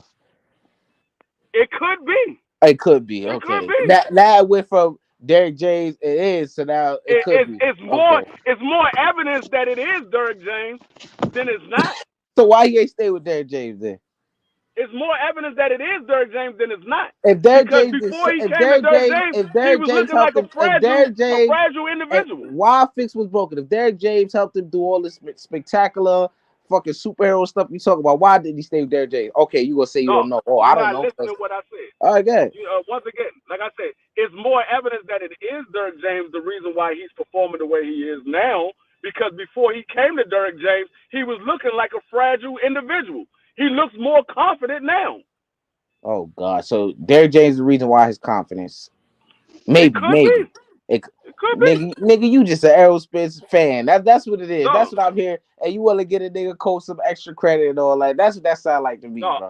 I'm a realist. I'm not gonna say that it's not somebody. When I saw somebody that looked terrible, and then they get into another coach, right, let me ask and you he still looked bad, and then they get with another coach, and he starts to show improvement. Let me ask you this, D-Free. Let me ask you this: is there a major difference from the AJ that was with in the 2 fights under Derrick James to when he fought Usyk the first time? Are there major difference from the fights that he fought? Is there any difference? Usyk? Any difference? I'm just asking. I'm asking the first time he fought Usyk, right? That first fight with Usyk, because I think that was his last fight with his trainer, McCracken, and all that shit, right? Is there any difference between how AJ looked in that fight to when he got with the 2 performances with Derrick James? Yes. Hell yeah. What is it? He wasn't as scared. Oh God. He moved his head more. He moved his head more, and he wasn't as scared. All right, man. And he wasn't getting hit with straight rights over and over again. What? Did you not see the Jermaine Franklin fight? Oh my, bro. You right. said the 2 right. fights. I have to go from one fight. The first fight, you're still making improvements. Then you got another fight. Oh, he wasn't doing the same thing he was doing in the first fight against Jermaine Franklin. He wasn't doing the same thing when he fought daggone Robert Hellenius. He wasn't doing the same thing. There's gradual improvements. You're not going to show all your improvements in one fight with a new trainer. I don't know nobody that's done it. You show me a fighter, when they get with a new trainer, all of a sudden they look like a totally different fighter. Show me what fighter done that. Right. I think you drinking that Kool-Aid, my nigga. I think you unrealistic. I think you drinking that Kool-Aid, my nigga, because now you unrealistic. I think you being unrealistic. Because you're saying that because of his work, you're saying because of his work with Derrick James, that's why he is so confident now and he's doing better with his new trainer. If that is not the most ludicrous shit I ever heard, that is just trying to give somebody credit for no reason. No, that is not what the fuck I said. If that is such the case, why did he stay? This is why I'm gonna keep going back to this, bro. That is not what the fuck I said. All right, then you're once saying again, it could that be. is not You're what saying I said. It could be. All right, you're saying it could be why his confidence is better. And then you can't tell me that it can't be. You can't tell me that it can't be. You have no proof to say that it cannot be. And you got no proof to say that it can be. You got no proof to say that it can be. I have more proof what's that the proof, it is D-Free? than you have that it's not. What's the proof, D-Free? I just told you. He looked like shit when he was with Robert Hellenius. Robert Hellenius? So Robert Hellenius with Robert Garcia. He looked like shit when he was with Robert Garcia. He started showing improvement that's incorrect. with Jermaine Franklin. That's incorrect. He showed improvement with Jermaine Franklin. He looked much better against Robert Hellenius. So you telling me, and I'm sorry to cut you off, you telling me, D-Free, that under Robert Garcia, he looked like shit when he did way better in the second fight than he did in the first fight with Usyk. Because in the first fight, he got absolutely dominated. In the second fight, he almost beat Usyk. So you telling me up with Robert Garcia, he looked like trash in a good performance in a loss? No. That's what you telling me? Did you? No. No. That's what you said, though. Like so just explain it to me. Maybe I don't understand. He looked like shit against Usyk in the second fight? No, the nigga was a mental wreck. He looked like shit. We saw the whole breakdown after the goddamn fight. We're not talking about after the fight. We talking about the fight. You talking about you moving the goalpost. I'm talking about the fight. Different. No, you're talking about after the fight because you just say he looked like a mental wreck after the fight. We talking about the fight. I said he looked like shit. He had a mental breakdown after the fight. The mental breakdown got nothing to do with the fight. I seen what he did in the fight, and I saw the scorecards, brother. I don't know what you watched. I don't know. I don't know if you're listening to me or you're hearing me. I don't know which one you're doing. But all right, repeat it again because you keep saying about hearing you. It's not regulating in your brain. Repeat. He looked like shit, and after the fight, he had a mental breakdown. He looked like shit, and after the fight he had a mental breakdown. How many times you want me to say he looked like shit? All right, that's your opinion that he looked like shit. That's your opinion. I didn't hear that, but you know. Okay. Yeah. I said it 4 times. You didn't hear me neither one of the times I said it. But because what you saying is some bullshit. You the only person I heard say that shit. I don't care if I'm the only person. That's me. That's me, and that's some bullshit. Because your opinion is only I'm the only person that do a lot of things. I'm the only person that do a lot of things. That's why I'm free. I want to be the only person to do what I do. Your opinion. I want to be. I want to be the only person. Your do what I opinion. do. I'm unique. Your I want to be unique. I don't want to be like the get along game. No. I don't want to be like the get along game. You're That's the difference between me and you. That's the difference between me and you. I don't want to be like the get along game. I want to be unique. Okay. You like to say stupid shit to be a contrarian so you can sound different, but it's really ridiculous. I understand that. You know what I'm saying? Just because. Can I say what I'm saying? Just because you don't say something that's similar to you don't want to say something that's similar to everybody else. Doesn't mean you gotta say. Doesn't mean you gotta say stupid shit to be like, oh, I'm different. I'm this. I'm that. I don't want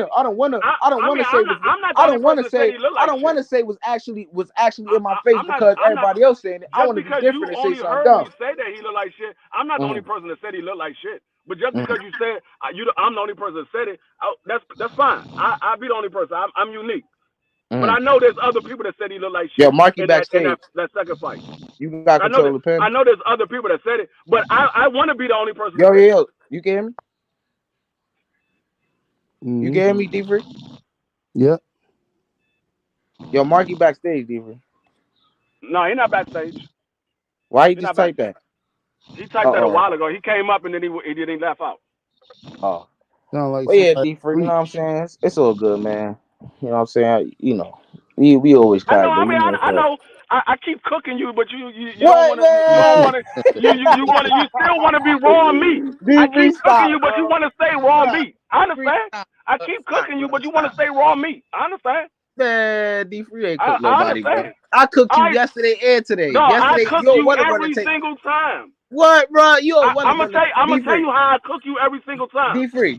So what if all right, listen. Hold on. I'm gonna let you. All right, you say cook me today, whatever. I don't even give a fuck about it. I'm gonna tell you how I cook you every single time. I'm gonna tell you how I cook you every single time. How you because you cannot argue with my opinion. You can't. You cannot. Right, that's how I cook you every time. Because you argue with my opinion, you will never win. That's my opinion. You will never win that. You gotta know what battles to pick. You will never win when you're going to get but you know it's quite hard. Man, talking about facts. Hold up.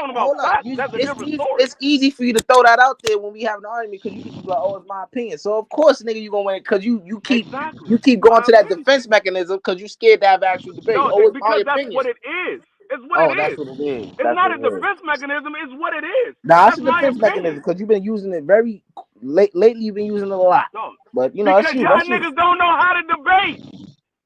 We don't know how to. We don't know how to debate. You don't know how to debate because you don't want to. You keep saying, "Oh, it's my opinion," instead of just arguing your point and proving your point. The problem is y'all debate opinions instead of debating the facts. Y'all debate opinions. All right. Can I ask everybody on the panel because somebody slumped and drooling and snoring and shit. Let me ask the brother on the panel that's at least alive. Did you think AJ looked like shit against Usyk in the second fight? No, I don't think AJ looked like shit. He wasn't great though. He wasn't great. But he did better. He did a lot better in the first fight than in the he did a lot better in the second fight than he did in the first fight. Would you agree? Yeah. And that was under who? Robert Garcia, right? I don't know. Y'all schooling me for real. Oh, you okay? Then yeah, I told him the wrong brother. Then, but thank you for your input, though. You know what I'm saying? Because D-Free over here, the man I be cooking day in and day out. Cooked him yesterday on basketball. Nigga didn't know what he was talking about. Telling me John Morant is a better all-around scorer than Luka, which is crazy. You cannot cook my opinion because my opinion is I can't cook your opinion because I can't cook your opinion because I don't understand what y'all new age people think that you can have a say-so of what my opinion is going to be. I had proof to back up what we were talking about yesterday for sure. And you still were saying the man shoot better Hold from up, 3-point range is true? hold up. No, that's not it. That's not it, D-Free. Because also the man is led. He's a highest scorer than John Morant in several seasons. Mm-hmm. He could do multiple things offensively that I explained to you yesterday, and he's a better shooter than him, bro. No, you said he's a better 3-point shooter. Oh my God. What is the fucking? I said he's a better 3-point shooter, whatever. He's a better shooter. Hey, yo, what was the conversation yesterday with the basketball? He said John Morant is a better. I said John Morant to me. John Morant? Who's John all-around- Morant? Who's John Morant, bro? Come on, bro. I said to me, John is a better all-around scorer. That's what I said. No, he's trying to. Like I said, hold on. Listen.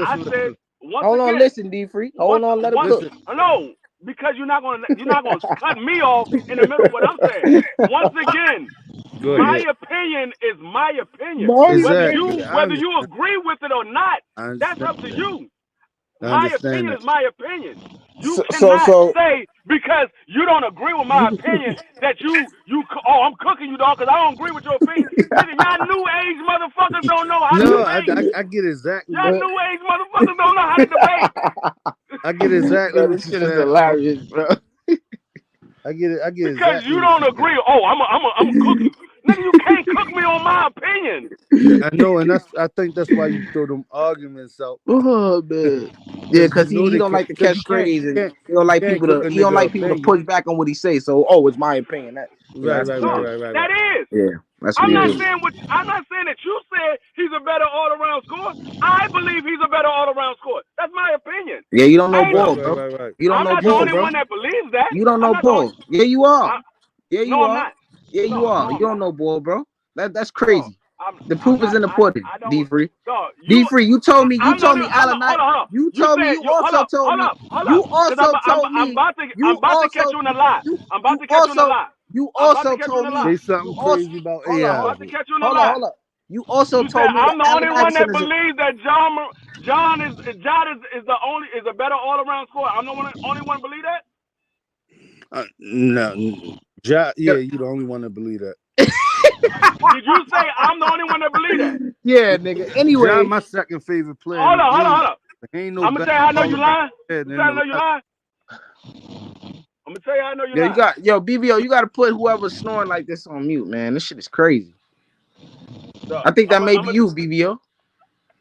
I'm gonna tell you how I know you lying because you just said yesterday that T said the same thing. He kicked you off the goddamn title. No, he didn't. No, he didn't say that. He didn't say that. He said Ja was a better player. I know T believes that Ja is a better. Well, that's you. But when I spoke with him, he told me he's a better player. I know that T believes that Ja is a better. Okay, that's cool, my nigga. But we talking about as of right now, you the only nigga saying this shit, bro. Anyways, what I'm saying I'm the only is, nigga saying it on the panel. What I'm saying is, you also the same nigga that said Allen Iverson is a great defender, which is your opinion. But it's the most ludicrous shit that you would get cooked for by actual niggas who played the game, who said, you know what, I ain't gonna go there. That's your opinion. You right. Allen Iverson said it himself.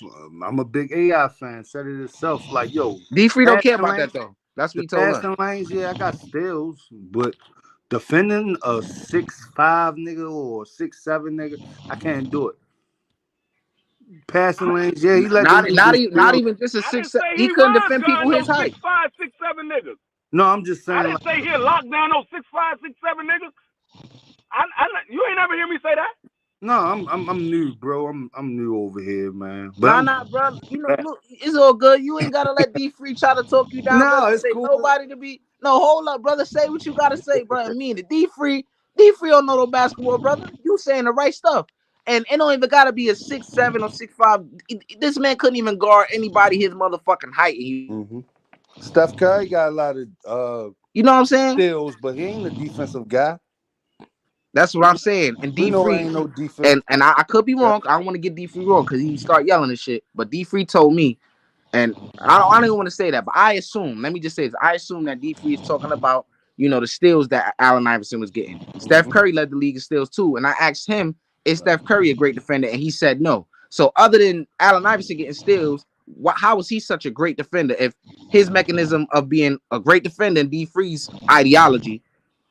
How is Steph Curry not a great defender by doing the same thing AI did? No. AI, Like I said, AI did lead. He'll let the league in steals 3 years straight, but that don't make him a great defender. That don't make him a great defender. He played defense, but that don't make him a great defender. LeBron James with the blocks and all that shit, like that's defense. Yo play defense. Yo got no all defensive titles. Like they don't say nothing. Nah, about he do.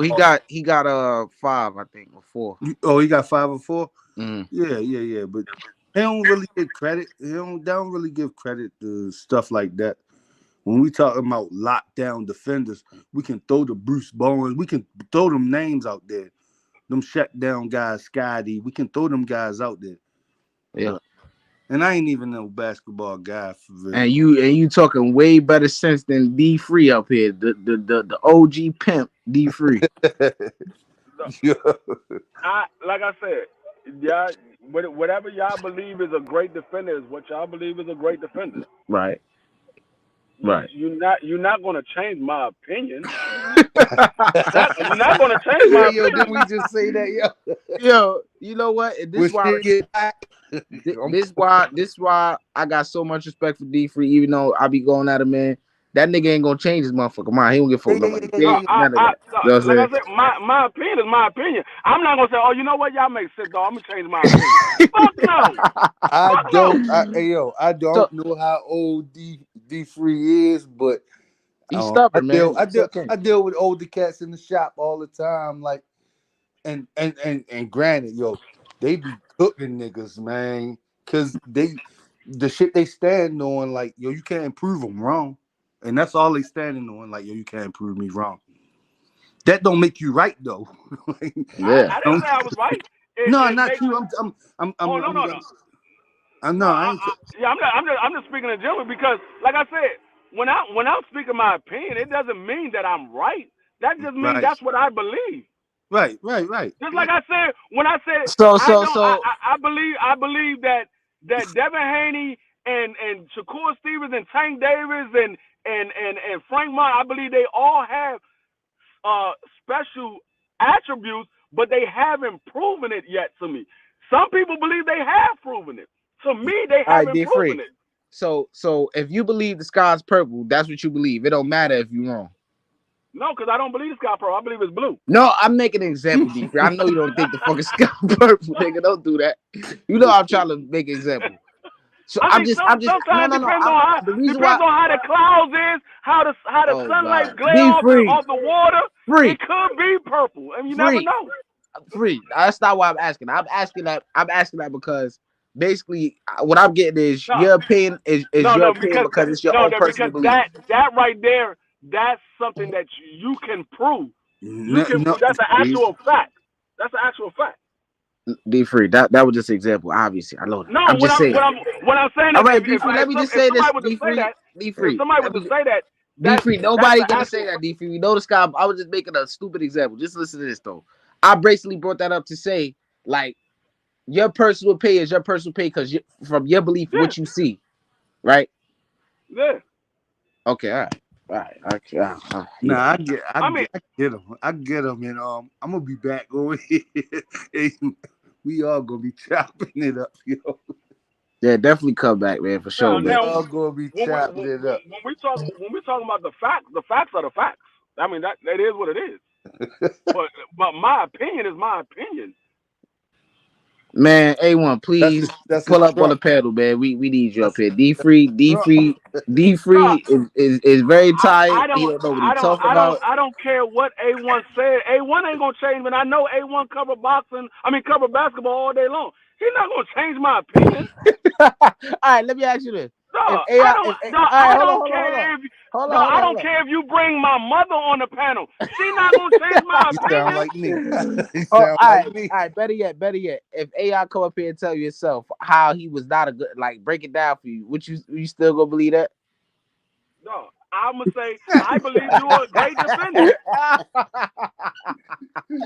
believe you're a great defender. No, funny, bro. Yo, like this I shit is said, crazy. I'm gonna say I believe you're a great defender, whether you believe you're a great defender or not. Some niggas don't believe they good in motherfucking basketball, but I see you out there playing, nigga. I know how good you are. So you gonna So tell a nigga that no, that ain't good? Yo, you so good? you telling me a nigga told you he ain't good? A nigga tell me he ain't. Yo, I can tell you right now, nigga, I'm not good in basketball, but I bet if I get on the court, I smoke your ass. Man, D3, sit down. We ain't gonna take that because Nigga, I didn't play all the way from. I didn't play basketball let's just from change. Let's go ahead and elementary change. all the way up Let's go ahead and through high change. school. And me too. So what that mean? Anyway, let's go No, ahead and change the I'm subject. telling you, I can play. You can tell me all you want, but that's your opinion that you think you're gonna do that shit. And Like you I said, said, I will smoke your ass on the court. yeah, that's your opinion, brother. But that don't mean it's facts. But you know, no, it will be facts when I smoke your ass on the court. It will be facts. D3, you don't even look like no nigga who can play ball. But I'm not saying you can't. I'm glad. I'm glad. Put money on it, nigga. Nigga, put money on it. Put some money on it. Put money on it. Put some money on it. There you go. I'll put $100 on that shit, nigga. Nigga, fuck your $100. I got $5. Fuck your $100. I got $5. God damn. He said I got $5. Put some money on it. Nigga, I got $100 for you, man. You know what I'm saying? I ain't going no higher than that. I got $500 on it, nigga. Put money on it. I'm glad I don't look like I can play. I'm glad I don't look like I play ball, so I can take your money. I'm put D3. You know what the problem? D3, I'll put $100 on that shit. Take it or leave it, my nigga. You know what I'm saying? Sound like a real nigga that's scared to play. Oh, so cause I went as high as I thought you was gonna go. Now you wanna go to 500, nigga? I ain't like what the fuck I look like, bro. I said I got 5. You talking about I got 100, man? I got 100, nigga. I'm offering you what I got, nigga. I got 100 on it. You know what I'm saying? Take it or leave it, nigga. I'll take your little 100. All right. Oh, I gotta be a little 100. Look, this nigga done dropped off. You see? That's how God work. God don't like ugly. But damn, where everybody went though? Everybody sleep. No, you was cooking, bro. Y'all was going at it. I like that back and forth y'all had going on, man. I wasn't interrupting that. I was listening. You know what I'm saying? Let me ask you this though, Crush, because I was asking you. I don't know if you was walked away from the pedal. Do you think AJ looked like shit in his second performance against Usyk? Did he look like shit? Yeah, that's what D3 said. He looked better. I don't think he looked like shit. He looked great, but no, he looked alright, but I don't think he looked like shit. Yeah, because I was just saying, because his first performance, you know how he got beat to death. Mm-hmm. And the second performance under Robert Garcia, which D3 said he looked like trash under Robert Garcia, I just thought that was crazy. Because I thought he looked a lot better in the second fight than he did in the first fight with Usyk because of Robert Garcia. But now it's going to, Derek James. It doesn't matter what you think, Jabroni. That's my opinion. D3. Come on, it does not matter what you think. It's my opinion. D3. Come on now. I'm the people's champ now, D3. You can't just go take that. D3. Where the fuck you just come from? Come on, D3. Don't. Come on, D3. You can't do that, bro. I kill you with your own shit. Come on, don't do that, dude. That ain't right, bro. Come on, man. That shit crazy. Man. That was tough. Come on, man. Man, you see, this shit is crazy. AX got up off the plate for some money shit quick. D3 got his little ass shook. Yeah, man. I guess, man. You know what I'm saying? But you know what I'm saying? D3 don't want these problems with that basketball, man. No, he talking about you. I know that. You know, he got A1 got a lot to say from the comment section, man. We've been telling him to come up, man. You know, he can talk all that talk from the comment section, man. You know, he be dissing niggas and all that on the comment section and all that, but you know, come up here, man. Everybody know the people's champ up here. You know what I'm saying? Hey, it's all smoke up here. I ain't ducking dodge. You know what I'm saying? But D3 know what it is, man. He can talk on the talkie. Well, I know them knees bad, my nigga. You know what I'm saying? No, yeah. You know what I'm saying? He an old man, bro. You know. Them old heads clever. You gotta watch them. Know they clever. He underestimated me, man, and it's all good, man. It's all good. I don't gotta speak about the skills I got. You know how we playing ball, you got to check up. They'll let the ball roll down the court. You run, chase it. You getting tired. Oh, damn. Yo, they clever as shit. You gotta watch them. Yep, yo. I sure am. And I still got 500 on it. You put your 5, I'll put my 100, motherfucker. Since you No, balling like that, nigga. I'm taking your 5 and my 5. Nigga, I'm taking your 5 out and my 1, nigga. Fuck you talking about, nigga? No, you won't be taking anything. Hey, you can put your little 5. I'll put my little 1. Hey, that's anything. good for me, bro. That's good for me, bro. Look, hey, you do that. You got it. Hey, you won't be taking anything hey, because I'm leaving with all the money. Hey, listen to this. Listen to this, brother. You do that. I beat you in basketball, football, bowling, hockey, soccer, baseball, softball, tennis, badminton. It doesn't matter. Checkers. He said badminton. God damn. Tonk. It doesn't matter, nigga. You can beat me at everything. I play it all. Horseshoes, cornhole. D free. Now you know you can't beat me at everything. Now go on, stop. I will beat you in everything. Everything. Everything. So you can beat race. How about a race? Oh, I will smoke your ass in racing, nigga. So D free, you all right, man? You say you can beat me. Please get out there on the track with me, please. That's my sport. Football and track is my sport. Get on the track with me, nigga. Please. D free. You can beat D free. You can beat me at every sport. What you saying, bro? Please get on the track with me. D free. You must not know. D free. You can beat me at every sport. D free. Every sport. You can beat me at boxing. D free. I will smoke your ass in boxing. Damn it. Now we gotta set that up for sure. Shit. Now that shit. D free. Now I'm finna D free. Now you gotta see me. Now you gotta see me, D free. Nigga, you gonna need when you get out the ring with me, you gonna have to get your weight up. Hold up. Now that's something that I'll take you up on for sure, nigga. You wanna put file in all that? It don't matter. Oh yeah, let's put file in all that. You act like I run. Now you don't gotta run. You gonna get fucked up though. I know that. I will smoke you in every sport. D free, I will hurt you, bro. Like on some real shit. I will hurt you, D free. You too small. Yeah, you can think that, but you can think that. I'm glad you think that. It's not something that I think. No. That could be a fact. Something that I know. I don't care, but D free. But D free, I will hurt you, bro. I hope you know that. Like you could be bigger than me, bro. That don't mean nothing. That's never mean I will hurt you, bro. I don't care about all the talking. Yeah, you don't have to, but I'm just letting you know, D free. I will hurt you, bro. So stop. All right, so when we setting up though? When we setting up? Whenever you bring your ass down here. Oh, I gotta go down there. But you the one who said you challenge me to the motherfucking boxing ring, nigga. I'm the A side, nigga. Come where I'm at. Man, that nigga just talking, man. D free, you can't see me, bro. I will beat your ass, bro. That's on my mama, bro. I just gave you the offer. I'm the A side. Come where I'm at. Man, that's what I thought. D free don't want no smoke, bro. Exactly. You do not want no smoke. Nigga, you talk all that old race and all this shit, man. Nigga, you way out of your league. You don't even know, bro. Okay. I'll bust you up, boy. Anyway, on to next news. Nigga, it ain't no on to next nothing, jabroni. Know your role. Know your role and shut your mouth. Obviously, you know your role. Know your role. Obviously, you know your role. Obviously, you definitely know your role. You need to know your role, jabroni, and shut your mouth.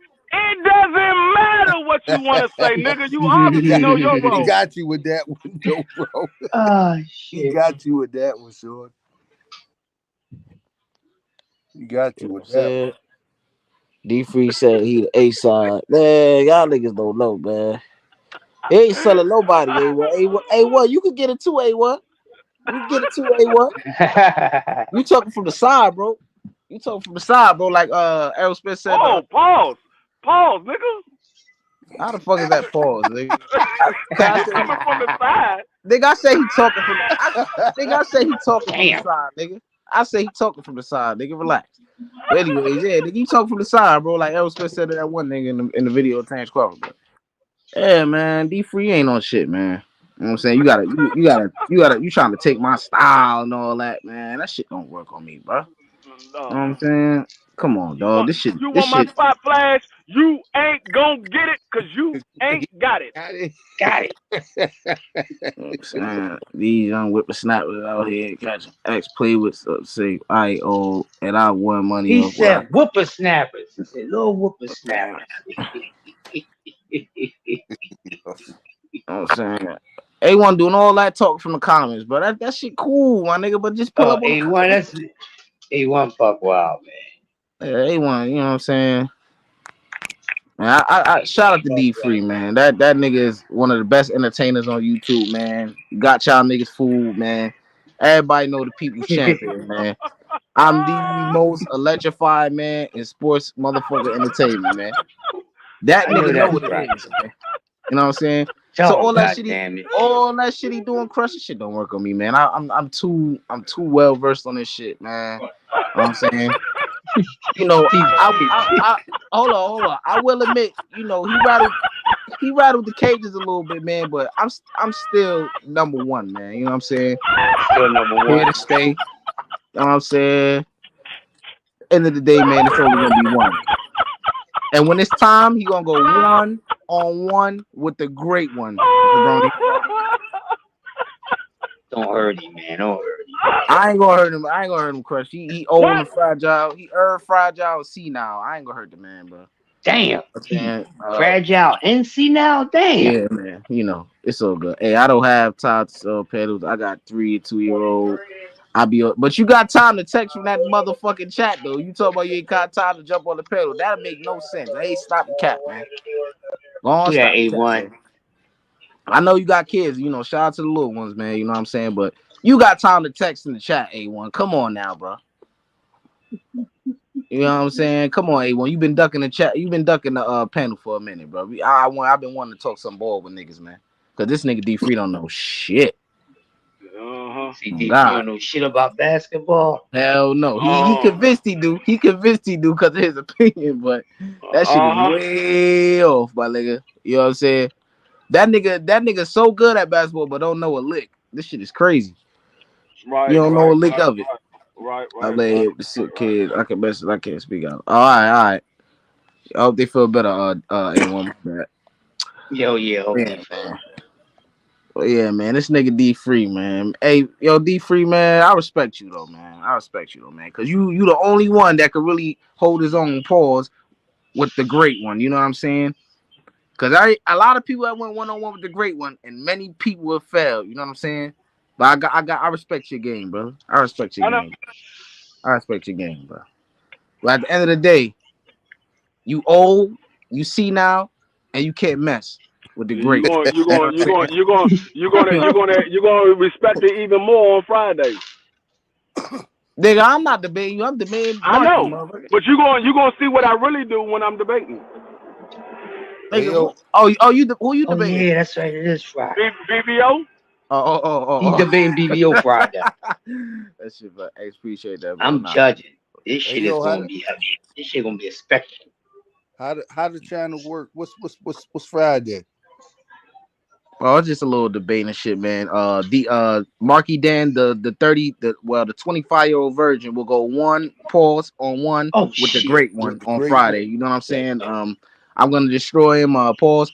I'm gonna show him that there could only be one. I'm gonna show him that he really not as good as he think he is. You know what I'm saying? And it's gonna be a massacre, man. Just come pull up on Friday, and you're gonna see the great one at work, man. What time the show come on? I think 9 probably. Friday, 9 o'clock. Yeah, 9 o'clock. Like 9. So I'll be in afterwards. It's gonna be a massacre. You know what? I'll be over at the Rise at 9, so I'll be back in. You know, I think and I don't know how this is gonna go because you know you never know how a fight gonna go till you see it. You know what I'm saying? But by the sounds of it, BVO didn't sound too confident. We were talking that good shit about how nobody can mess with Free. He the debate over it. So, you know, now that he challenging Free, I don't know, man. He sounded quite scared when he was saying that type of BS. But hey, you know, may God be with them on Friday, man. Somebody getting the ass. You know what's so great about Friday is I I'm battling BVO and I don't even know what the goddamn topic is. Yeah, I forgot what y'all Yeah. topic is about, man. One of y'all topics is about Dev and Tank, and the other one is about Now we did that one already. That was me and right. Dub. I lost that one by a hair, but it's all good. That's right, you and Dub. I forgot what shit. I don't No, know. we never said what me and BVO was about. I know what my How topic you is. lose it though? My topic is what you said? How you lose it? Man, I slipped up. They said everybody said, you know, if I would have said just one thing, I would have got it. But you know that it is what it is. I lost, man. Hey, the great one take his losses like he take his wins, man. You know what I'm saying? That was my first debate too, so I ain't tripping over that, man. It's all good. Yo, I can almost bet that D Free like 100 and something to 0. Man, definitely. matter of fact, I will give D Free credit because the man don't let up. Like I said, he don't change his opinion. So it may seem like that, even though he getting cooked and he wrong, he'll still say, "Oh, it's my opinion," and do all that type of shit. You know, the antics that'll throw somebody off their game. But not a nigga like me, man. I'm the great one. He know what it is. He's still in my style. You know, cause I'm really that thing on this panel. He taking a lot of my shit. You know, the nigga is just a copycat, man. You know what I'm saying? That's really for me. He learned from me. You know what I'm saying? I'm really his teacher. I didn't learn from no goddamn body. Hey yo, that it doesn't matter. That was tough because I know that's your shit now. But that's my shit. He took that from me. I know that's what I'm saying. I know that was your shit. That was tough that he threw that in there. I took that from The Rock though. Shout out to the first real, you know, the first electrifying man of sports entertainment. But it's me now because he retired, my nigga. He old and senile. He old and senile, just like the brother D Free. So I put it this way: your ass lose the MarkyDon, your ass gonna be retired too. Start your career off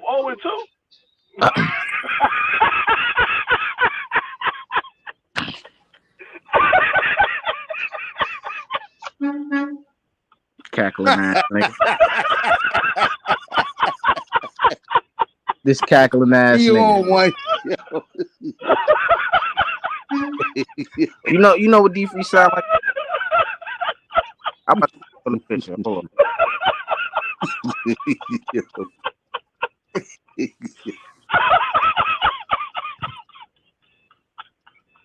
This what D Free sound like.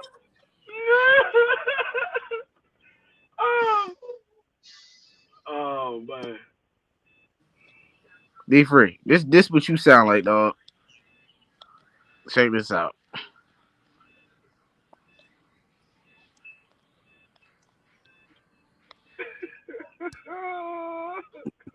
I know y'all niggas done watched this before. If y'all know who this is, then I don't know what to tell you, but hold up, give me a sec.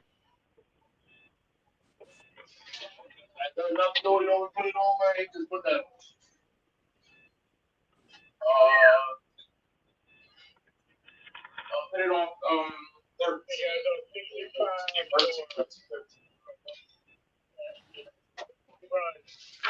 That's where you going at this album? Where you going at? Yeah, I might get it. He going to 13. Okay. X shit. Tell him that I tell him ain't no age limit on the Glock. Anybody can get it. Towers, mother. Damn. Hey, what's the odds for the beeping? Nigga BVO ankles on life support. Hey man, look, man. So we got D Free, the C now one going up against the big volatile object, BVO.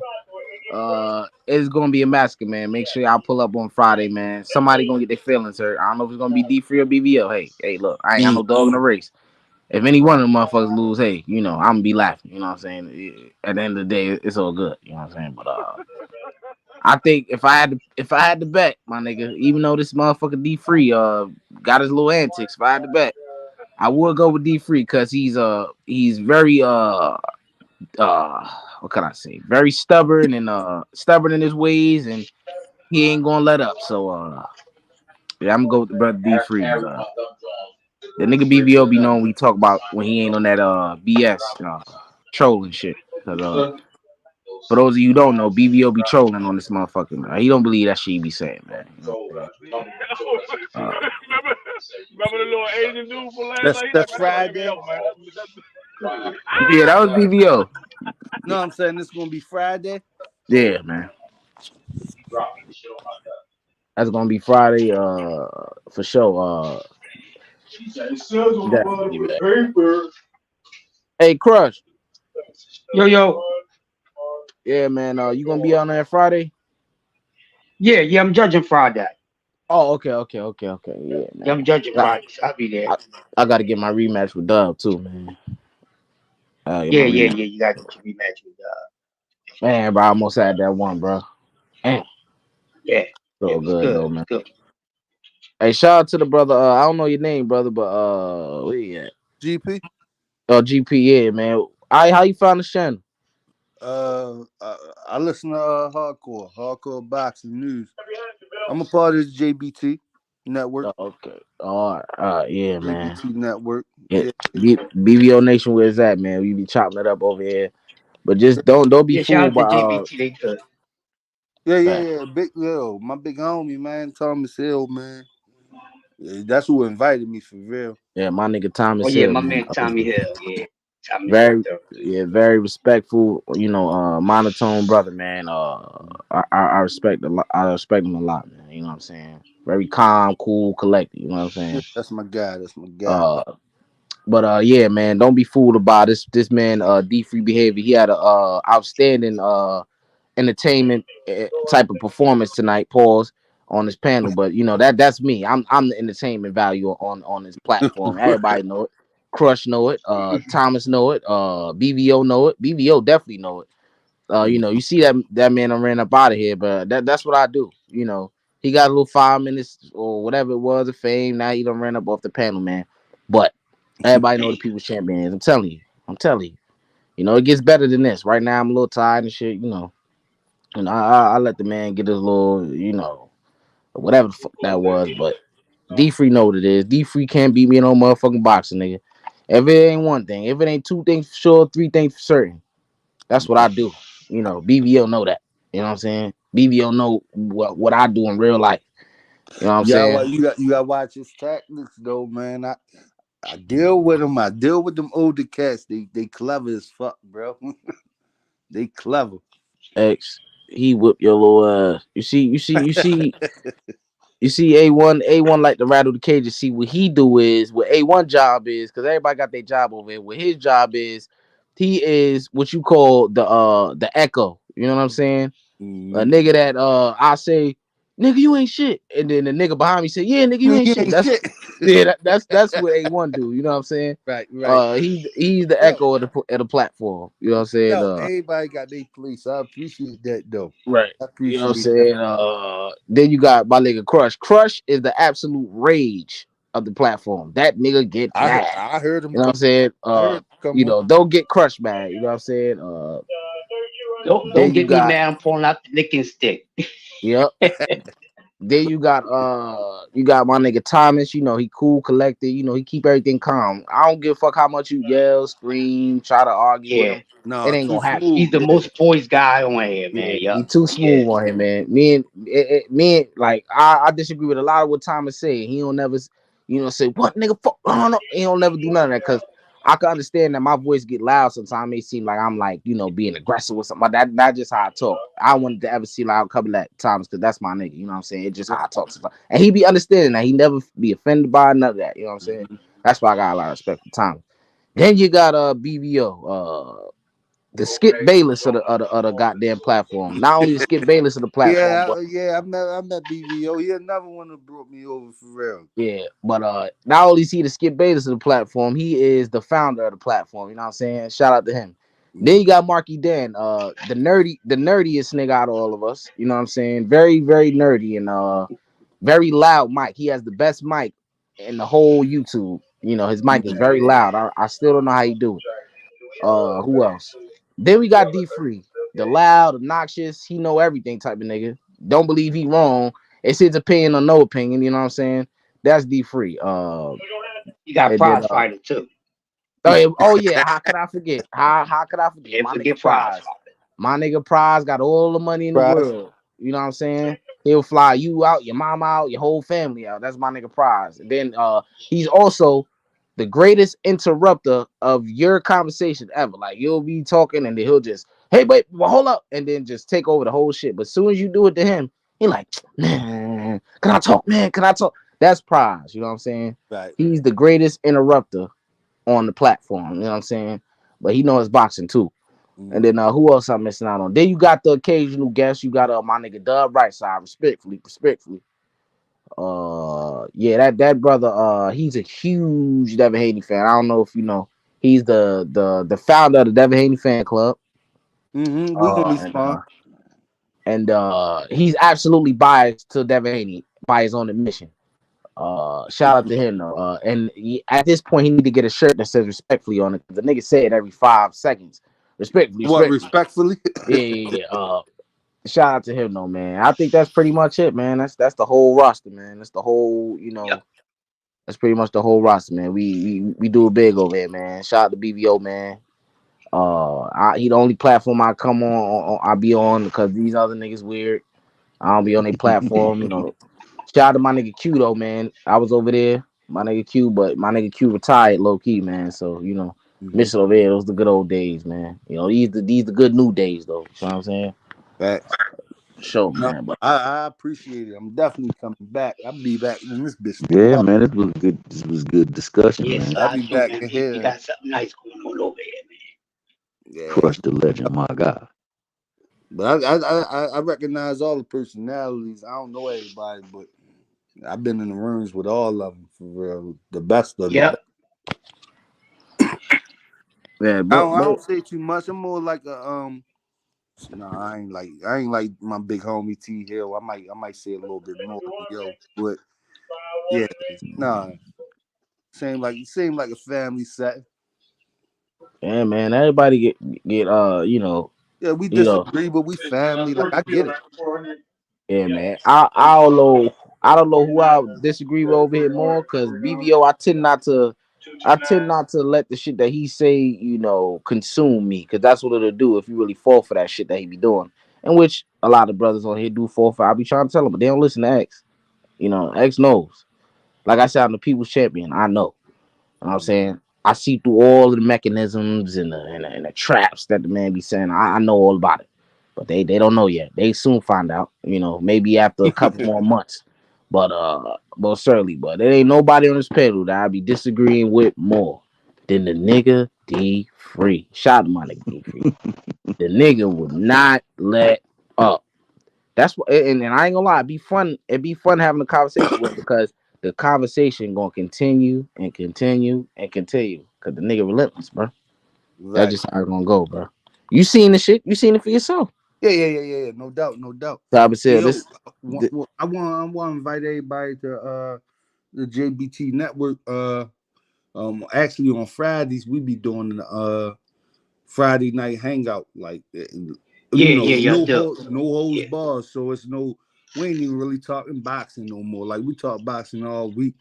You come in there Friday night hangout 8:00. Man, bring your drink and we talk about whatever. Like, that shit kind of dope. Well, not kind of dope. Shit super dope or whatever. On some family shit, but for the rest of the week, we back talking boxing. But yeah, if y'all could, man, subscribe to the JBT network, man. They got everything. JBT network, I got you, man. For sure, man. Yeah, man. You know what it is, man.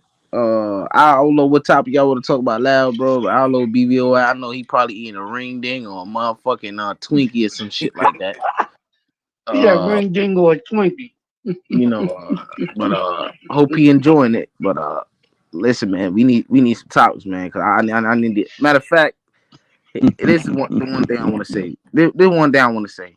The fact that D Free got up here absolutely capping. You know what I'm saying? And it wasn't just him. I feel like OG Thomas was capping a little bit, but he didn't go the extra mile like D3 loved to do, jump off the hill and the cliff with it.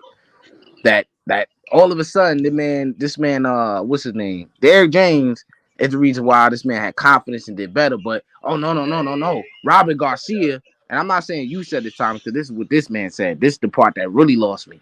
He said that Robert Garcia had AJ looking like trash in his second fight with Usyk, which he did a lot better in the second fight, which made no sense to me.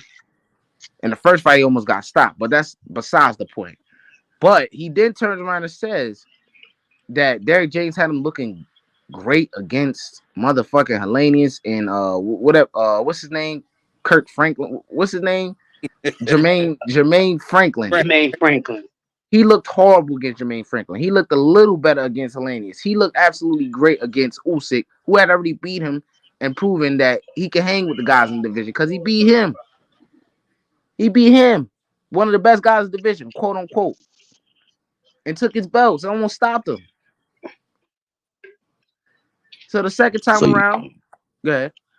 You don't think that he picked up anything from DJ, and likewise, do you think that like seeing what DJ was probably talking about or trying to get him to see in the ring didn't help him to see a lot more clearly the things that Ben Davison was saying? That's all I was saying. I mean, like, I think Ben Davison has him to understand that for certain fights, you might need certain things to pull out of your bag. And I think he saw that clearer, more so than on this first time he was with Davison. That's all I was saying. I mean, I don't credit DJ for the wins. I just credit DJ for, the work that he put in with him.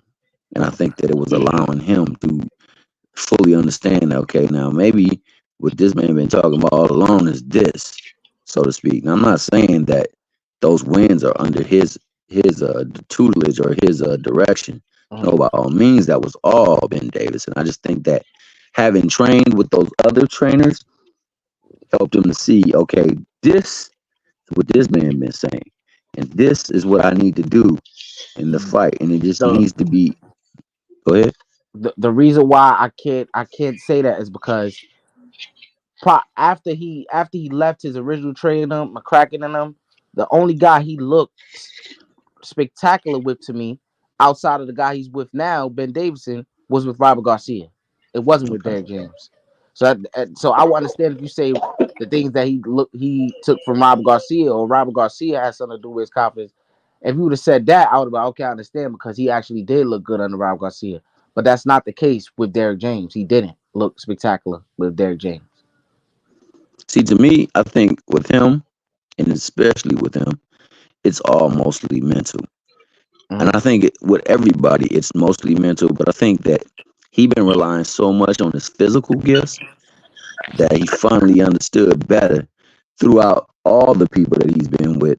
Yo, it's more so of what I know and trusting in what I know. And I think that like that process, going from all of those, leaving McCracken, going over to Garcia, going from Garcia to DJ in his time over there in the camp with DJ for 2 fights to help him see clearly, okay, what this dude did, Ben Davison talking about.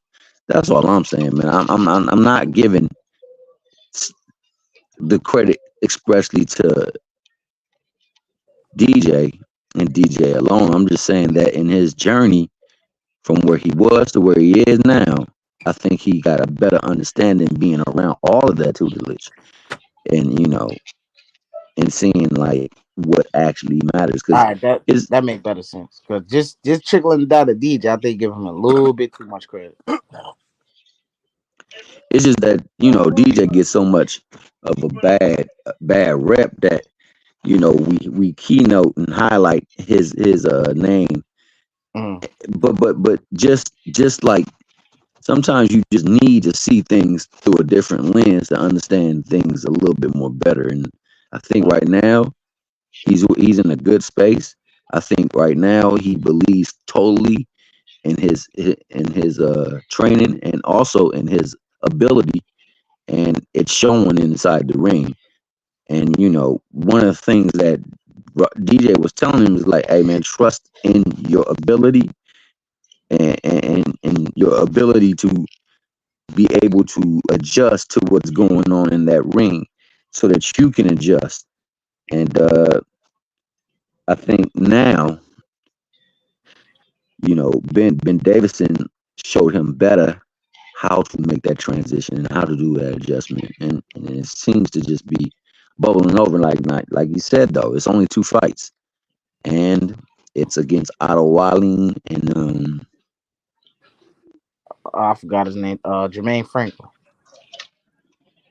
yeah, well, just Otto. Who he fought in Ghana in Oh, Nagano. never mind. My bad. I thought you were talking about. It was Otto Wallin and In Ghana. Ngannou. Yeah. I don't really want to give anyone any credit over Ngannou because Ngannou should not have been in that ring. Wallin, that's a different story. Wallin is seasoned and been there for a while, so we get to see when he line up against whomever it is that is going to test him and see how he measures and stacks up with that person and given his prior situations and how he's let some people down because of not being able to trust fully in himself and coming in and delivering. That's all I'm saying. Not to take anything away from those other guys because those other guys helped him to get to the point where he is now. And I think at this point in time, he now fully understands what he must do. And Ben Davison is helping him to see that, hey, yo, you don't need to have use of all these tools, but you need to know which right tools to use in this situation. Yeah, I agree with you, man. Man looking sharp right now, but I don't know what's next for him, but I'm waiting to see what Tyson Fury do, man, because what he did the last fight, that won it, bro. That won it. People can say whatever, make excuses, all the excuses they want. He looked like shit against Ngannou. You can say, oh, he was playing, he didn't take it serious, all that. Oh well, he knew what the task was. The task was to embarrass this man, and he got embarrassed. So that means objective failed, my nigga. You got to start the mission over. Well, you can't start the mission over now because the nigga probably gonna go back to the UFC or whatever the fuck, or not. Maybe he done with combat sports because he made enough cash in boxing because UFC and MMA and all that shit ain't giving it to him. Clearly, they got to come over here and think his shit don't stink, and I'm tougher than these fighters and all this shit that he want to say, and then got over here and got humble, and I'm glad he did, talking all that shit. Who in Ghana? Yeah. Hey, well, yeah, he found out the hard way in that fight. There's a very big difference between Tyson Fury not taking the fight serious and not being in the best of shape, and against somebody who fully believes you making a mockery of his sport. Yeah, that's the greatest difference in those 2 fights. Yeah, that's a great point you just made too. Yeah, they approached the fight with a different mentality. That's true. I can't say that despite the other stuff that people say about Tyson Fury prior to the fight, but that's definitely I can agree. He approached that fight like, oh, this shit ain't nothing, walking the park. And AJ was like, oh, you trying to embarrass the sport? Oh yeah, I'm finna really come in here and take you serious and knock your shit off, bro. You know what I'm saying? That's what he did, man. And I don't think that dude gonna want to step back in the boxing ring, bro. Cause he had me fooled with the Tyson Fury performance and me thinking that he can hang with some heavyweights and shit, but boy, was I wrong, Yeah, but like I said, I think if Fury really takes that fight serious, does what's necessary, it's a whole different outcome. But shout out to Ngannou for having the pop to make it even look a little bit differently than what it really was. I mean, hell, he definitely after the knockdown, he didn't win too many fights. Too many rounds. It's just that it looked so much worse because he put him down and he was banging him and touching him. Yep. But like you say, that's against a not dedicated and unfocused Tyson Fury. I think it's a whole lot different if Tyson Fury is this Tyson Fury going into this Usyk fight. I think a focused Tyson Fury, like despite the complete asshole the man is in real life, you know what I'm saying, and weirdo. I think if he stay focused, like we was talking about with Tank, I don't think nobody should beat him because He got the height. He got all the physical advantages. You know, he moved like he a motherfucking what can I say? Like he fight at 147. You know what I'm saying? He got the lateral movement and all that shit. You know, he got decent pop. You know, I mean, he better have decent pop. He fucking 30 pounds bigger than everybody in the division, damn near.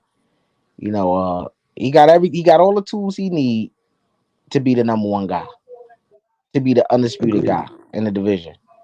But he just got to Agreed. get off the silly shit and the antics, and you can do the talking and shit like that, you know, to sell a fight, whatever. But do the talking when the fight is actually going to happen. You know what I'm saying? Don't do all the talking when the fight not going to happen, and you just doing the shit to, you know, get attention on you because you bored. That's what it really be. Right now, I don't know what he doing. You know, people talking about, you know, how the rumors come up when somebody say they injured and they had to postpone the fight. Oh, he used steroids and all, you know, all that shit come up. You know, I don't know that to be facts. You know, not saying that it's not likely it probably's happening, but nigga, how you just gonna come to that conclusion just cause? You know what I'm saying? But that's just how the game go. I hope he ain't on that BS because he he's worried about some Usyk that, you know, that's been exposed already. You know, I didn't watch a Netflix series, but I heard something about him saying that Usyk is a small guy, some shit like that, and it's gonna be difficult. I want this amount of money, and that's the type of shit he was saying. So he knows something we don't. Well, not I don't want to say he knows something we don't, because we know how great Usyk is, but he worried about something. Yeah, you could very well be right. That's Yeah, why I man, but say, man, it's a whole different story when you get up in that ring, man. That ring settles everything. absolutely, man, that's a crafty dude right there. I think Usyk, you know, even though his last fight was very fucking controversial, I don't know how you think about it, but I thought about it while I switched my opinion from here and there. But my final opinion is that he should have lost that fight, man. You talking with Daniel? Yeah, with Dave Dubois. Yeah, I thought he was very, very fortunate. I thought that, my man landed a great punch and my man was given 4.5 minutes to 5 minutes to recover from it. Yeah, I that think was it totally changed the complexion of the fight. Because when you feel like as a boxer you do your job and you catch somebody with a shot that they're uncalled or not, that they weren't well ready for or did not see, and it puts them on the floor, man, you definitely want your recognition for that. And he didn't get his recognition. I think it fudged his whole psyche of going forward in that fight. I think that's why he's just yeah, virtually checked out. But yeah, that was kind of messed up. I agree with that statement all the way. yeah. Then he started getting pinballed after that. You know, getting hit all upside the head with punches, man. It's crazy. But yeah, man. But despite that, I think Usyk, you know, even with that fumble right there, I think the man is a special fighter. Like the shit that he's He able is. to do from 1 to 12, like for as large of a man as he is, pause. Like it doesn't get enough credit. You know what I'm saying? His performance against AJ in the first fight, that might have been the greatest performance of his career. You know, people say whatever they want to say about AJ. Y'all want to give him credit now, so you know that's what it's gonna be. But against AJ, the man looked like crazy, like a robot in there. Then the second fight, you know, it looked a lot different because I think AJ stepped his game up because he knew what it was. But people saying, "Oh, Usyk came off the wall." I ain't saying all that type of shit. I don't know what he was doing over there, but I will say he was coming off a mentally challenging situation, and he was on a little bit of a layoff going into that fight, and he still was able to get a victory over the one of the best guys in the division, and Anthony Joshua, former unified champion. You know, even with that added pressure with his country on his back and having to come back over here with what his country dealing with. That's not easy because not a lot of Americans have to deal with no shit like that. So it may be looked at as, oh, okay, he did that, whatever. But that's because a lot of Americans don't have to deal with, well, Americans in general have to deal with that type of shit. You know what I'm saying? Facts. So I give him credit for that. But that performance against Dubois, that shit was, he lost, bro. Hey, I ain't gonna sugarcoat it. He's supposed to, his motherfucking ass got 4 minutes. I never seen, that was disgusting, bro. That was disgusting, man. But I'm about to get up out of here, man. Shout out to All you, right, AJ. then, my man. Yeah, Always a pleasure. absolutely, Always a man. pleasure. My And nigga Crush salute. too, man. Shout out to Salute to my everybody, man Porto. even my nigga Like that. DJ. A1. Shout out to the nigga A1 hating ass. The nigga like that My, too. Puro, DS, BVO. I think I said D Free already. Marky, the 25-year-old virgin. Who else? Who else? The brother that was just up here, your little homie. Shout out to him as oh, well. GP. Yeah, man, GP. That's I Gregory like that Pratt, brother. my main man, and also Crush the Legend. Yeah, I rock with that brother. My nigga Crush. Shout out to all I y'all rock niggas. with y'all too, man. I don't know what BVO doing, but like I said, he like to eat them Twinkies and fall out, so maybe he sleep on the keyboard. Stupid. I don't know, but last night he ain't stopped the stream until later, so I'm gonna have to give him a text. But shout out to y'all, man. I'm out. So, Crush, what you gonna cook on, baby boy? The floor is yours. Oh man, I don't know, man. I was just sitting here at work, and then shit, I got sitting here talking with my soup, and we just talking about some hip hop real quick, and how lyrics that was being said in the 90s by some artists. Back then we didn't really pay no attention to them things, but now today's, it's like, they took the freaks come out at night from Houdini and just said, hey man, freaks run the world. Women don't run the world, men don't run the world, freaks and geeks and goofies run the world. And we were just thinking about in some lyrics, some bars that was dropped that was very, very suspect by some of your favorite MCs, Biggie Smalls. One of the greatest lyricists, a lot of people will argue, has said some scary things. And where to some of these things that were scary that he said, the most heterosexual minded people wouldn't even be reciting those things that were said. But, like it's a little more different things. There's a lot out in the open now and being forced upon you. So back then in the mid 90s and, early 90s when he was dropping those bars and you look so good, I suck on your daddy. Woo! Ain't no heterosexual man saying that about no woman, no matter how fine she is. You ain't gonna even, that's not even thorough to kick to a chick to get the game. Nah, I gotta find a better bar to pull them panties. You hear me? I'm not saying that to you. Maybe I drink your mama's bathwater, but I'm not sucking on your daddy's. I'm not sucking no man's joint. But guess what? Motherfuckers was reciting that. You know what I'm saying? Then even down to the dreams of fucking R&B bitch. When he say F a drag before he F escape. Let me tell you something. Playing or not playing. I like to play a whole lot. I'm not gonna make no damn jokes about doing something with the same sex. I don't give a fuck how funny it may sound. I ain't doing that. I'm straight as 12 o'clock in the needle. Man. But then, look at today. Look what's going on with all this sex trafficking and all this freaky stuff going on. Hey, man, this stuff been building up. And just like anything else, I take y'all a little deeper. The things with how they, demasculating the man.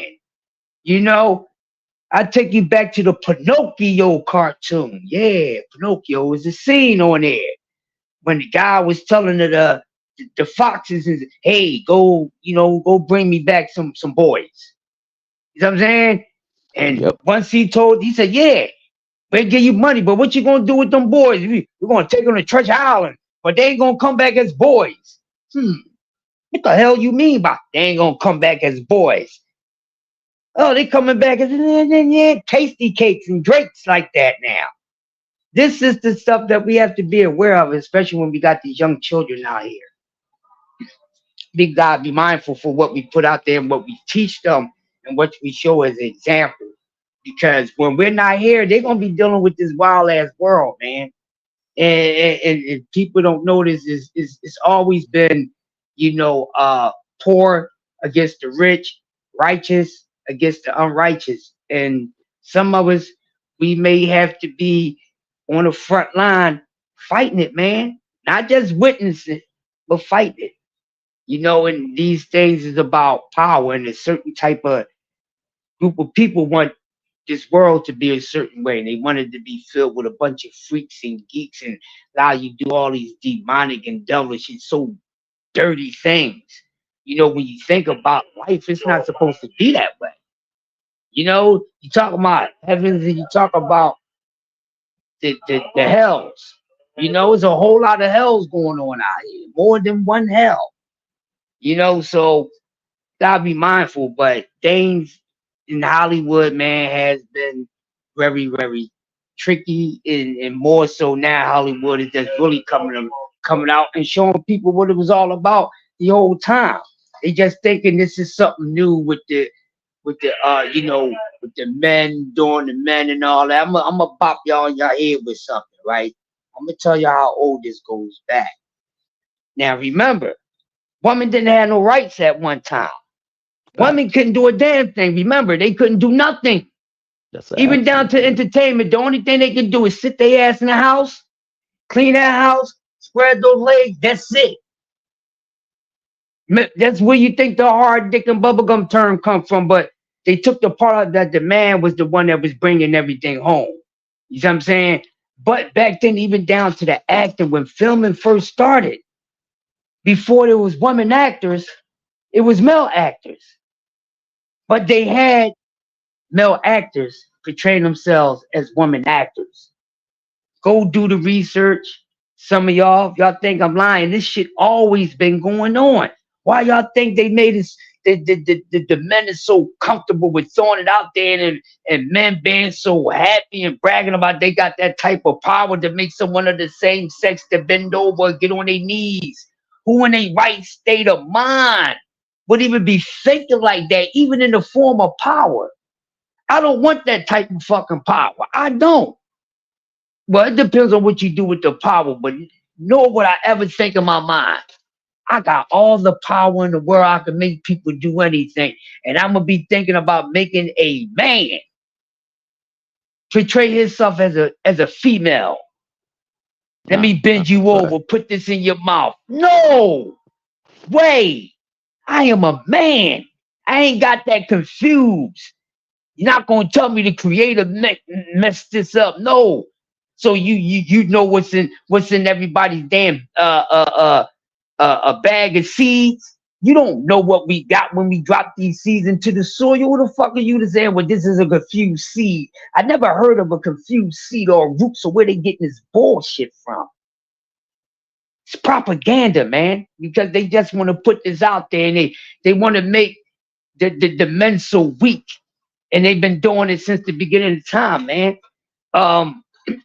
Even going back to, with the welfare, that was the plan to get the man out the house and, all this nonsense. But this is where we at right now. And that's why, man, they need to stop this nonsense. All this poison being pushed out here. And people thinking it's cool. No, it's not cool. If it's you, then it's you. Don't be ashamed of what you want to be or who you are. Be comfortable with it, but stay in your lane. Facts. Because that's the problem. Now where we listen to this thing about Diddy, let's just keep it around a real dude. I ain't faking the funk on nothing. My whole thing is this. People taking up for him and shit like that. But what about this shit? Now, it has been said that he puts things in the fucking alcohol, people. Saying he tainting the liquor. Oh, I'm gonna get them juiced up. So you dropping a roofie and drinks for males, so you can get them to the point by the time you jump on, they can't do nothing. Like, what type of shit is that? Y'all respect shit like that? Oh, because he made money? Get the fuck out of here. Y'all respect people that make money. Do you know how some people made their fucking money? Everybody didn't make their money by doing something positive. Some people made all their money by doing fucked up shit. There's no such thing as clean money. There was never a such thing as clean money. The hell people talking about? Wasn't no such thing as clean money, no matter where it come from, the fucking mint or out of the damn sewer. Is all tainted money because it's always built off of somebody's goddamn blood. So where we getting all this from? But these is the things that people want to look up and idolize. I tell you one thing. You're going to be into something, fucking research it first before you do that. Because some of these people don't even realize what they into and what they represent until they finally realize it. Then it's, oops, no, it's too late. It's too Then late some by of that them time. play like, oh, I didn't know it was that the whole time. Yeah, you knew what it was the whole time. You acting like you ain't know this was going on. You knew you played the whole part.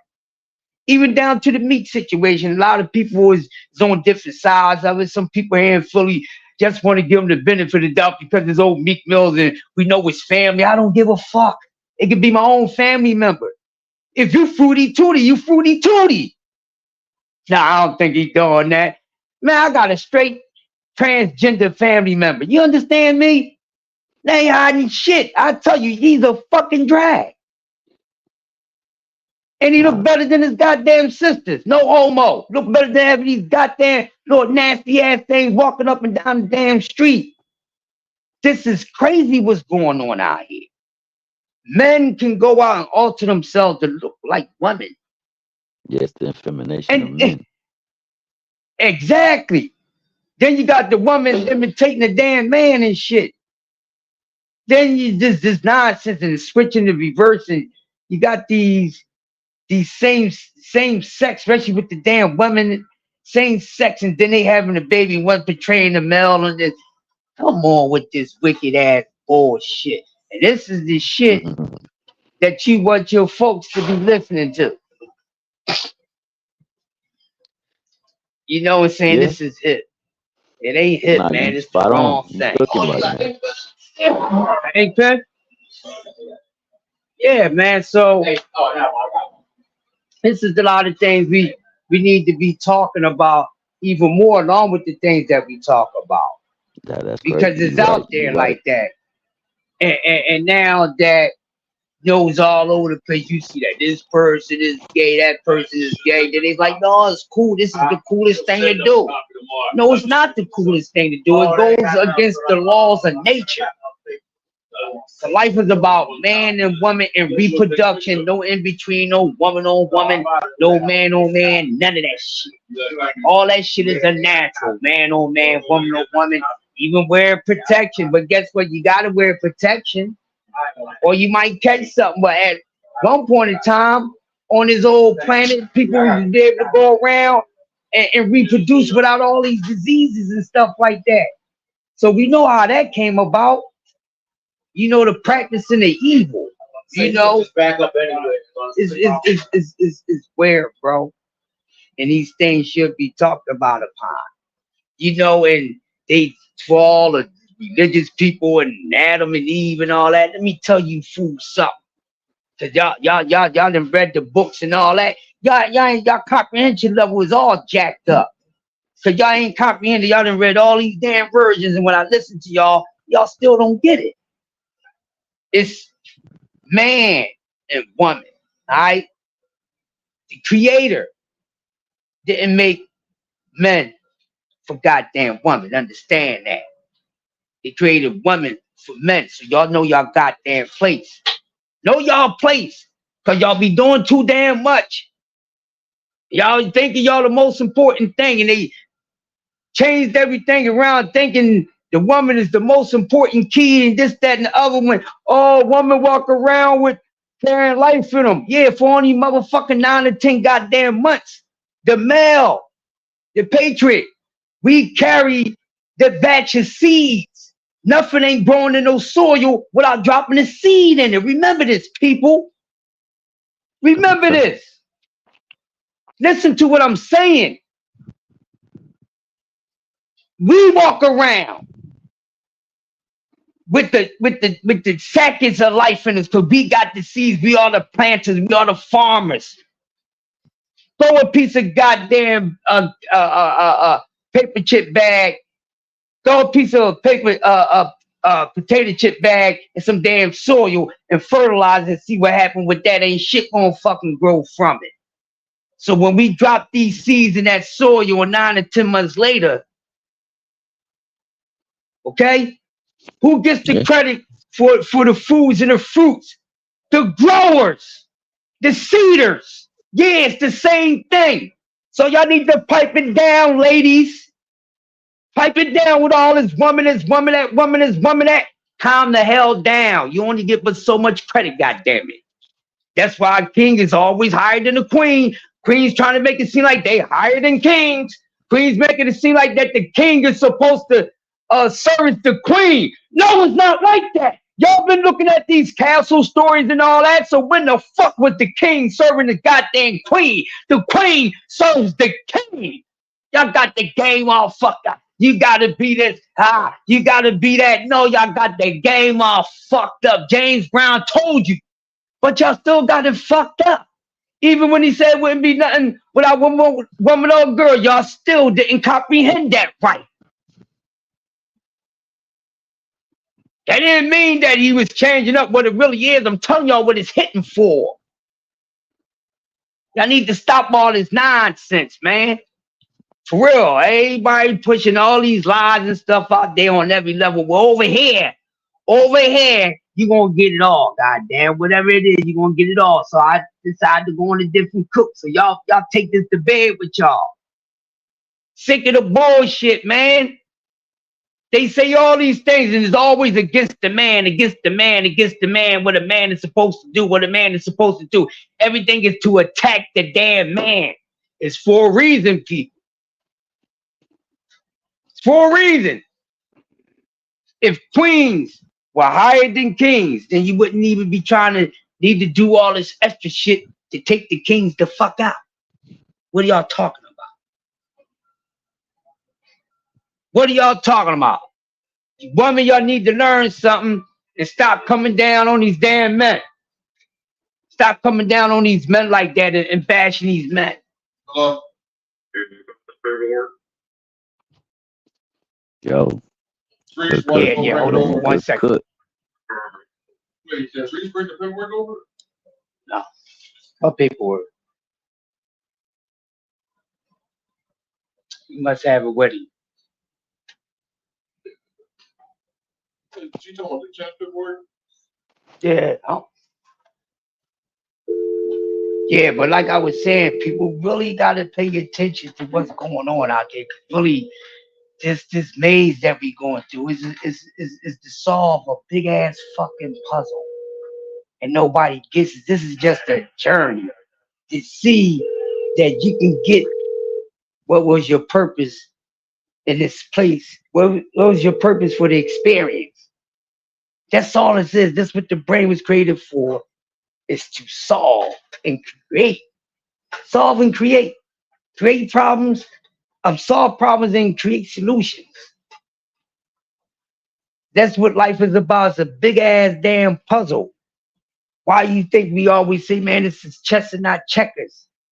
Then you got all these damn women, when they get on the internet, they want their men already come put together. Like, what you mean? You're not even already together. So how can you want somebody to come already put the damn together?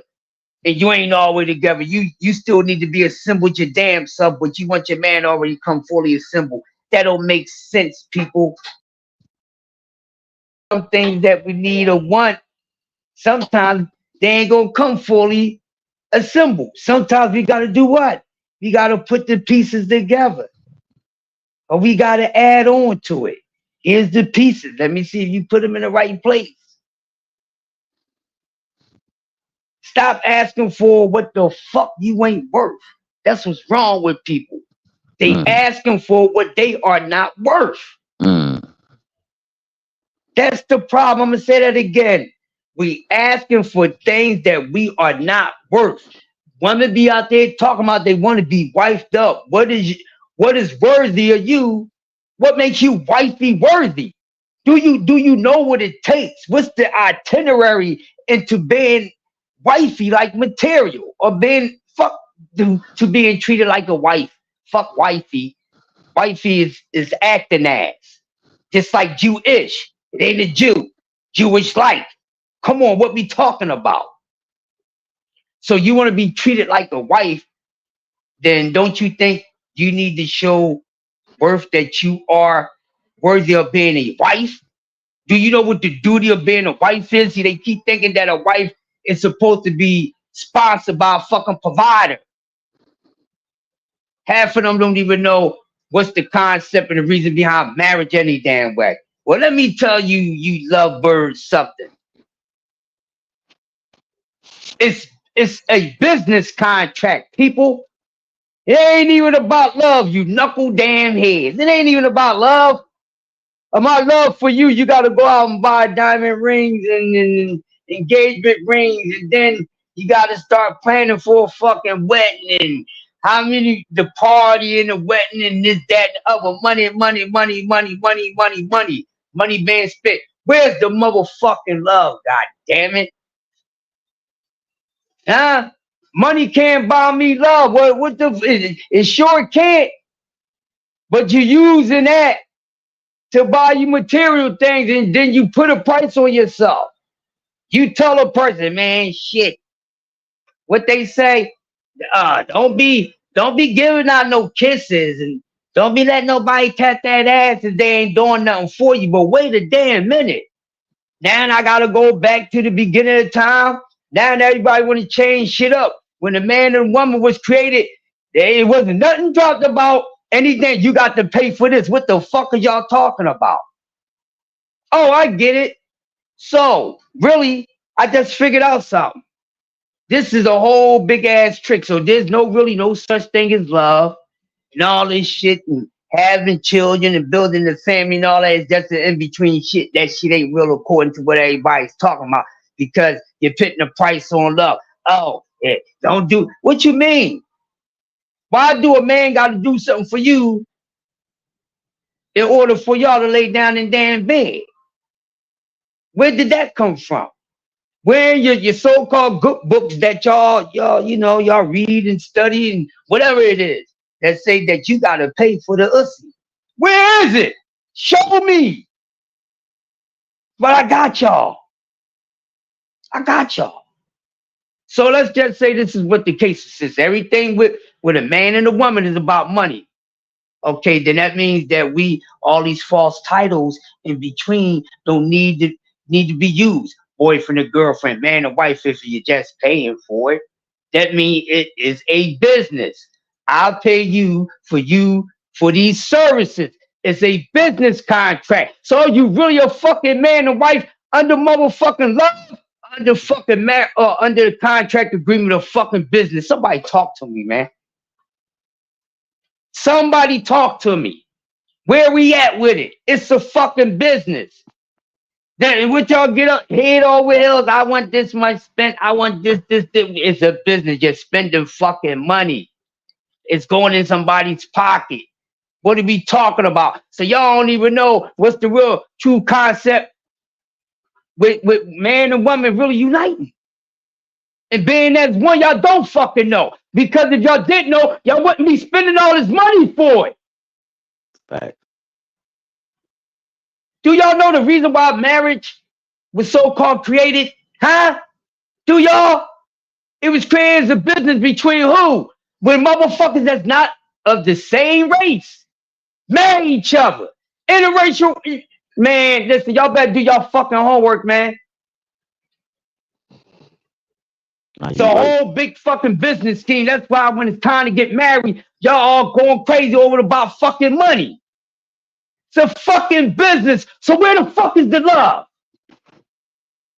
What do y'all say, ladies? He ain't working. He ain't bringing in that much money like that. Shit, love ain't going to do everything.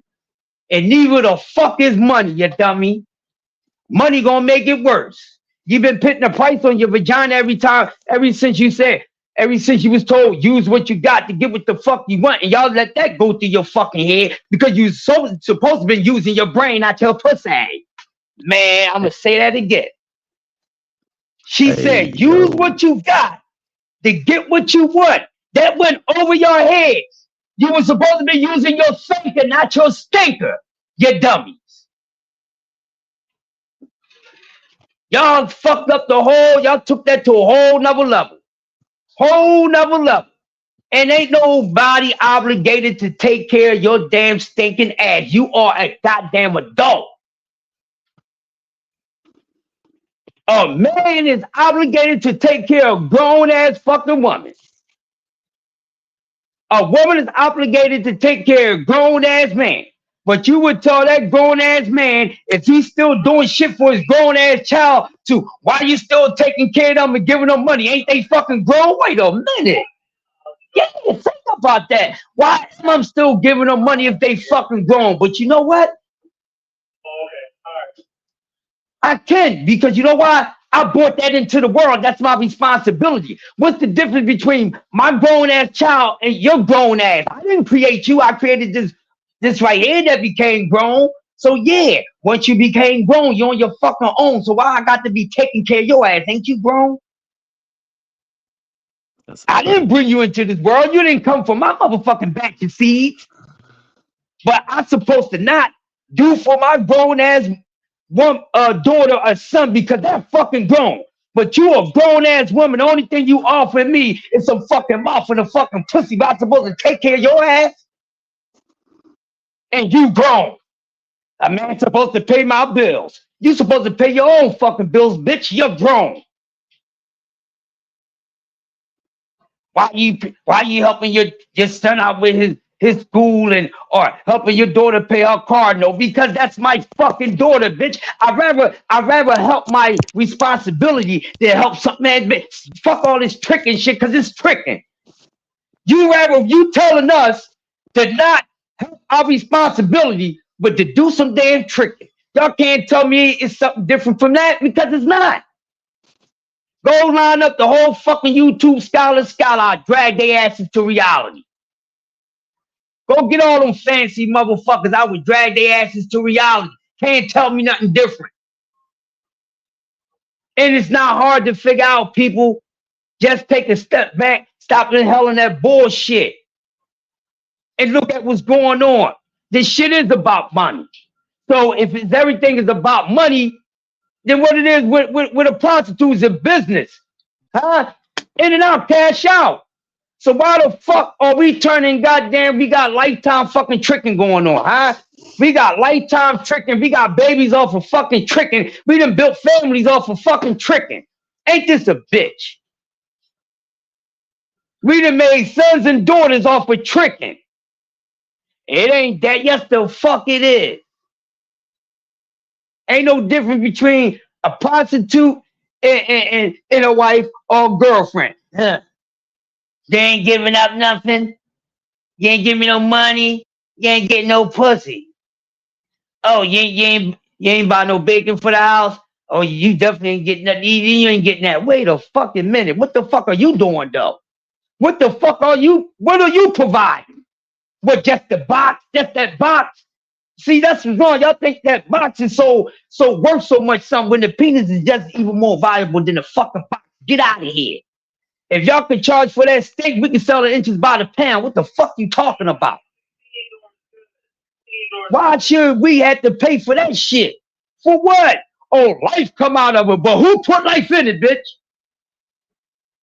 Oh, life come out of this. Life don't come out of it. That's life get puts into it. So who should be paying who for performing the world's greatest magic trick? What are we talking about? What are we talking about? Y'all playing too many games. Y'all don't even know what shit is really about. And I've been telling y'all since day one. This shit is about money. Everything's about money. All this shit in between is made up shit to keep you distracted for the fact it's all about money. Even down to the sport we love, boxing. Been telling these motherfuckers it's about money. They worrying about people being damn champions. I'm not worrying about nobody being the damn champion. I ain't wearing no damn belt around my motherfucking waist that says champion on it. Not my responsibility. It's about money. Oh man, these guys should just go ahead and be going for legacy. Man, people want to get paid for these services. This is how they feel that they've been recognized and everything. You want to get paid for your services. So if you getting paid For services, that means you are a business person. And this is a business agreement that we have between the two. Dry low, my man. All right. Oh no. Let me see me get you in here.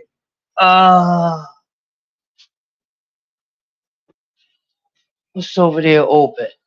You see anything open I could put him in? What? Hold on, bro.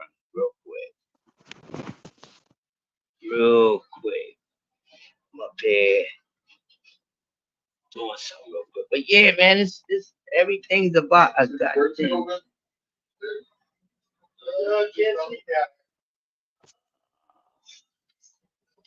That's what it's about, man. Ain't nothing different, man. If y'all ain't picked up on this game by now, your asses ain't gonna never pick up on it. It's a goddamn game. Figure it out and move on. That's why when your energy and your soul leave this damn avatar that is, guess what? You're going somewhere else. You ain't going to no goddamn place called heaven or some place called hell. You are energy. You don't know where you're gonna wind up at. You don't know what you're gonna come back at, so kill the noise. The mic Don't come back. get mad at me, nigga. I'm here telling the truth. If somebody else should have told you this. Don't. Keep the one with the number. Yep. All right, man. All right, have a good one. 13? All right, buddy. Yeah.